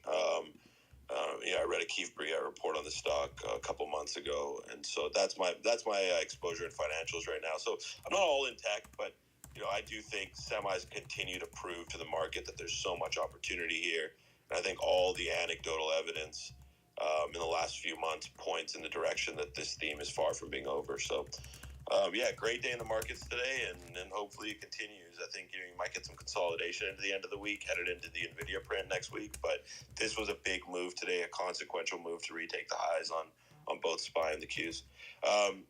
Jason, go for it.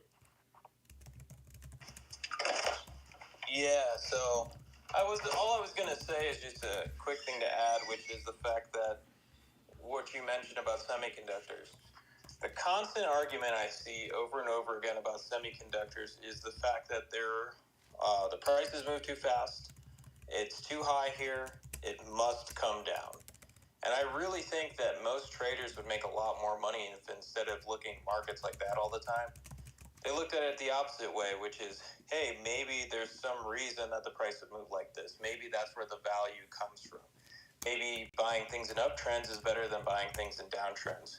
If you made that same argument about semiconductors, and you said they had a ton of upside to go, and then on top of it you said, let's say that a chart of them looked similar to corn, for example. I know I'm a commodities trader. I know not everybody knows what a corn chart looks like, but corn's like... Why are we talking about corn when we should be talking about Buffett? What the hell? And it looks like Guys. it's just starting to move higher here. Everybody would say, yeah, you're completely right. It's got some upside to go and so on. And so that's incredibly important to understand that, you know, when these things move in such a way, a lot of people just kind of bet against it, but there's still a story for it to go even higher.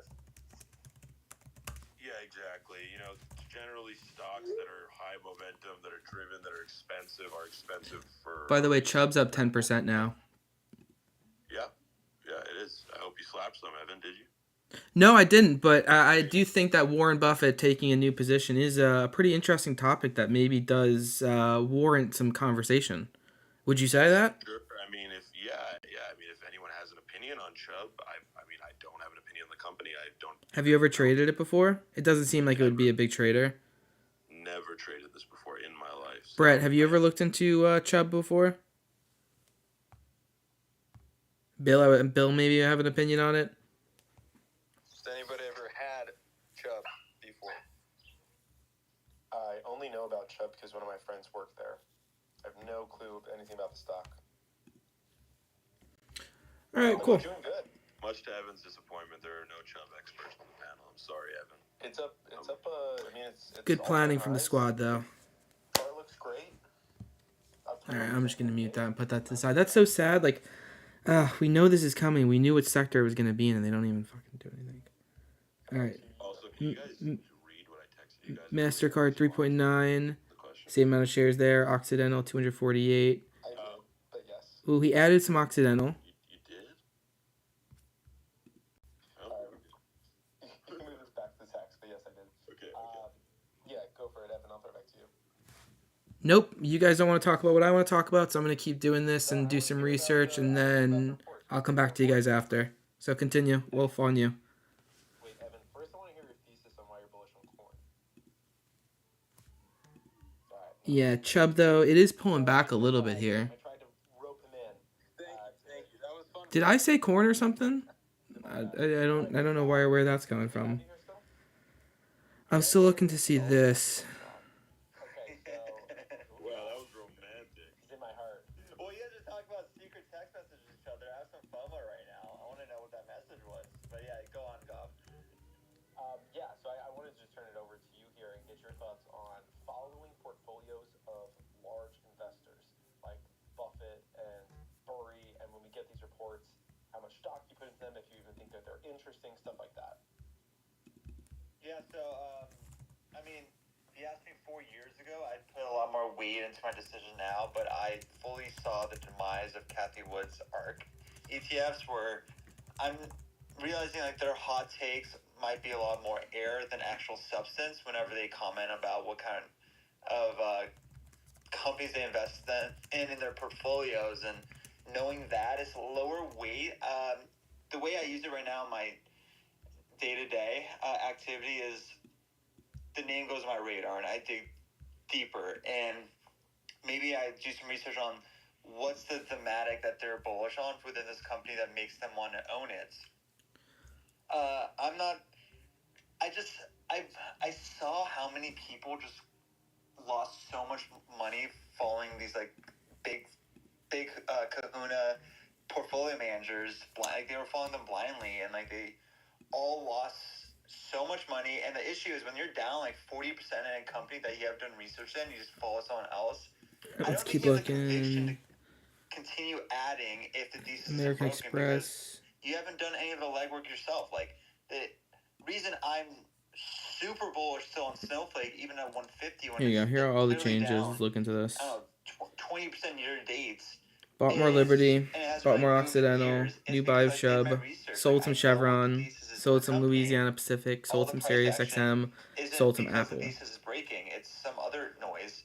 And I did my homework, and I feel confident knowing the weaknesses and strength in those names. And the issue with like Shy, not to interrupt you, but speaking of snow, I actually wanted to ask you a question about it. So finish your point, but then I'll ask you a question right after.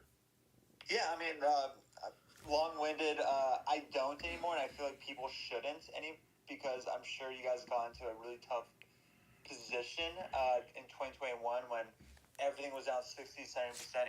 You didn't feel confident enough to act on it because a lot of these portfolio managers, like, they don't really update the public on a daily Apple basis. didn't move Like, I off know this, Cathie right, though? Woods does, but like a lot of them just do on a quarterly basis when they do their filings. So No, good. that's Yeah, a we knew long this already. time to like kind of be sitting on What was the stock? to be a back holder, not knowing what to do, and you start spiraling. So I fully advise everyone not to follow the Buffetts, the Cathie Woods, all these large hedge funds, because like there's gonna be moments when the market will gap down and you will feel that anxiety and spirally feeling of like, do I add, do I sell? And you won't have that answer because you followed someone else without doing the work, and you'll have FOMO because you didn't buy it when you should have, or you'll feel tilted because you held on for too long and you found out a month or two later they sold out, but you were the guppy who held on for the extra 20-30% decline. But what's up, Stock Doc?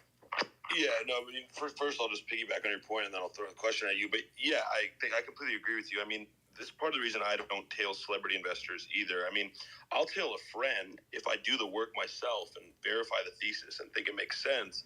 But, you know, people start positions for all sorts of reasons. You know, everyone's portfolio has a different makeup. They have a different set of positions. They have different risk tolerance. They have a different, level of beta exposure compared to other portfolios. Portfolio construction and management is a very, very intricate task. And like the idea that somebody bought a stock means that you should also buy the same stock, without exception, is just a crazy idea. I mean, it totally depends on so many factors: the size of your portfolio, the diversification of your portfolio, the concentration in certain industries, your risk tolerance, what sort of risk management tools you have in place. I completely agree with your point. And, it also makes execution much more difficult when you don't know why you own what you own. And this is why I emphasize so much, even to technical traders who are purely technical traders, to at least have a basic understanding of the stocks they're trading. Because, especially for me, as a catalyst trader, understanding the context and the backdrop for that catalyst in the context of a company is super important, because otherwise every pullback, like you said, turns into a fear moment and usually shakes people out of positions, as opposed to somebody being like, wow, the stock went up a lot and pulled back into the daily 9 EMA. The thesis is still intact. I'm going to buy some more, right? That's the reaction you have as somebody that's convicted in a position, versus somebody else oh my God, the stock's dropping. Why is it dropping? It was green 3 days in a row. Now it's red. What's going on? And they sell the stock. So yeah, you made some excellent points. I just want to reiterate those. But on Snowflake, I agreed with you guys on 4. I agreed with you guys on TMDX. I was in those trades with you guys. Snowflake is one I haven't tailed yet. I may end up regretting Let him that. cook.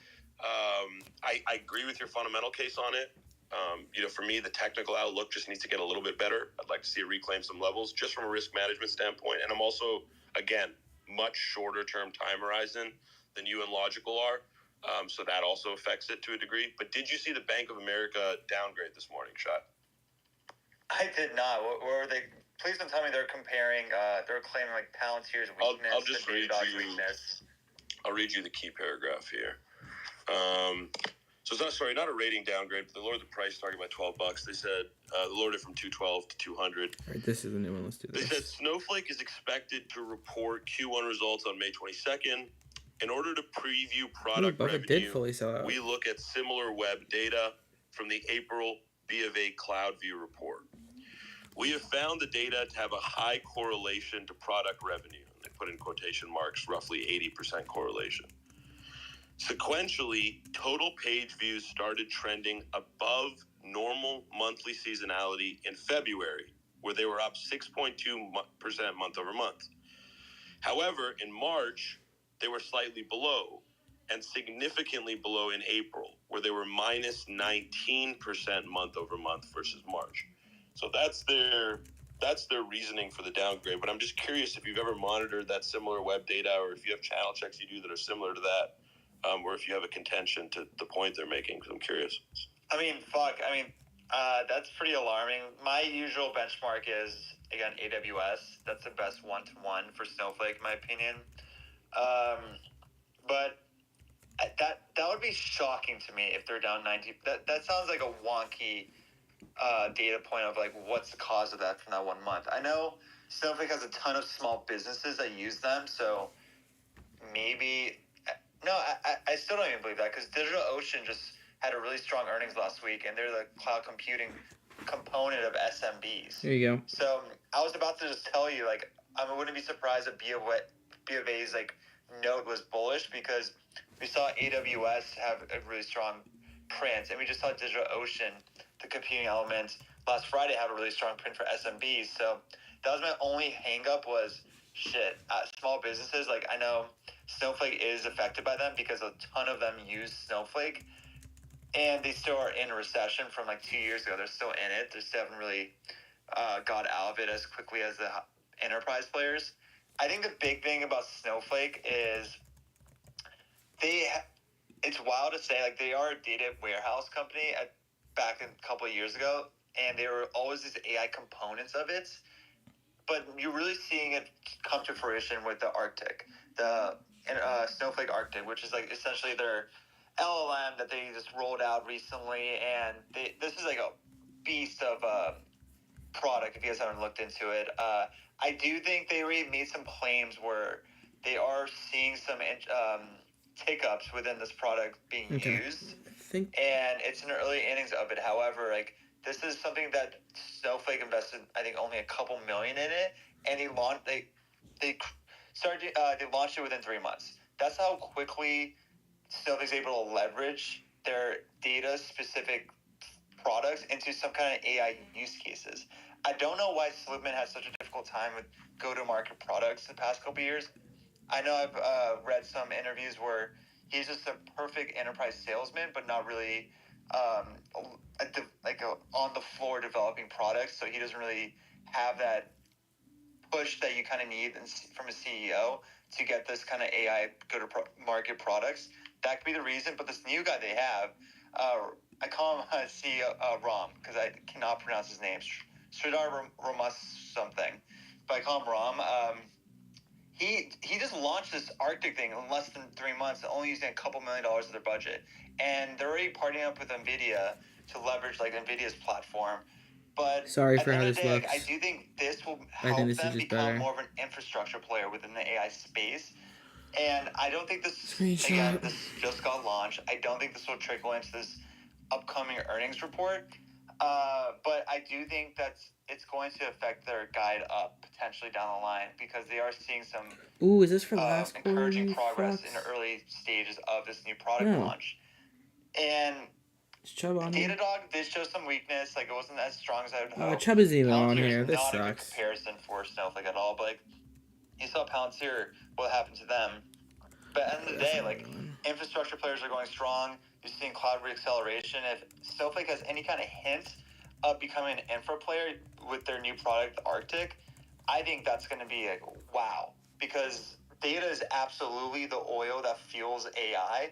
And if Snowflake has a third of the Fortune 500 data already in their ecosystem, they can leverage AI in so many different ways if they have the right captain to lead that ship. And from what I've been listening to and reading, like, they kind of have that guy right now. It's early innings, but that BofA comment, like, that is alarming. I'm going to dig into, like, that source. I'll send you the excerpt here. Because that negative 19%, that's like a major call out. Like, that's just not a couple percentage points. Yeah. So to be complete here on the point, the April seasonality is down normally anyway. Here it is. But it's down roughly 10%, and so they're citing the deviation from the normal seasonal decline in April. You get what I'm saying?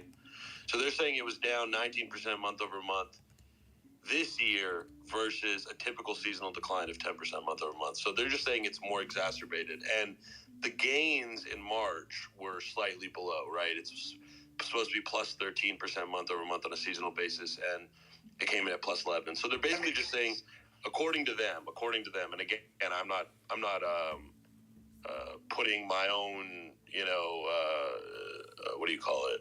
conviction behind this. I'm just reading what they said, but they're basically saying that trend was up big in February, slowed in March, and then fell off a cliff in April. And I have no clue if they're right or wrong, but that's what they're saying based on the similar web data.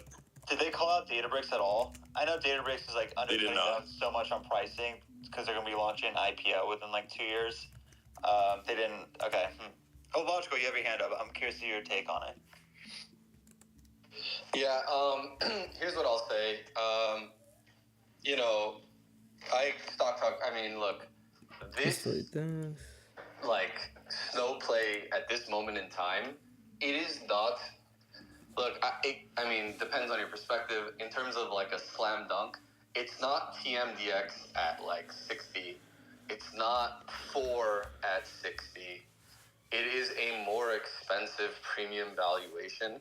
And both of us, like, love to see the, valuation of fundamentals play out with the technicals. So if you have, like, any sort of, like, let's say you're not comfortable with the technicals, well, the fundamentals on, like, a valuation basis it's not cheap enough where, like, you can kind of ignore even technicals. Like, for me, this is cool. I feel very bullish on the fundamental case, and I feel very, all right, yeah, no. Very good about the valuation. Like, 4 was, when I looked at it, I was like, I need to give them credit. I forgot to there. Like 40% growth. Yeah, that's a buy. I don't even care what the, technicals look at that point, because I can tell that this business is going to be bigger tomorrow. Like, I believe very heavily into Snowflake, clearly. I use the product every single day. I've used it today. I will say this. I'm not sure about that Bank of America note. I'd love to see that as well. But here's what I'll say. Our reps have been pretty aggressive lately and they've been a lot more chatty, and they've been trying to get us in the room using more products. I just spent the last day setting up a new data science image to run Jupyter notebooks, and so they're clearly making a push into taking up more of your work. I don't know what the word is, but like your time spent in the Snowflake landscape, using more of their things. Because I mean, think about it, your data is like essentially stored with them in their database, and so they want you to build out all your data science tools that you could have elsewhere into one product. Like before, we used to use this AWS SageMaker forecasting Bro, Kate, tool. guess how old I am. And now they just told us that they have their own forecasting tool. So we no longer need to feed data into SageMaker. We can just do everything inside the Snowflake environment. So I don't know what this node is. I will say that they're getting a lot more aggressive with the developer side, driving the I do sound young. I am well aware. No, I am a little bit older. So yeah, I think they're going to capture. I'll give you more another headspace guess. there. You In are terms of any sort of a couple years off. short-term downside, I just feel like A good couple. a A good lot of couple. these headwinds of growth and Nothing stuff. too crazy though. I Let's still not get feel wild like out here. And again, I've been told this note it's probably related to Databricks and them prepping for that IPO. Let's get another one. Using promotional pricing, which kind of hurts. But again, once you have someone as a customer at Snowflake, Yep, you're Anon not is going right. to 25. switch, because it took us 1.5 years to migrate from our legacy databases like Oracle and Hive and etc. to Snowflake. So once you have a customer, it's land and expand. And again, they probably get I'm gonna turn this into a little 10% bit of thread here. off the bat, if not more, from data usage year over year, just because there's new data, right? And I've explained this in the past, but it's like today's May 15, tomorrow's May 16. Every single day that passes, every time I run my model, there's more data inside. And so it's a usage-based model. The data continues to grow. It's hard to get off their platform. They're laying down the foundation for the future. Yes, it is a longer-term investment in mind, and it's starting from like a 50 billion valuation or whatever we're at right now. You know, I can see this as a $150 to $250 billion company in time, right? In 5 years, if this becomes a 3 to 5x in 5 years, yeah, what's that CAGR? Oh, right? Paul. It's gonna destroy the S&P. Coming for the knees. No, I hear you guys on all the. Yeah, go for it, Shy. Also, real quick, like this is my thesis right now. Same with law schools. If they come in and they actually guide down, or just like don't even budge on their guide, and like the growth is actually gonna be 20% this year, something is happening. Like my thesis is not widening, it's narrowing on Snowflake. I need to dig deeper on why that is, because maybe it's, I don't see it, anecdotal evidence, like it's just as sticky as what Logical's saying, but they actually need to guide up for me to like fulfill, like this makes sense buying it right now, and they actually have a moat still. Damn it! I forgot to put that around if they again. guide lower, like 20%. BofA sounds like it's going to be like a Datadog type of earnings, where like they don't really guide up that much, maybe 1 or 2%, if that. Again, I think that like a big part of it too is like, okay, the last time they had Frank Slootman leave, new CEO, they may have guided down. Paul, I actually probably am gonna hang out in that 5 p.m. space. Why not? Part of that was because we have a new CEO. We don't know how things are going to work in the transition. So, barring no issues in that transition, they should be back at their original growth. Second, now you're going into this quarter after a 30% drawdown, which helps a lot in terms of like the valuation and the expectations. So, yeah, and then we had AWS and all the cloud service providers basically. This website is sick. How have I not seen this before? All right. But in general, it's a Let's do typical it. one-to-one correlation with AWS.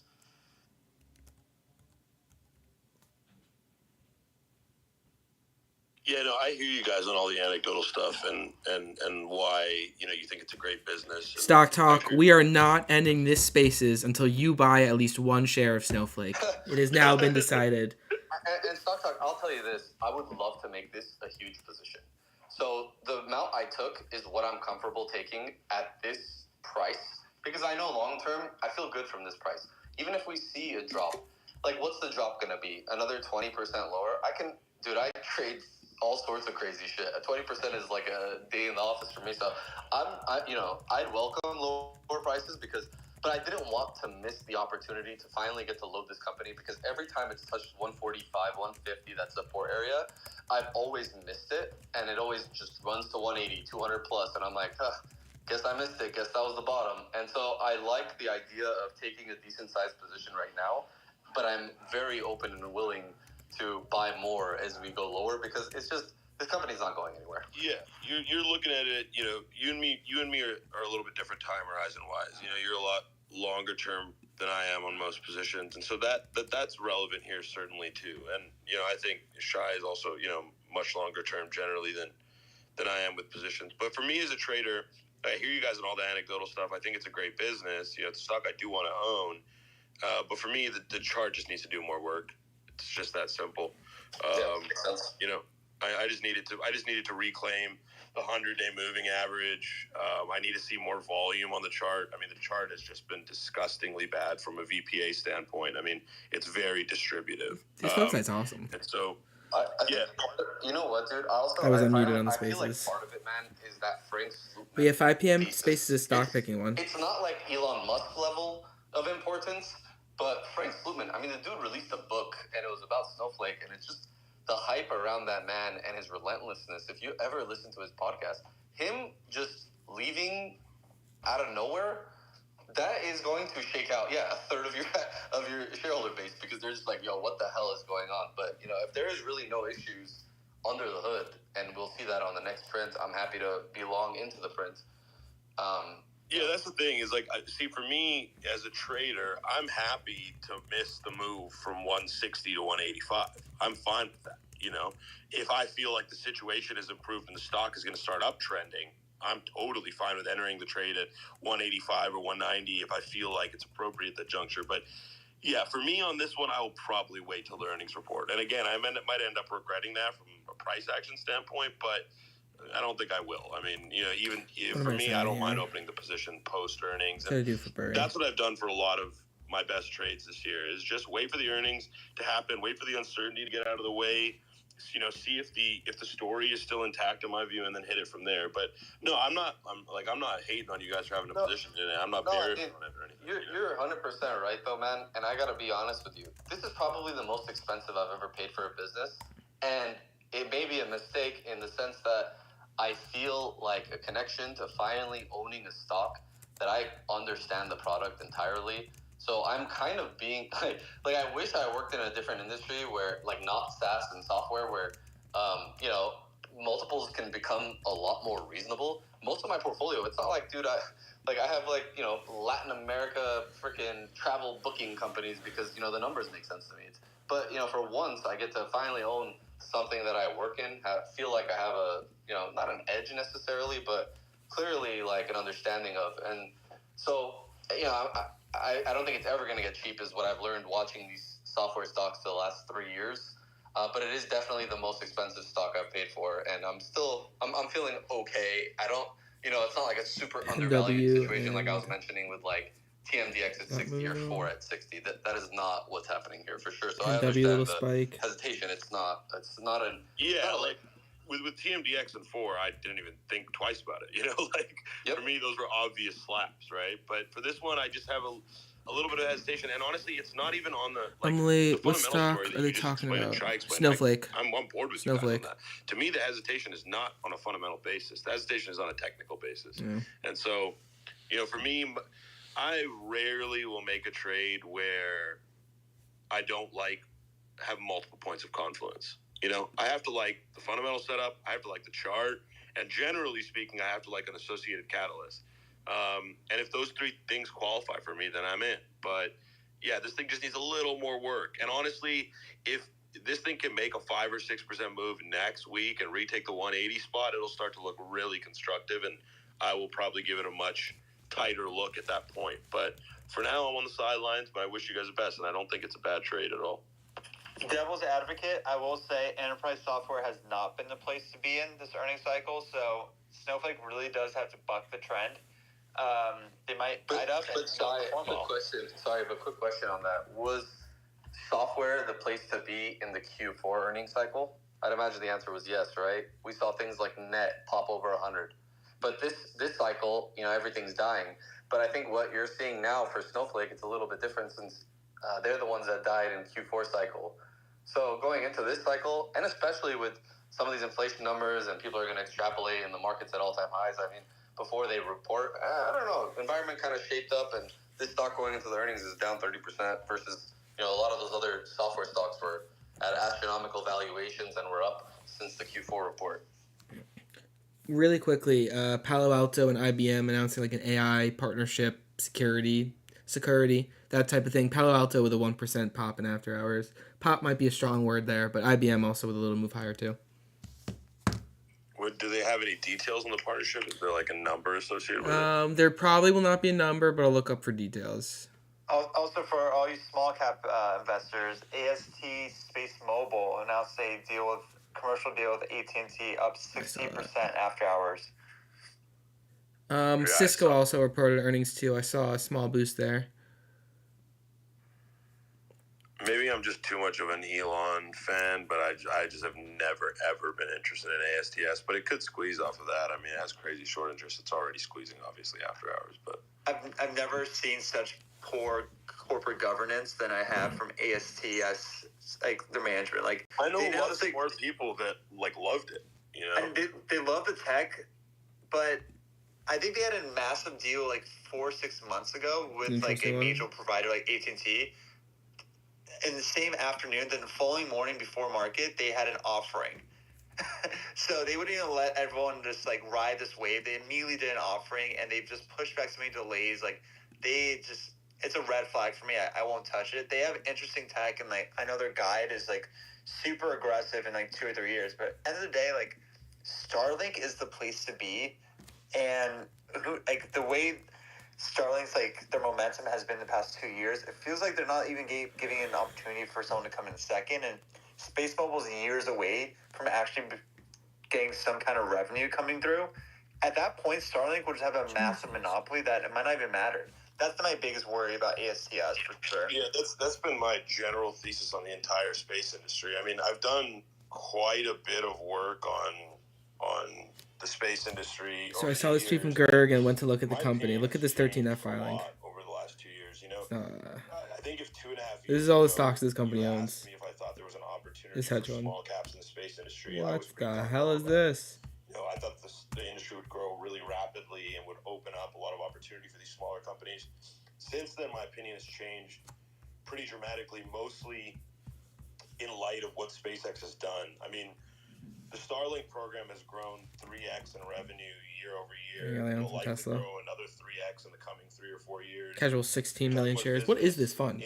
Within SpaceX, and of course it's not SpaceX's only revenue source, but a business within SpaceX that's going to do, over $6 billion of revenue this year. I'm stupid, I guess. I probably should just know who they are. It's just growing so fast, and I just don't think there's any technologically analogous system out there. I don't think ASTS is close, frankly, and I think even when they are revenue producing, I think the cost efficiencies are going to be so heavily in SpaceX's favor that it's just going to inhibit competition. When you have a brand new industry that is small, which is exactly what the space industry is, it's not a brand new industry from the sense of, the space programs have been around for a while, but it's brand new in the sense of how much private money is going to it. That's really only been a phenomenon over the past 5 years, this sort of private investment phenomenon in the space industry.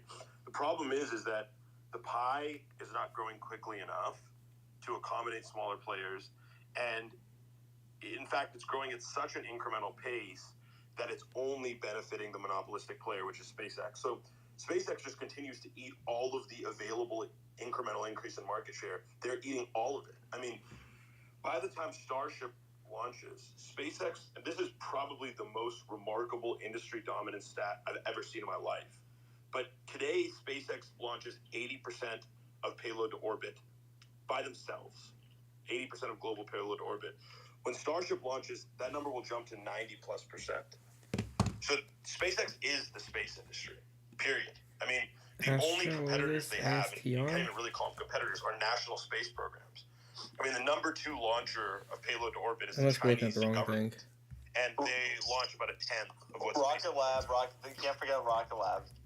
Yeah, look, Rocket Lab's done well, but see, that's another thing. Like ASTS, Rocket Lab, like, do I think Rocket Lab can continue to do well? Yeah, from a relative valuation standpoint, for sure. Especially if SpaceX continues to get more valuable.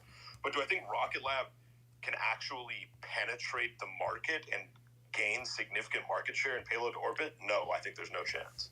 So, those are two separate conversations. Can the stock go up? Yeah, I think the stock can go up. Do they pose any kind of competitive threat to SpaceX? Not at all. SpaceX, in my view, is the single most dominant company in the world in their industry by miles.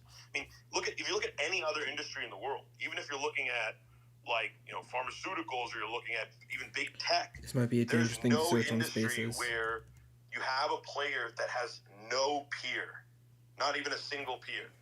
There's no one doing what they're doing, and there's certainly no one doing what they're doing at the efficiency that they're doing it to. So, yeah, that industry is going to be very, very complicated to instill competition within, and it's going to have to get a lot bigger for that to happen. To even accommodate smaller players, you're going to have to see probably a 10, 15x increase in the size of the industry itself. So that's a long way down the road. So I'm pretty, I don't want to say pessimistic, but I'm pretty hard pressed to believe that there's an opportunity right now for smaller space companies. I don't think that there is.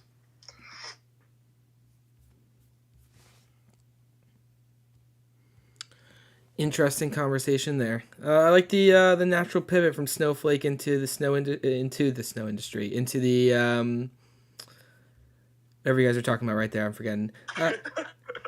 Buffett fully sold out of HPQ as well during the quarter, by the way. So HP was one that he fully sold out. Chubb was one that he fully bought into. Reduced his stake in Paramount, which I think we knew this quite aggressively. So it was an interesting move. Myself and HP Computers. You're gonna own HP Enterprise. HPQ is just a shitty stock.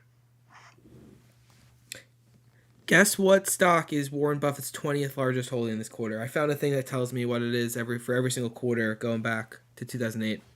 You know what? Actually, more fun game. What do you think Warren Buffett's largest holding was in Q1 2008?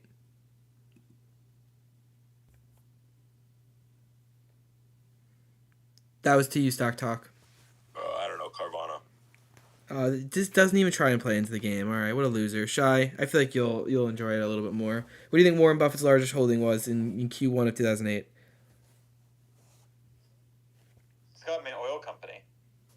The largest oil company up here it's a little bit further down actually. Don't tell me, was it IBM? No.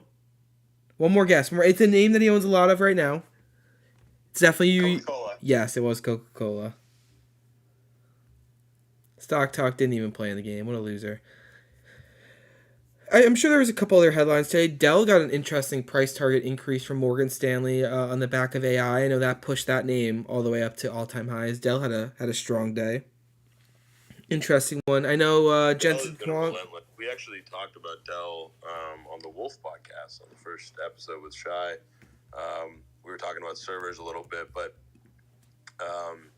Dell's the best in breed in servers, and there's a brand quality distinction that needs to be made in every category at some level. Spaces are great, more Paul. Powerful in certain Spaces categories. are unmatched. Tech hardware is a category where there's a lot of brand loyalty. You've seen that with Apple, obviously, but from an enterprise client standpoint, it's hard to imagine a scenario where. By the way, if you guys are into this live stream for the first time ever, make sure you guys are subscribed to the channel. There's a little bit more commodity style competition when it comes to servers than there is in GPUs. Definitely, the barrier to competition in GPUs is much higher, and that could be a leash that ends up being a 3-4 year long leash for NVIDIA, maybe even longer. This cycle of perpetual innovation where you can out innovate your competitors in perpetuity. That can happen in a category like GPUs. In a category like servers, I don't think it can last that long. So the question is really, how much market share does Dell take in the server space over the course of the early years of this transition? How well do they retain that market share? And I think you're going to end up with a pretty static distribution of market share here. I think you're going to end up with probably Dell, SMCI, HP as the three big players, and It's anyone's guess who ends up as a dominant. I would guess it'll be Dell at the end of the game. But yeah, I think you're going to end up with kind of a static market share split between those players. You'll have like hyper loyal customer bases. You'll have certain big tech and enterprise clients that have been working with one of those three companies for a long time that'll continue to do so. But that space will slow down on the unpredictability pretty soon, in my opinion, probably within the next year. GPUs, I think there's a much longer runway, but from a pricing power and supply distribution standpoint, you're going to get a much clearer picture on servers. I think within the next year, not going to be completely commoditized, but it's just a lower barrier to entry, and it's much easier to innovate on the server side than it is on the GPU side. So it's much more cost effective to innovate on that side as well. So I think the dynamic there is ripe right now and has been year to date. But eventually it'll slow a little bit there, and I think you'll start to see a refocus in other categories. Memory is probably, I think, the most interesting. There's actually news this morning from China that certain Chinese chip players are starting to develop more HBM capacity. For people in the audience that don't know what HBM is, high bandwidth memory, pretty much essential for these modern server systems. But China's starting to get into the HBM game. That could disrupt supply globally, potentially affect pricing power for some of the U.S. players. But we're starting to see more of a dichotomy, obviously, as we've seen from a policy standpoint over the last 6 months between the Chinese and this was CPI from this morning by category. That'll probably continue to be the case. So maybe they're sheltered a little bit, but that's another category where it doesn't have the same problem as servers, where there's a low barrier to competition, but it has a different problem, which is that supply is going to be much easier to plug in the memory space. So any supply shortages that are driving pricing power in the memory space are going to be fleeting. They might last 4 or 5 quarters at a time, maybe less. With Micron in January, what we saw, the forward guide we saw from Micron, it was good. I mean, it was aggressive. It was double the expected forward guide. But I think the leash is shorter there, And this is kind of the common theme. I think that there's a lot of spots here where there's big trades to be made when companies start showing a pricing power edge. But the really tricky part is going to be how many quarters does that edge last? Can you expect to own those companies for 3 or 4 years? I think in most cases the answer to that is going to be no. My dog's howling one downstairs. exception is proven to be GPUs, and that could continue to prove to be the exception. Obviously, we have NVIDIA next week, so that'll give us more insight on that. But you really have to differentiate when you look at all these different components: memory, servers. Oh, GPUs. you love SpaceX. You have to first understand that they are all. Oh, I thought you were saying you love the spaces, but you like AI. SpaceX. I love SpaceX too. That's actually kind of funny that I just realized that. I'm kind of dumb sometimes, I guess. Is that the supply dynamics are dramatically different in each of those categories, as are the competitive dynamics. And you could argue the competitive dynamics are even more important. There's innovation in every space. There's competition in every space. That has been a fucking the animal. bridge between the leaders and the laggards, it varies. It varies dramatically. The server space, I think that bridge is really short.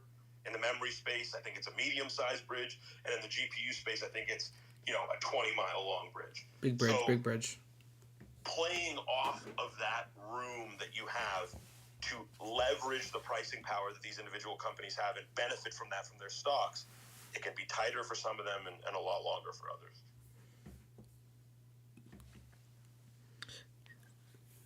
Appreciate the thoughts there. I don't know if you saw the breaking news today, but Costco is now on Uber Eats in some select places. Seems like the most American thing ever. If anyone's excited about that one. Stock Talk. Why does that change your thesis for Costco? Well, it doesn't. I think Costco's a great company. I think it's probably the best run grocery store in the world.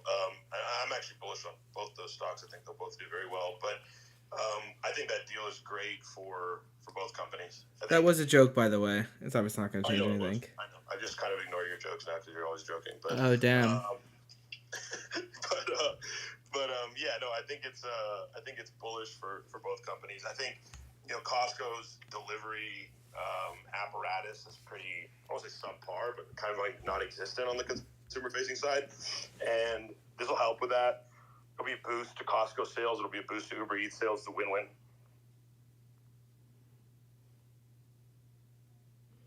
A win-win. Continue back, look at Chubb, now up just 5% in after hours. I wonder if HPQ, I think we kind of knew that HPQ was actually going to be moved. We already knew that. So I don't know if that stock's taking a hit. Not really. All right. There was a couple other headlines today. We did get CPI this morning. Anyone have any thoughts on CPI before I single out stock talk if they want to get in here? Logical, Brett, or Shy?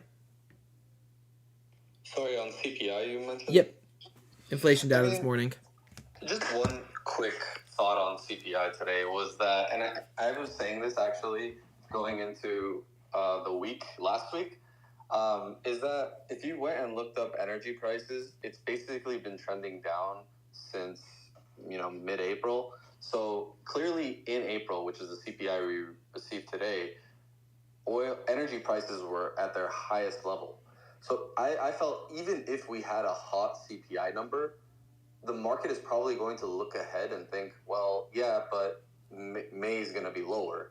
So I don't know. I felt like even if we had a hot number, we probably would have rallied because all that matters is, the future and not what happened a month ago. So yeah, I'm not actually that surprised. I think, especially with how markets have been behaving, is like, yeah, it's been low volume on this rally and all that stuff, but only price pays. And I don't know, there hasn't been anything that kind of like tears us apart. I think I agree with a lot of the reinflation narratives and, we have to be tighter and, maybe not the time to rate cut, but then it's not that simple of a situation, right? Because you have GDP growth that came in way below estimates. So the economy is actually very much slowing down. Not great when you have higher inflation, but at the same time, the reason why we have positive growth is because of essentially fiscal deficit and spending on Inflation Reduction Act jobs and, public sector and stuff like that. So it's kind of like that might be causing more of the inflation at this point. And the rest of the economy is kind of just humming along and there's clearly spots of weakness. So it's so murky. We still got a good space coming after this. The 5 p.m. space with Wolf, by the way, is just like... So basically, we're going to have 6 traders give stock picks for the week. Sounds like a fun time, if you ask me. Inflation is worse than, 2 years ago. I mean, 2 years ago, we had like 9.1% inflation. And I understand that inflation is cumulative, but, we're clearly trending down. It's not up for debate. So, yeah, I mean, to have a little bit higher inflation, but everyone gets to keep their jobs and consumers are spending, I don't know. Seems like an okay trade-off to me.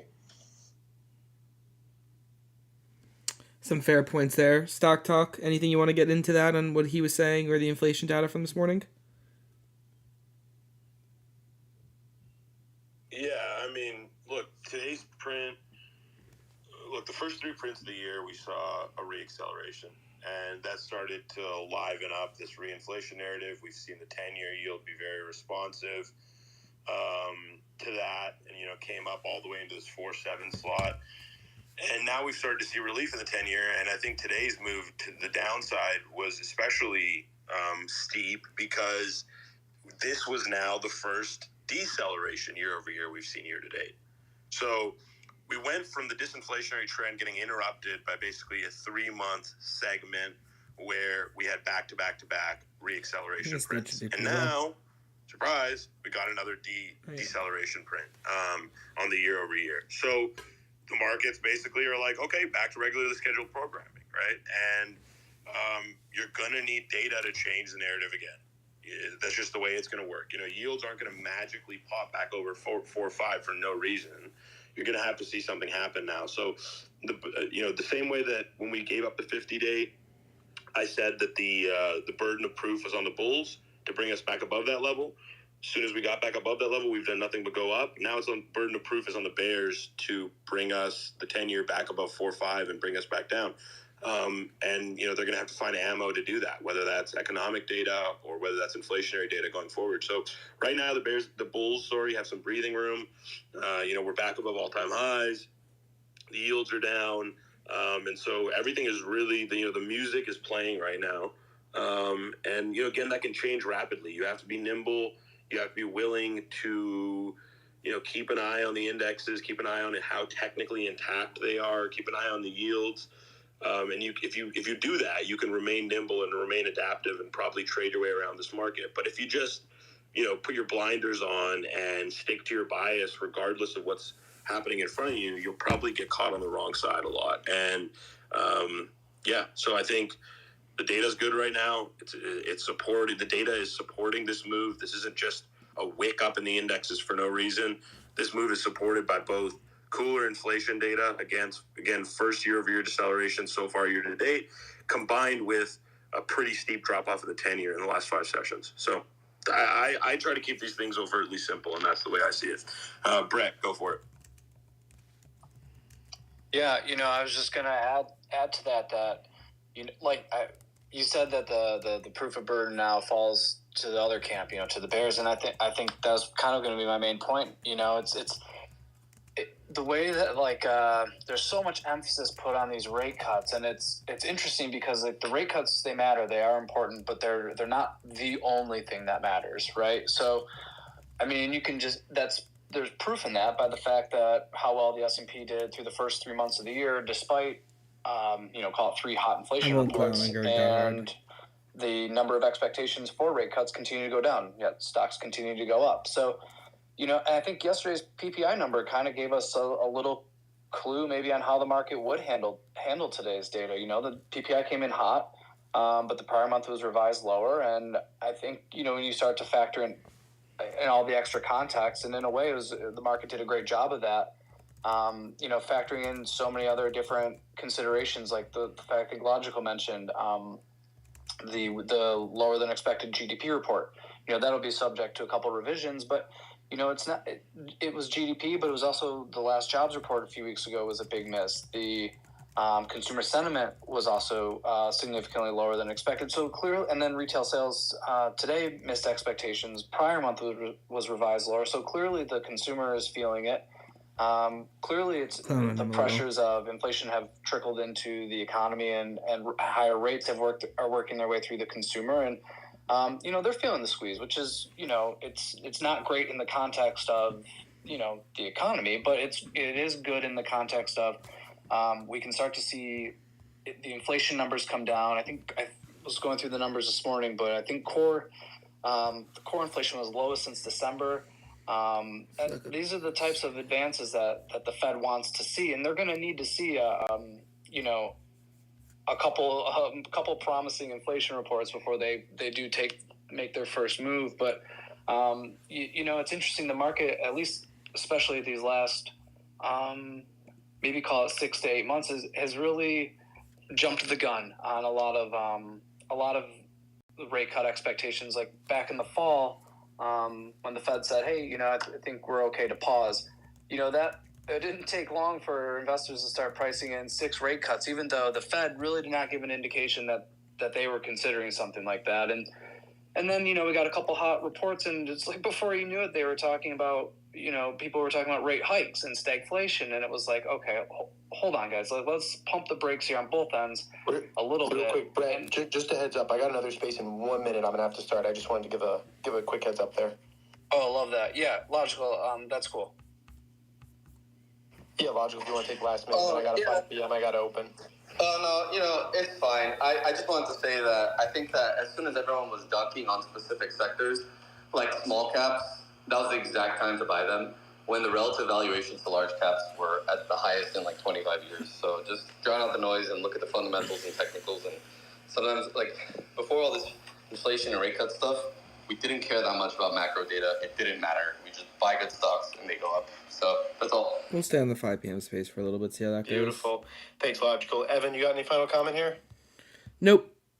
Nothing from me. Follow speakers. Appreciate everyone. Catch you all tomorrow. Sweet. Okay, I'm going to go open our stock picks for the week space from the Wolf account. I typically do this on Monday. However, on Monday I was at a dinner, and then yesterday I was at the stock exchange. So I'm doing it today. If you want to come and get, and Shai, if you're free, I think we might have an extra spot here for this next hour. So feel free to pop in. But yeah, if you want to come catch the crew, and if you're not, no worries. Come catch the crew. I'm going to be opening it up on the Wolf Financial account right after I close this one. So coming out with us. All right, that was that space for the day. Warren Buffett's portfolio coming out was the big one from that one, but a couple interesting stuff coming. There's something else that I saw that I want to make sure I posted.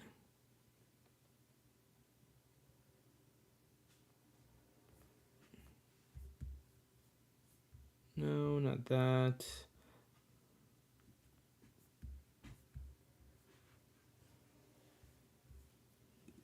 All right, let me get into Spaces. How was everyone's day today? Let's delete those too.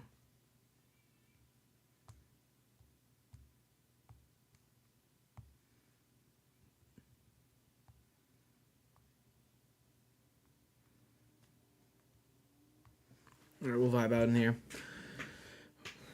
Spaces should be open in a minute. I just joined this.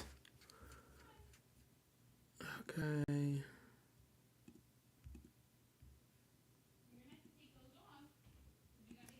Evan, is your pick going to be Chubb?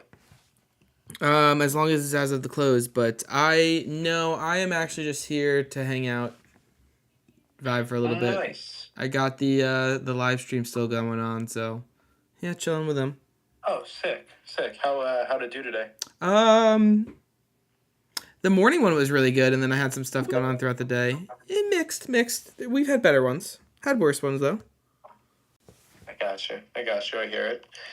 Well, listen, I would think was yesterday and the day before pretty active with all the AMC GME stuff? Yeah. That's good. Yeah, I can imagine. Jordan, you guys had like 2K people in the space yesterday or something like that, right? Oh yeah, it was a good day. I was showing everybody. Been awesome. I was showing everybody on the floor. I was like, "This are my boys." Oh yeah, these are the boys. 2K They're people. live, killing it. Yeah, we love to see it. Honestly, yeah, it was interesting. I didn't go for the open yesterday. I came at like 11 a.m., so it was definitely a little bit more calm. Usually I think everything happens at like the open and the close. And I actually was there in after hours for the first time that I've ever been there in after hours, which was interesting. A little eerie, right? It's like quiet, people like cleaning up, stuff like that. So I thought it was definitely an interesting time, but Peter sends his regards to those on the space, and we are going to kick into it in a second here. I know that Paper Gains is actually right now doing an interview with Will Rind from Granite Share, so shout out. He might come on a little bit like halfway through. And then I believe that Jaguar is our other who might be coming, but we definitely are going to have a little bit more time to kind of just chat through some topics and go a little bit more in depth, though. So if you're on stage, and Frank, I see you in the audience, if you want to jump up, I encourage those that are on stage, feel free to kind of take your time tonight, walk through some of your plays, maybe some expanded market thoughts, things along those lines. We'll have a good time. I think Jaguar will be on in a few minutes. But Andrew, would you like to kick us into this first? What's going on, everyone? Yeah, another good day in the market, which is awesome. Basically, the way that I'm seeing the market right now is we had a really nice year-to-date run in the market, and the big theme that everyone is looking at is, hey, we have an election coming up.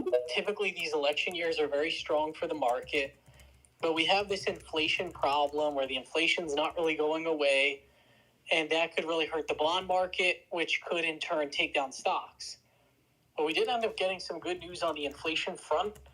We actually had the CPI came in below the estimates, which is fantastic. And I really think the market has just been looking for a reason to rally, because even though we've gotten so much bad news on the inflation front, the market has just been so resilient. So some of my main themes, I've been pretty bullish on bonds, and I'm long the TLT at the moment. That trade is just starting to work now, so we'll see how that goes. Typically what I've noticed with the bonds is when we get good inflation numbers, the month following is typically pretty good, and vice versa. If we get the bad numbers, it's too hot, and usually the TLT in the bond market, doesn't really do all that well for that month. But we're seeing a lot of rotation in the market.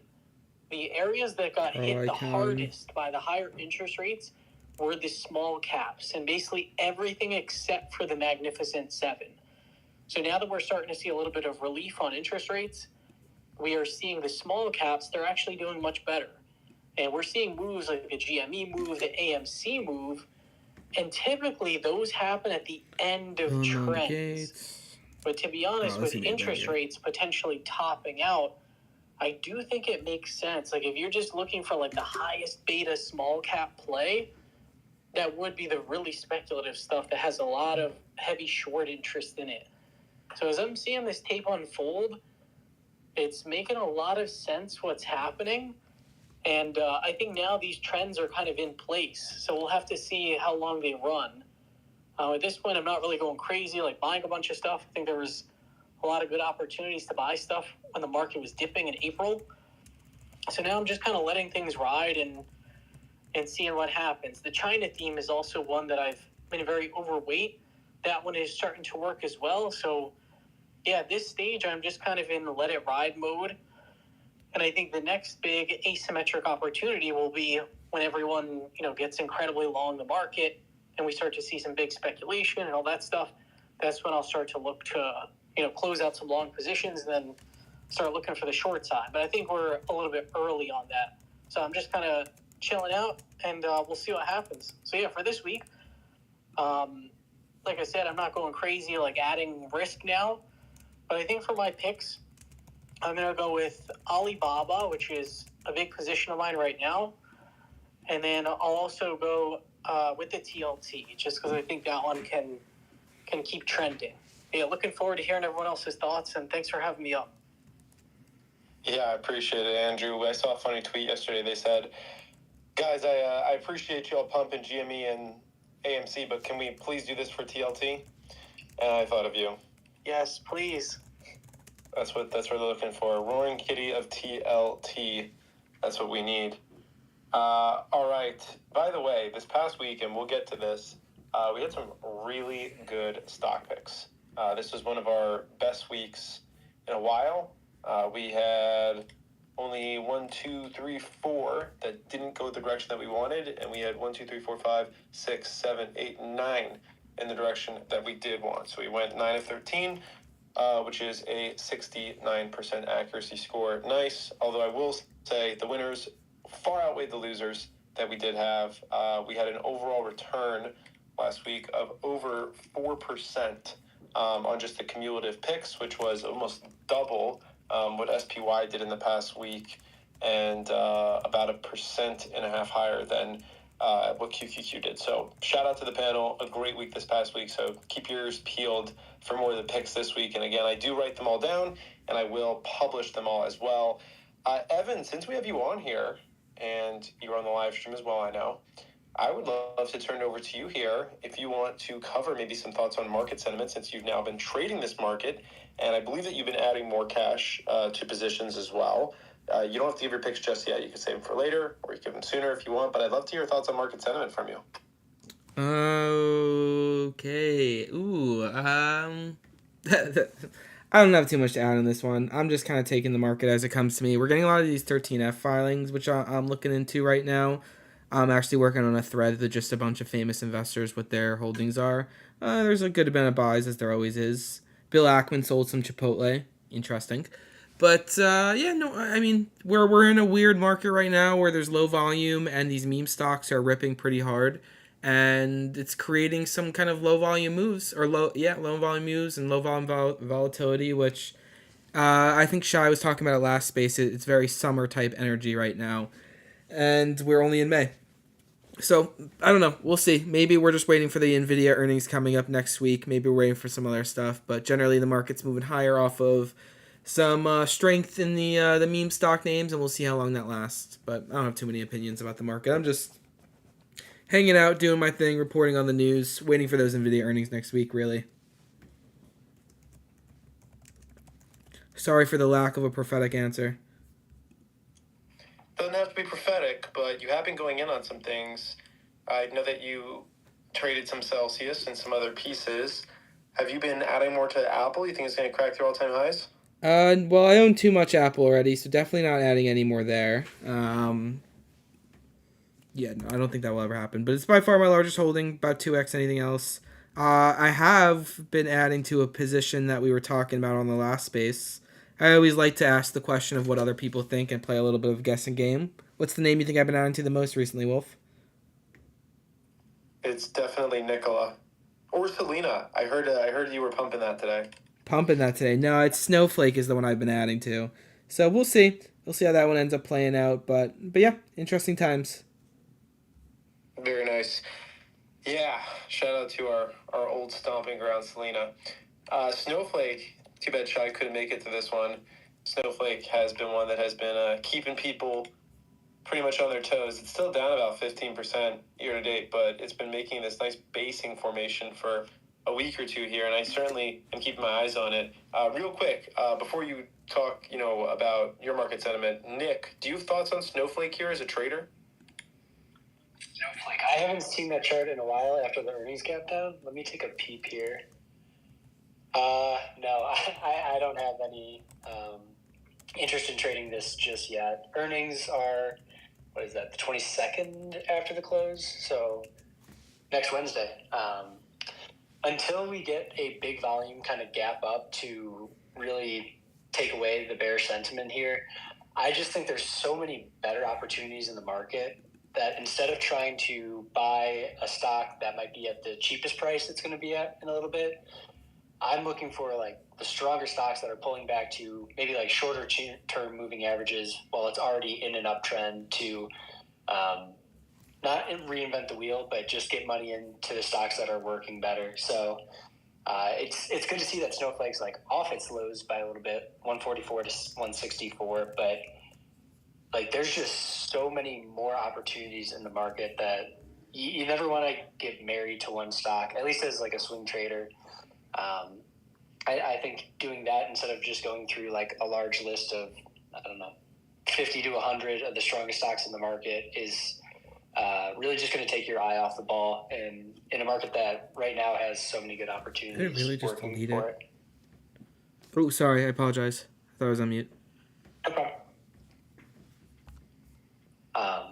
Yeah, so that's my Snowflake take. I don't know. Well, maybe Jaguar has some thoughts. I see him actually in the crowd. I appreciate that. Jordan, you trade any Snowflake or buy any Snowflake at all? I still own those 2 shares I bought a long time ago. I haven't done anything else with it, though. It's something I want to add back to, but I'm just not sure of anything quite yet, to be honest. Ever since the CEO change, I've been holding off on buying anything there, so I'm kind of just waiting to see more, I guess. But, at the end of the day, there is a lot of upside potential with this stock.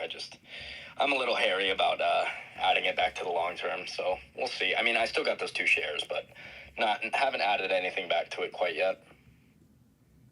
Gotcha, and I'll just try Jaguar, and then we'll keep going with the market sentiment. But Jaguar, Evan mentioned he's been adding to Snowflake lately. Was curious if that's a stock that you've had your eyes on.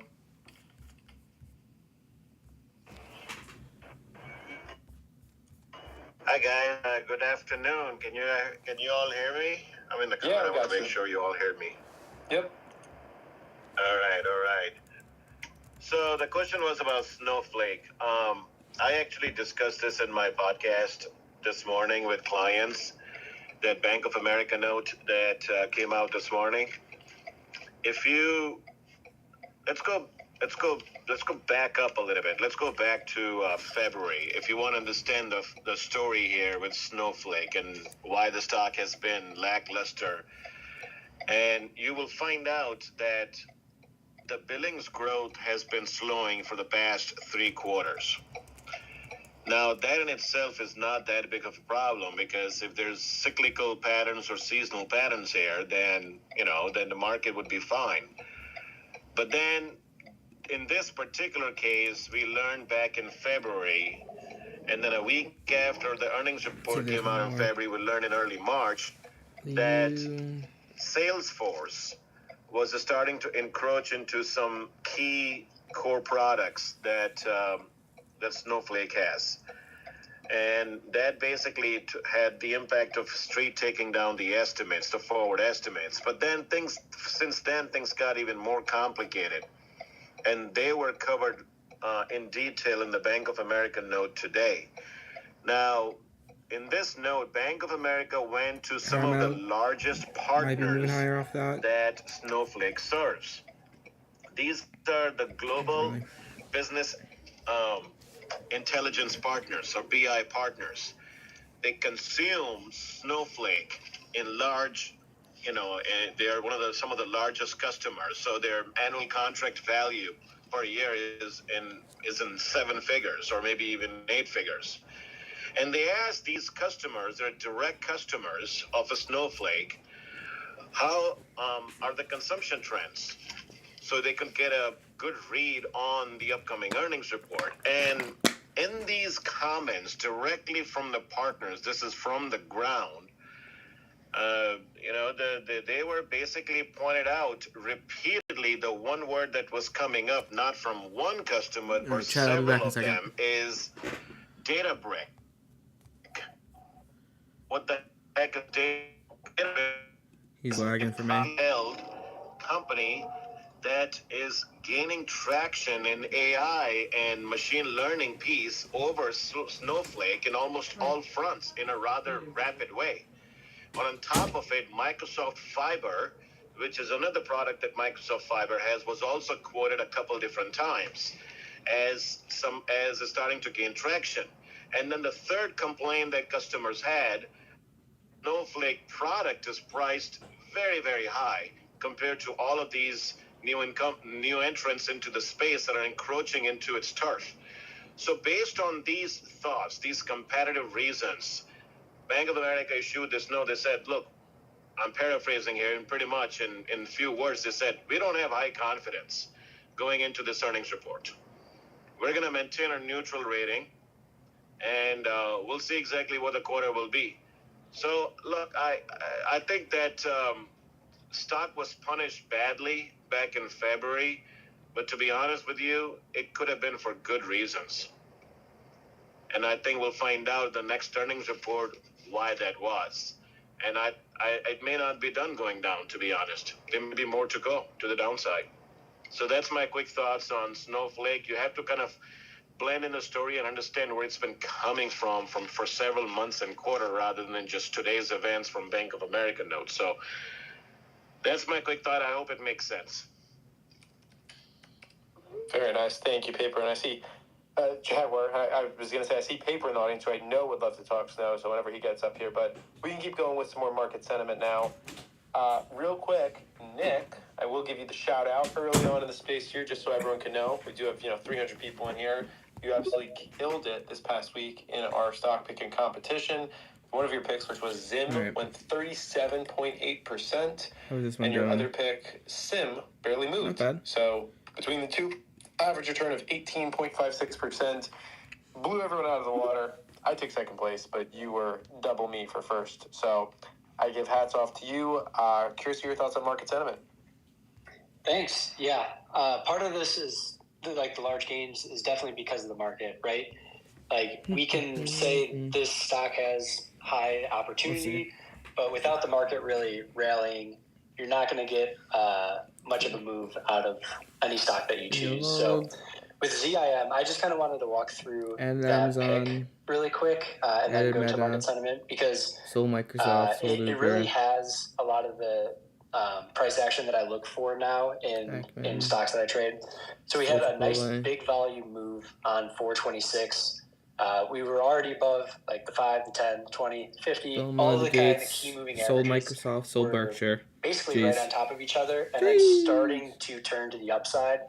So as this has gone through a very, very large basing period, you've had people finally get shaken out. The weak hand, not even the weak hands, but even like the stronger hands finally get shaken out.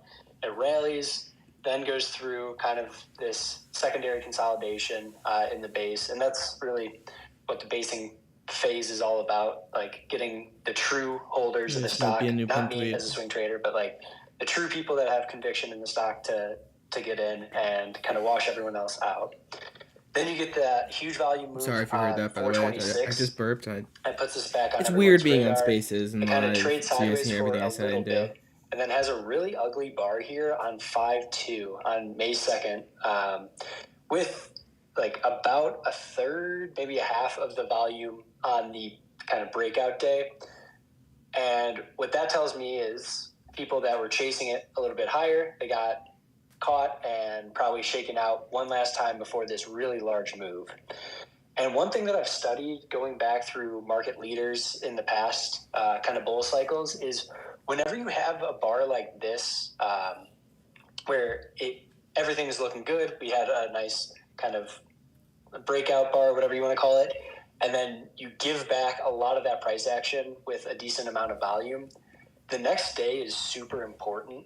If you can gap up and then actually follow through back to the upside, that is a huge sign that previous bar was just the last shakeout before a nice someone move. to be doing better. So it's kind of a hard setup to play because it's a low probability trade.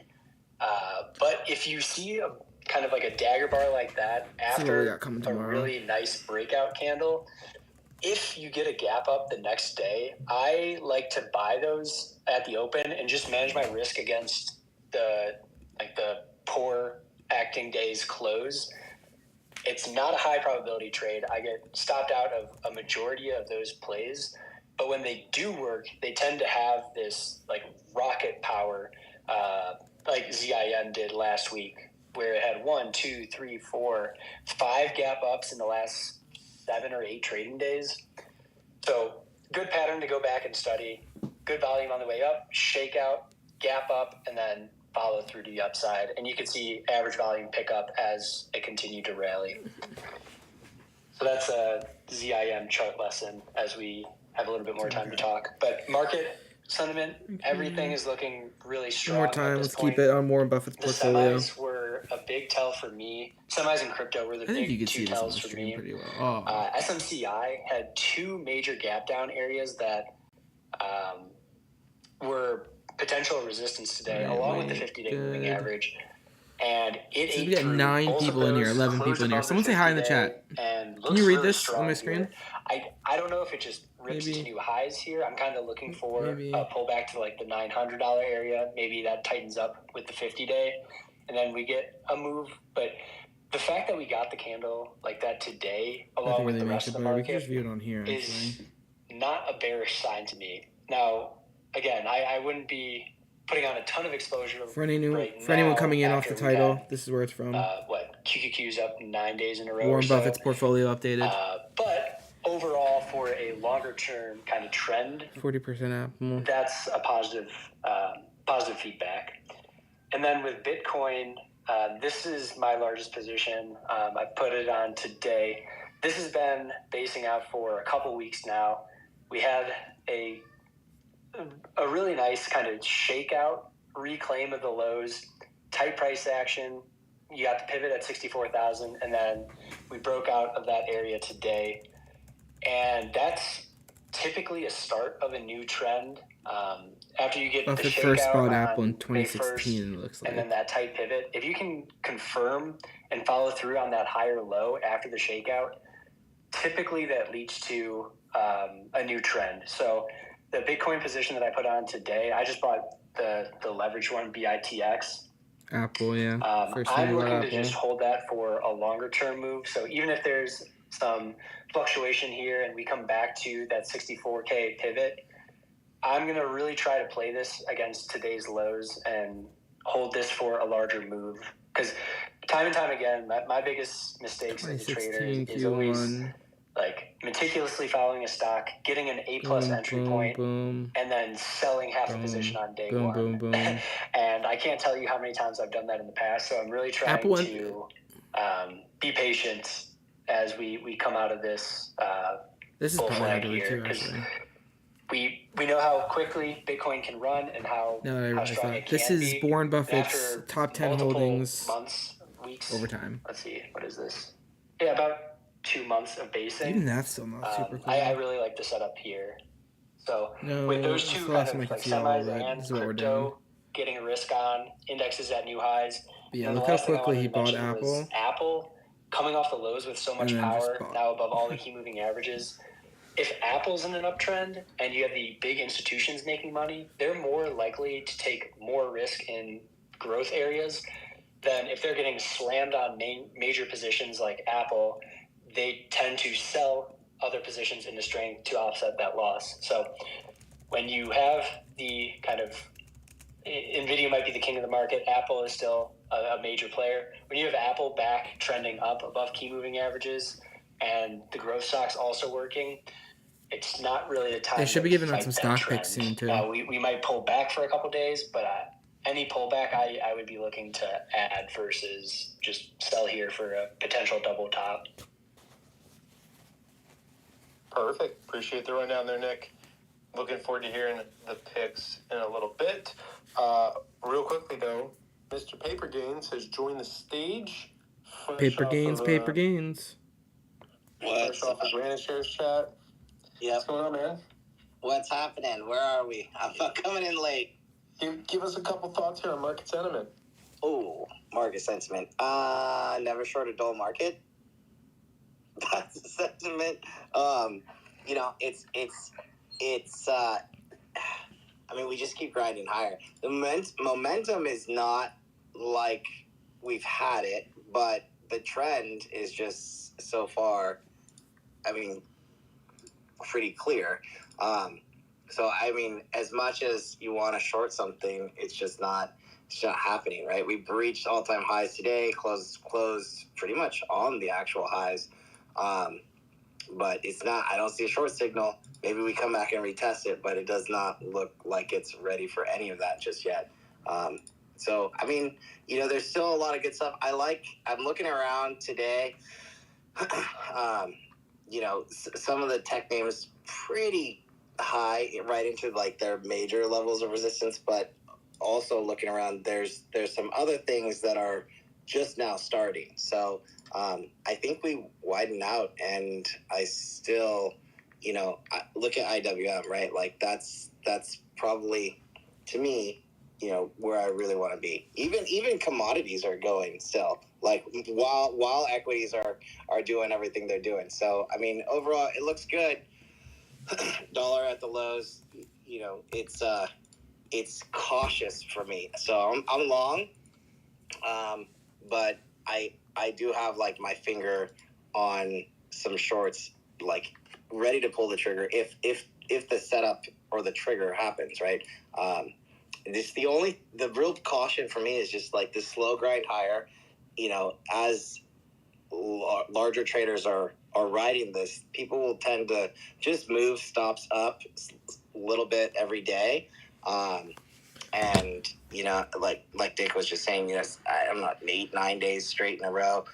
The second some of those stops start to get hit, the setup becomes like, oh, there's a possible like parabolic short, you know, where they just hunt all the stops out. And it's just like, it's a big wick down, but it's a single kind of event. And then we base out and then we climb back all the way up. So I'm ready essentially to take that, and I have a lot of dry powder in case we get some really deep discounts. But right now, I'm just riding what I have. Sounds good, Paper. All right. I think we got one or two others, and then we'll get into the stock picks. Let's go over first to Frank. Thanks for joining us on stage. You got a couple quick thoughts here on stock market sentiment.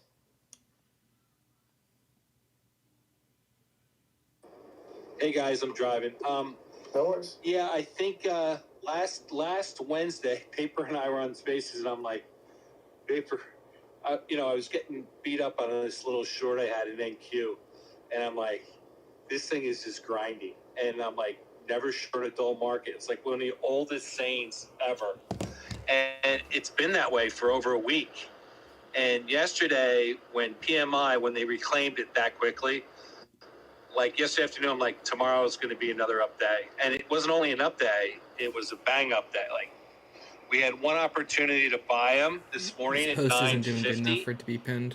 where I bought like a third of my position that I usually buy, and rode it for like 25 points, 30 points, and sold it, and ended up buying it back 100 points higher and riding that for 60 points. Like, that's the kind of market it is, and like you can never. But I agree with Paper. Like, I've been through this before. I've been kind of like missed this whole move up, as far as equity and options positions. You know, I trade NQ every day, so you know I've done fine there. Although one day last week I tried to short it and I just got my head ran over. It was the first red day I had in a while. But yeah, the market teaches you, punishes you when you take that far a lead. So, here we are at new highs. Like, nothing glamorous. I think people are trading meme stocks. And I had a great short yesterday morning in the meme stocks before the market opened, equity. I was very quiet about it. Like, you don't even want to talk about your shorts in those things. The borrow was very expensive, but believe me, it was worthwhile. That being said, I think I kind of agree with paper, like the grind higher and just be ready at any point for a wick down to digest this move. But like historically, like this is a really positive look for the market overall for the next, quarter to 6 months.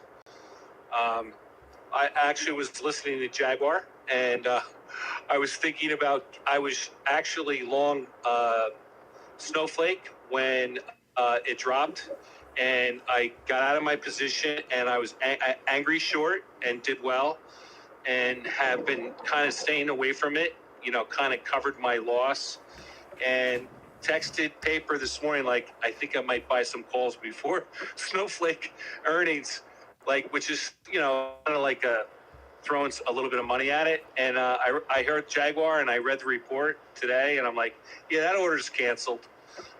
So yeah, that's where I am in the market. I think, yeah, it's kind of like, you have to beware, but here we are at new highs, and these new highs, I don't think get rejected too quickly.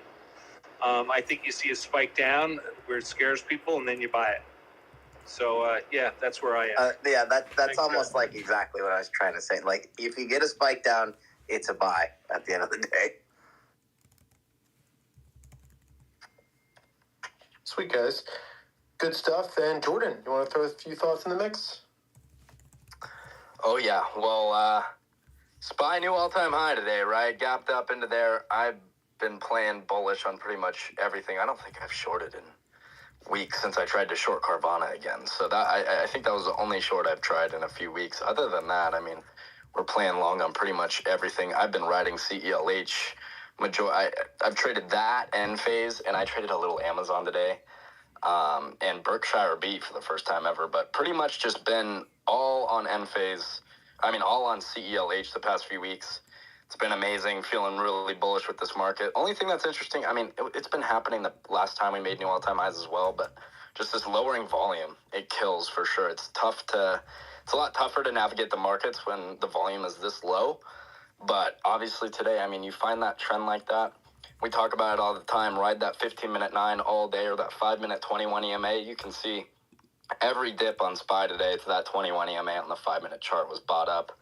And, your tell is like, okay, if we lose that, then probably cut my calls. And we haven't lost that all day long, right? So that's pretty much been the sentiment lately, is just we're playing longs as pretty much that's it. We're not really playing any shorts whatsoever.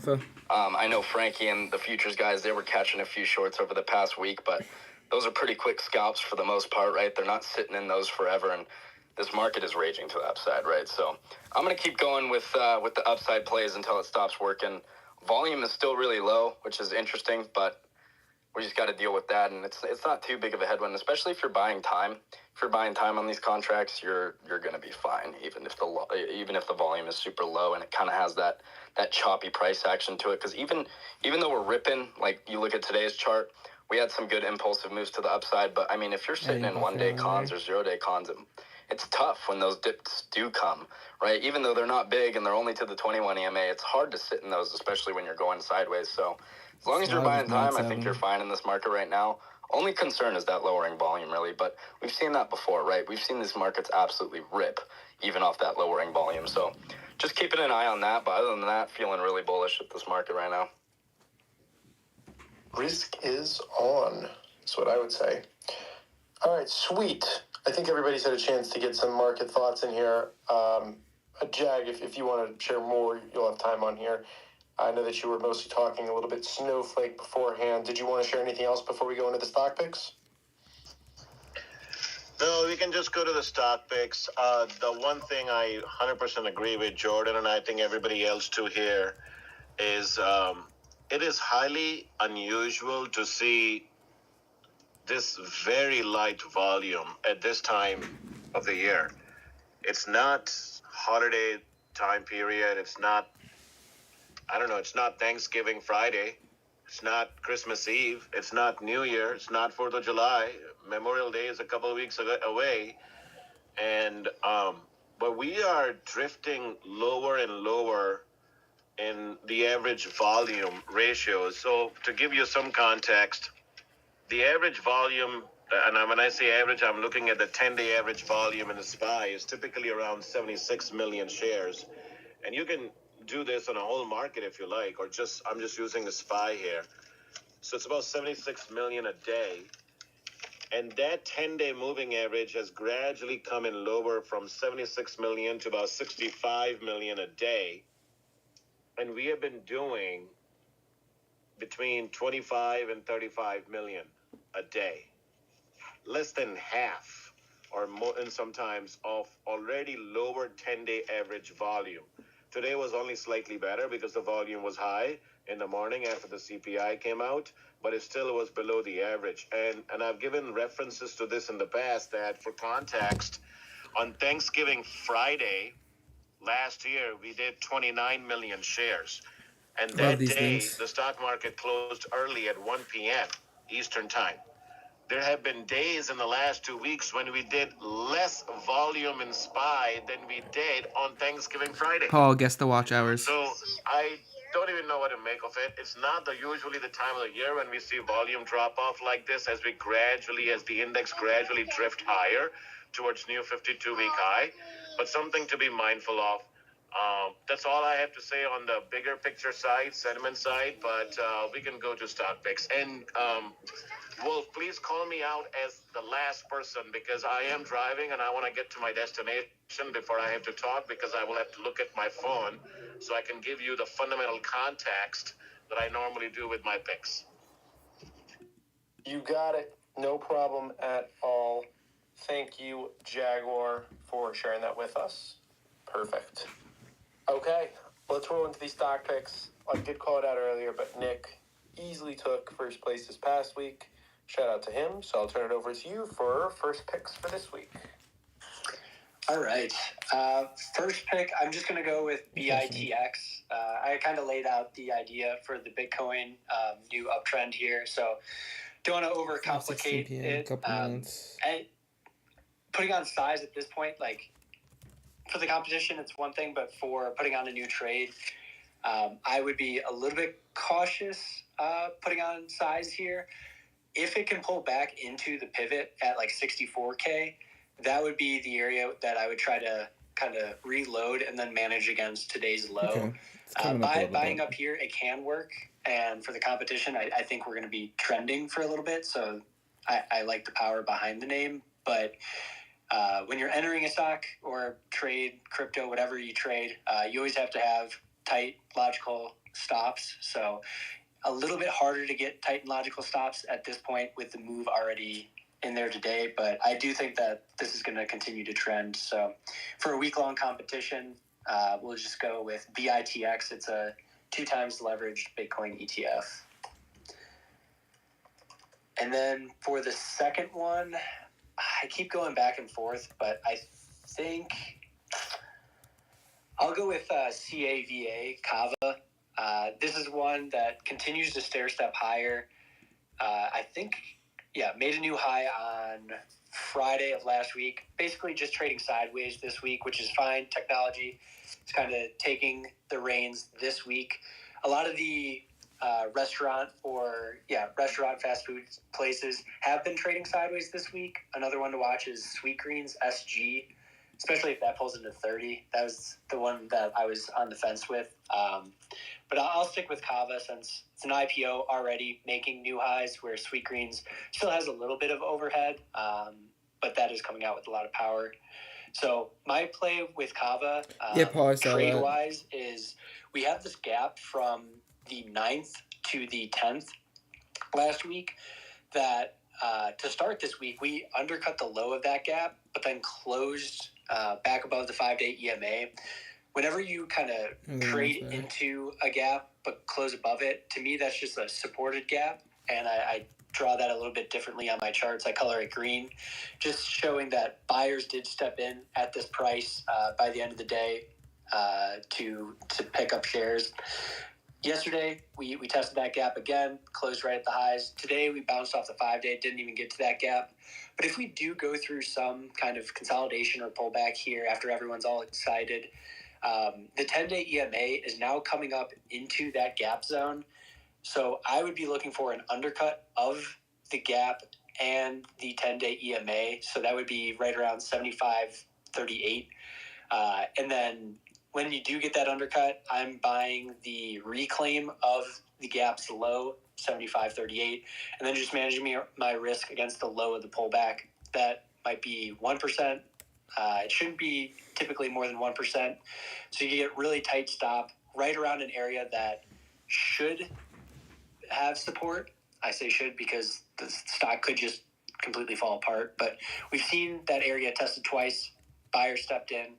So now that we have the 10-day coming up there and a little bit of consolidation here at highs, I think a quick undercut of that area is where I would try to size into the position with the tight stop. Yeah, we're at 40 watch hours. Good guess. There you go. You On the dot, it is 39.7. Yeah, we'll go Is what it says right now. 39.7 watch Bitcoin hours. ETF 2 times leverage, and then CAVA. I'm trying to find Kava. this. And shout out to Sweet Greens. That was my backup pick, but only 2 picks this week. Hear that, Evan? Not too late to buy some kava. Never too late. Only up. What'd you say? I don't think so. Well, or it'll come down. Or it'll go up. I don't know. Kava's a crazy stock, dude. This thing went from $30 to $78 in 6 months? And they're just selling Mediterranean food. So Finally some IPO appetite. It's been a couple of years since we've had that, which is a good sign overall for the market. And Nick, did you post the charts with them too? No, I will do that right after, and then I'll put it in the chat. Okay, cool. So you sorry. It glitched for me for a second before, so I'm making sure long one, short one. Nope, both long. Both long. Okay, cool. That's what I was thinking on Kava. I was looking at it. I'm like, hey man, risk-on environment. Reminder: Kava does have earnings coming up, but they are not going to be during this competition. They are going to be next week, I believe, Thursday. Maybe farther out than that. Actually, we have more trading days. It's going to be 8 candles from today, so not counting the weekends. It is going to be farther. It might be the following week event. But yeah, there you go. 2 picks from our lead stock picker from this past week. Keep an eye on them, BITX and Kava. All right, let's keep going with some more of our stock picks. And by the way, just super, super green. I took second place. Shout out. VRT, Vertiv. Man, that stock is beautiful. I'm just going to run it back with VRT. Gosh, look at that stock. It's, I'll tell you right now, VRT, year to date, it's definitely up over 100%. Yeah, 120% year to date, 592% past year. This is the portfolio. Crazy stuff. But there you go. VRT is my pick. Gonna run that one back. Let's swing it over to our next, and we'll give third place here. Is going to go to, actually, she's not on tonight. She let me know she was on vacation. That was Vegas. She had NVDL. Shout out Granite Chairs, taking the cake again. There you go, on the podium. And then fourth place was Andrew. He already gave us a couple of picks, Baba and TLT. Let's go over to the next one, which was Michael Naus. Algo Man couldn't be on tonight, had the kids acting up, had to take care of them. We're keeping it rolling here. We're coming back over to you, Paper. Ooh, shoot. Well, I didn't even know that there was a 2x leveraged Bitcoin ETF. So shout out, Nick. That's news. BTX, you said? BITX. BITX. I almost sent the the Ethereum Grayscale ETHE, but we don't. Is there an Ethereum leveraged one?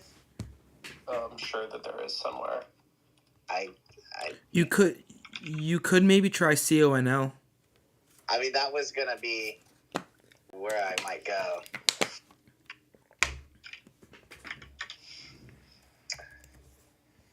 I mean, in all reality, the trade for me is Hood, but for competition purposes, yeah, let's go ahead and run it with CONO long.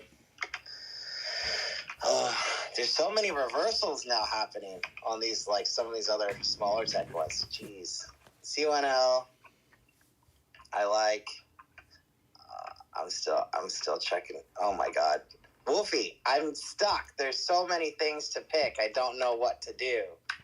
You could always go back to the tried and true and just take Celsius. Those Jordan's going to take that. It was absolute. All right, chat. I think that's going to be the end of the spaces here, the live stream here. Actually, I think best next course here is to film a video for Warren Buffett's portfolio. I think that's what I want to do next. So we'll go through that, use the website, Dataroma, go through it. I think this will be a good little thing here. Then maybe go through some of the other people as well.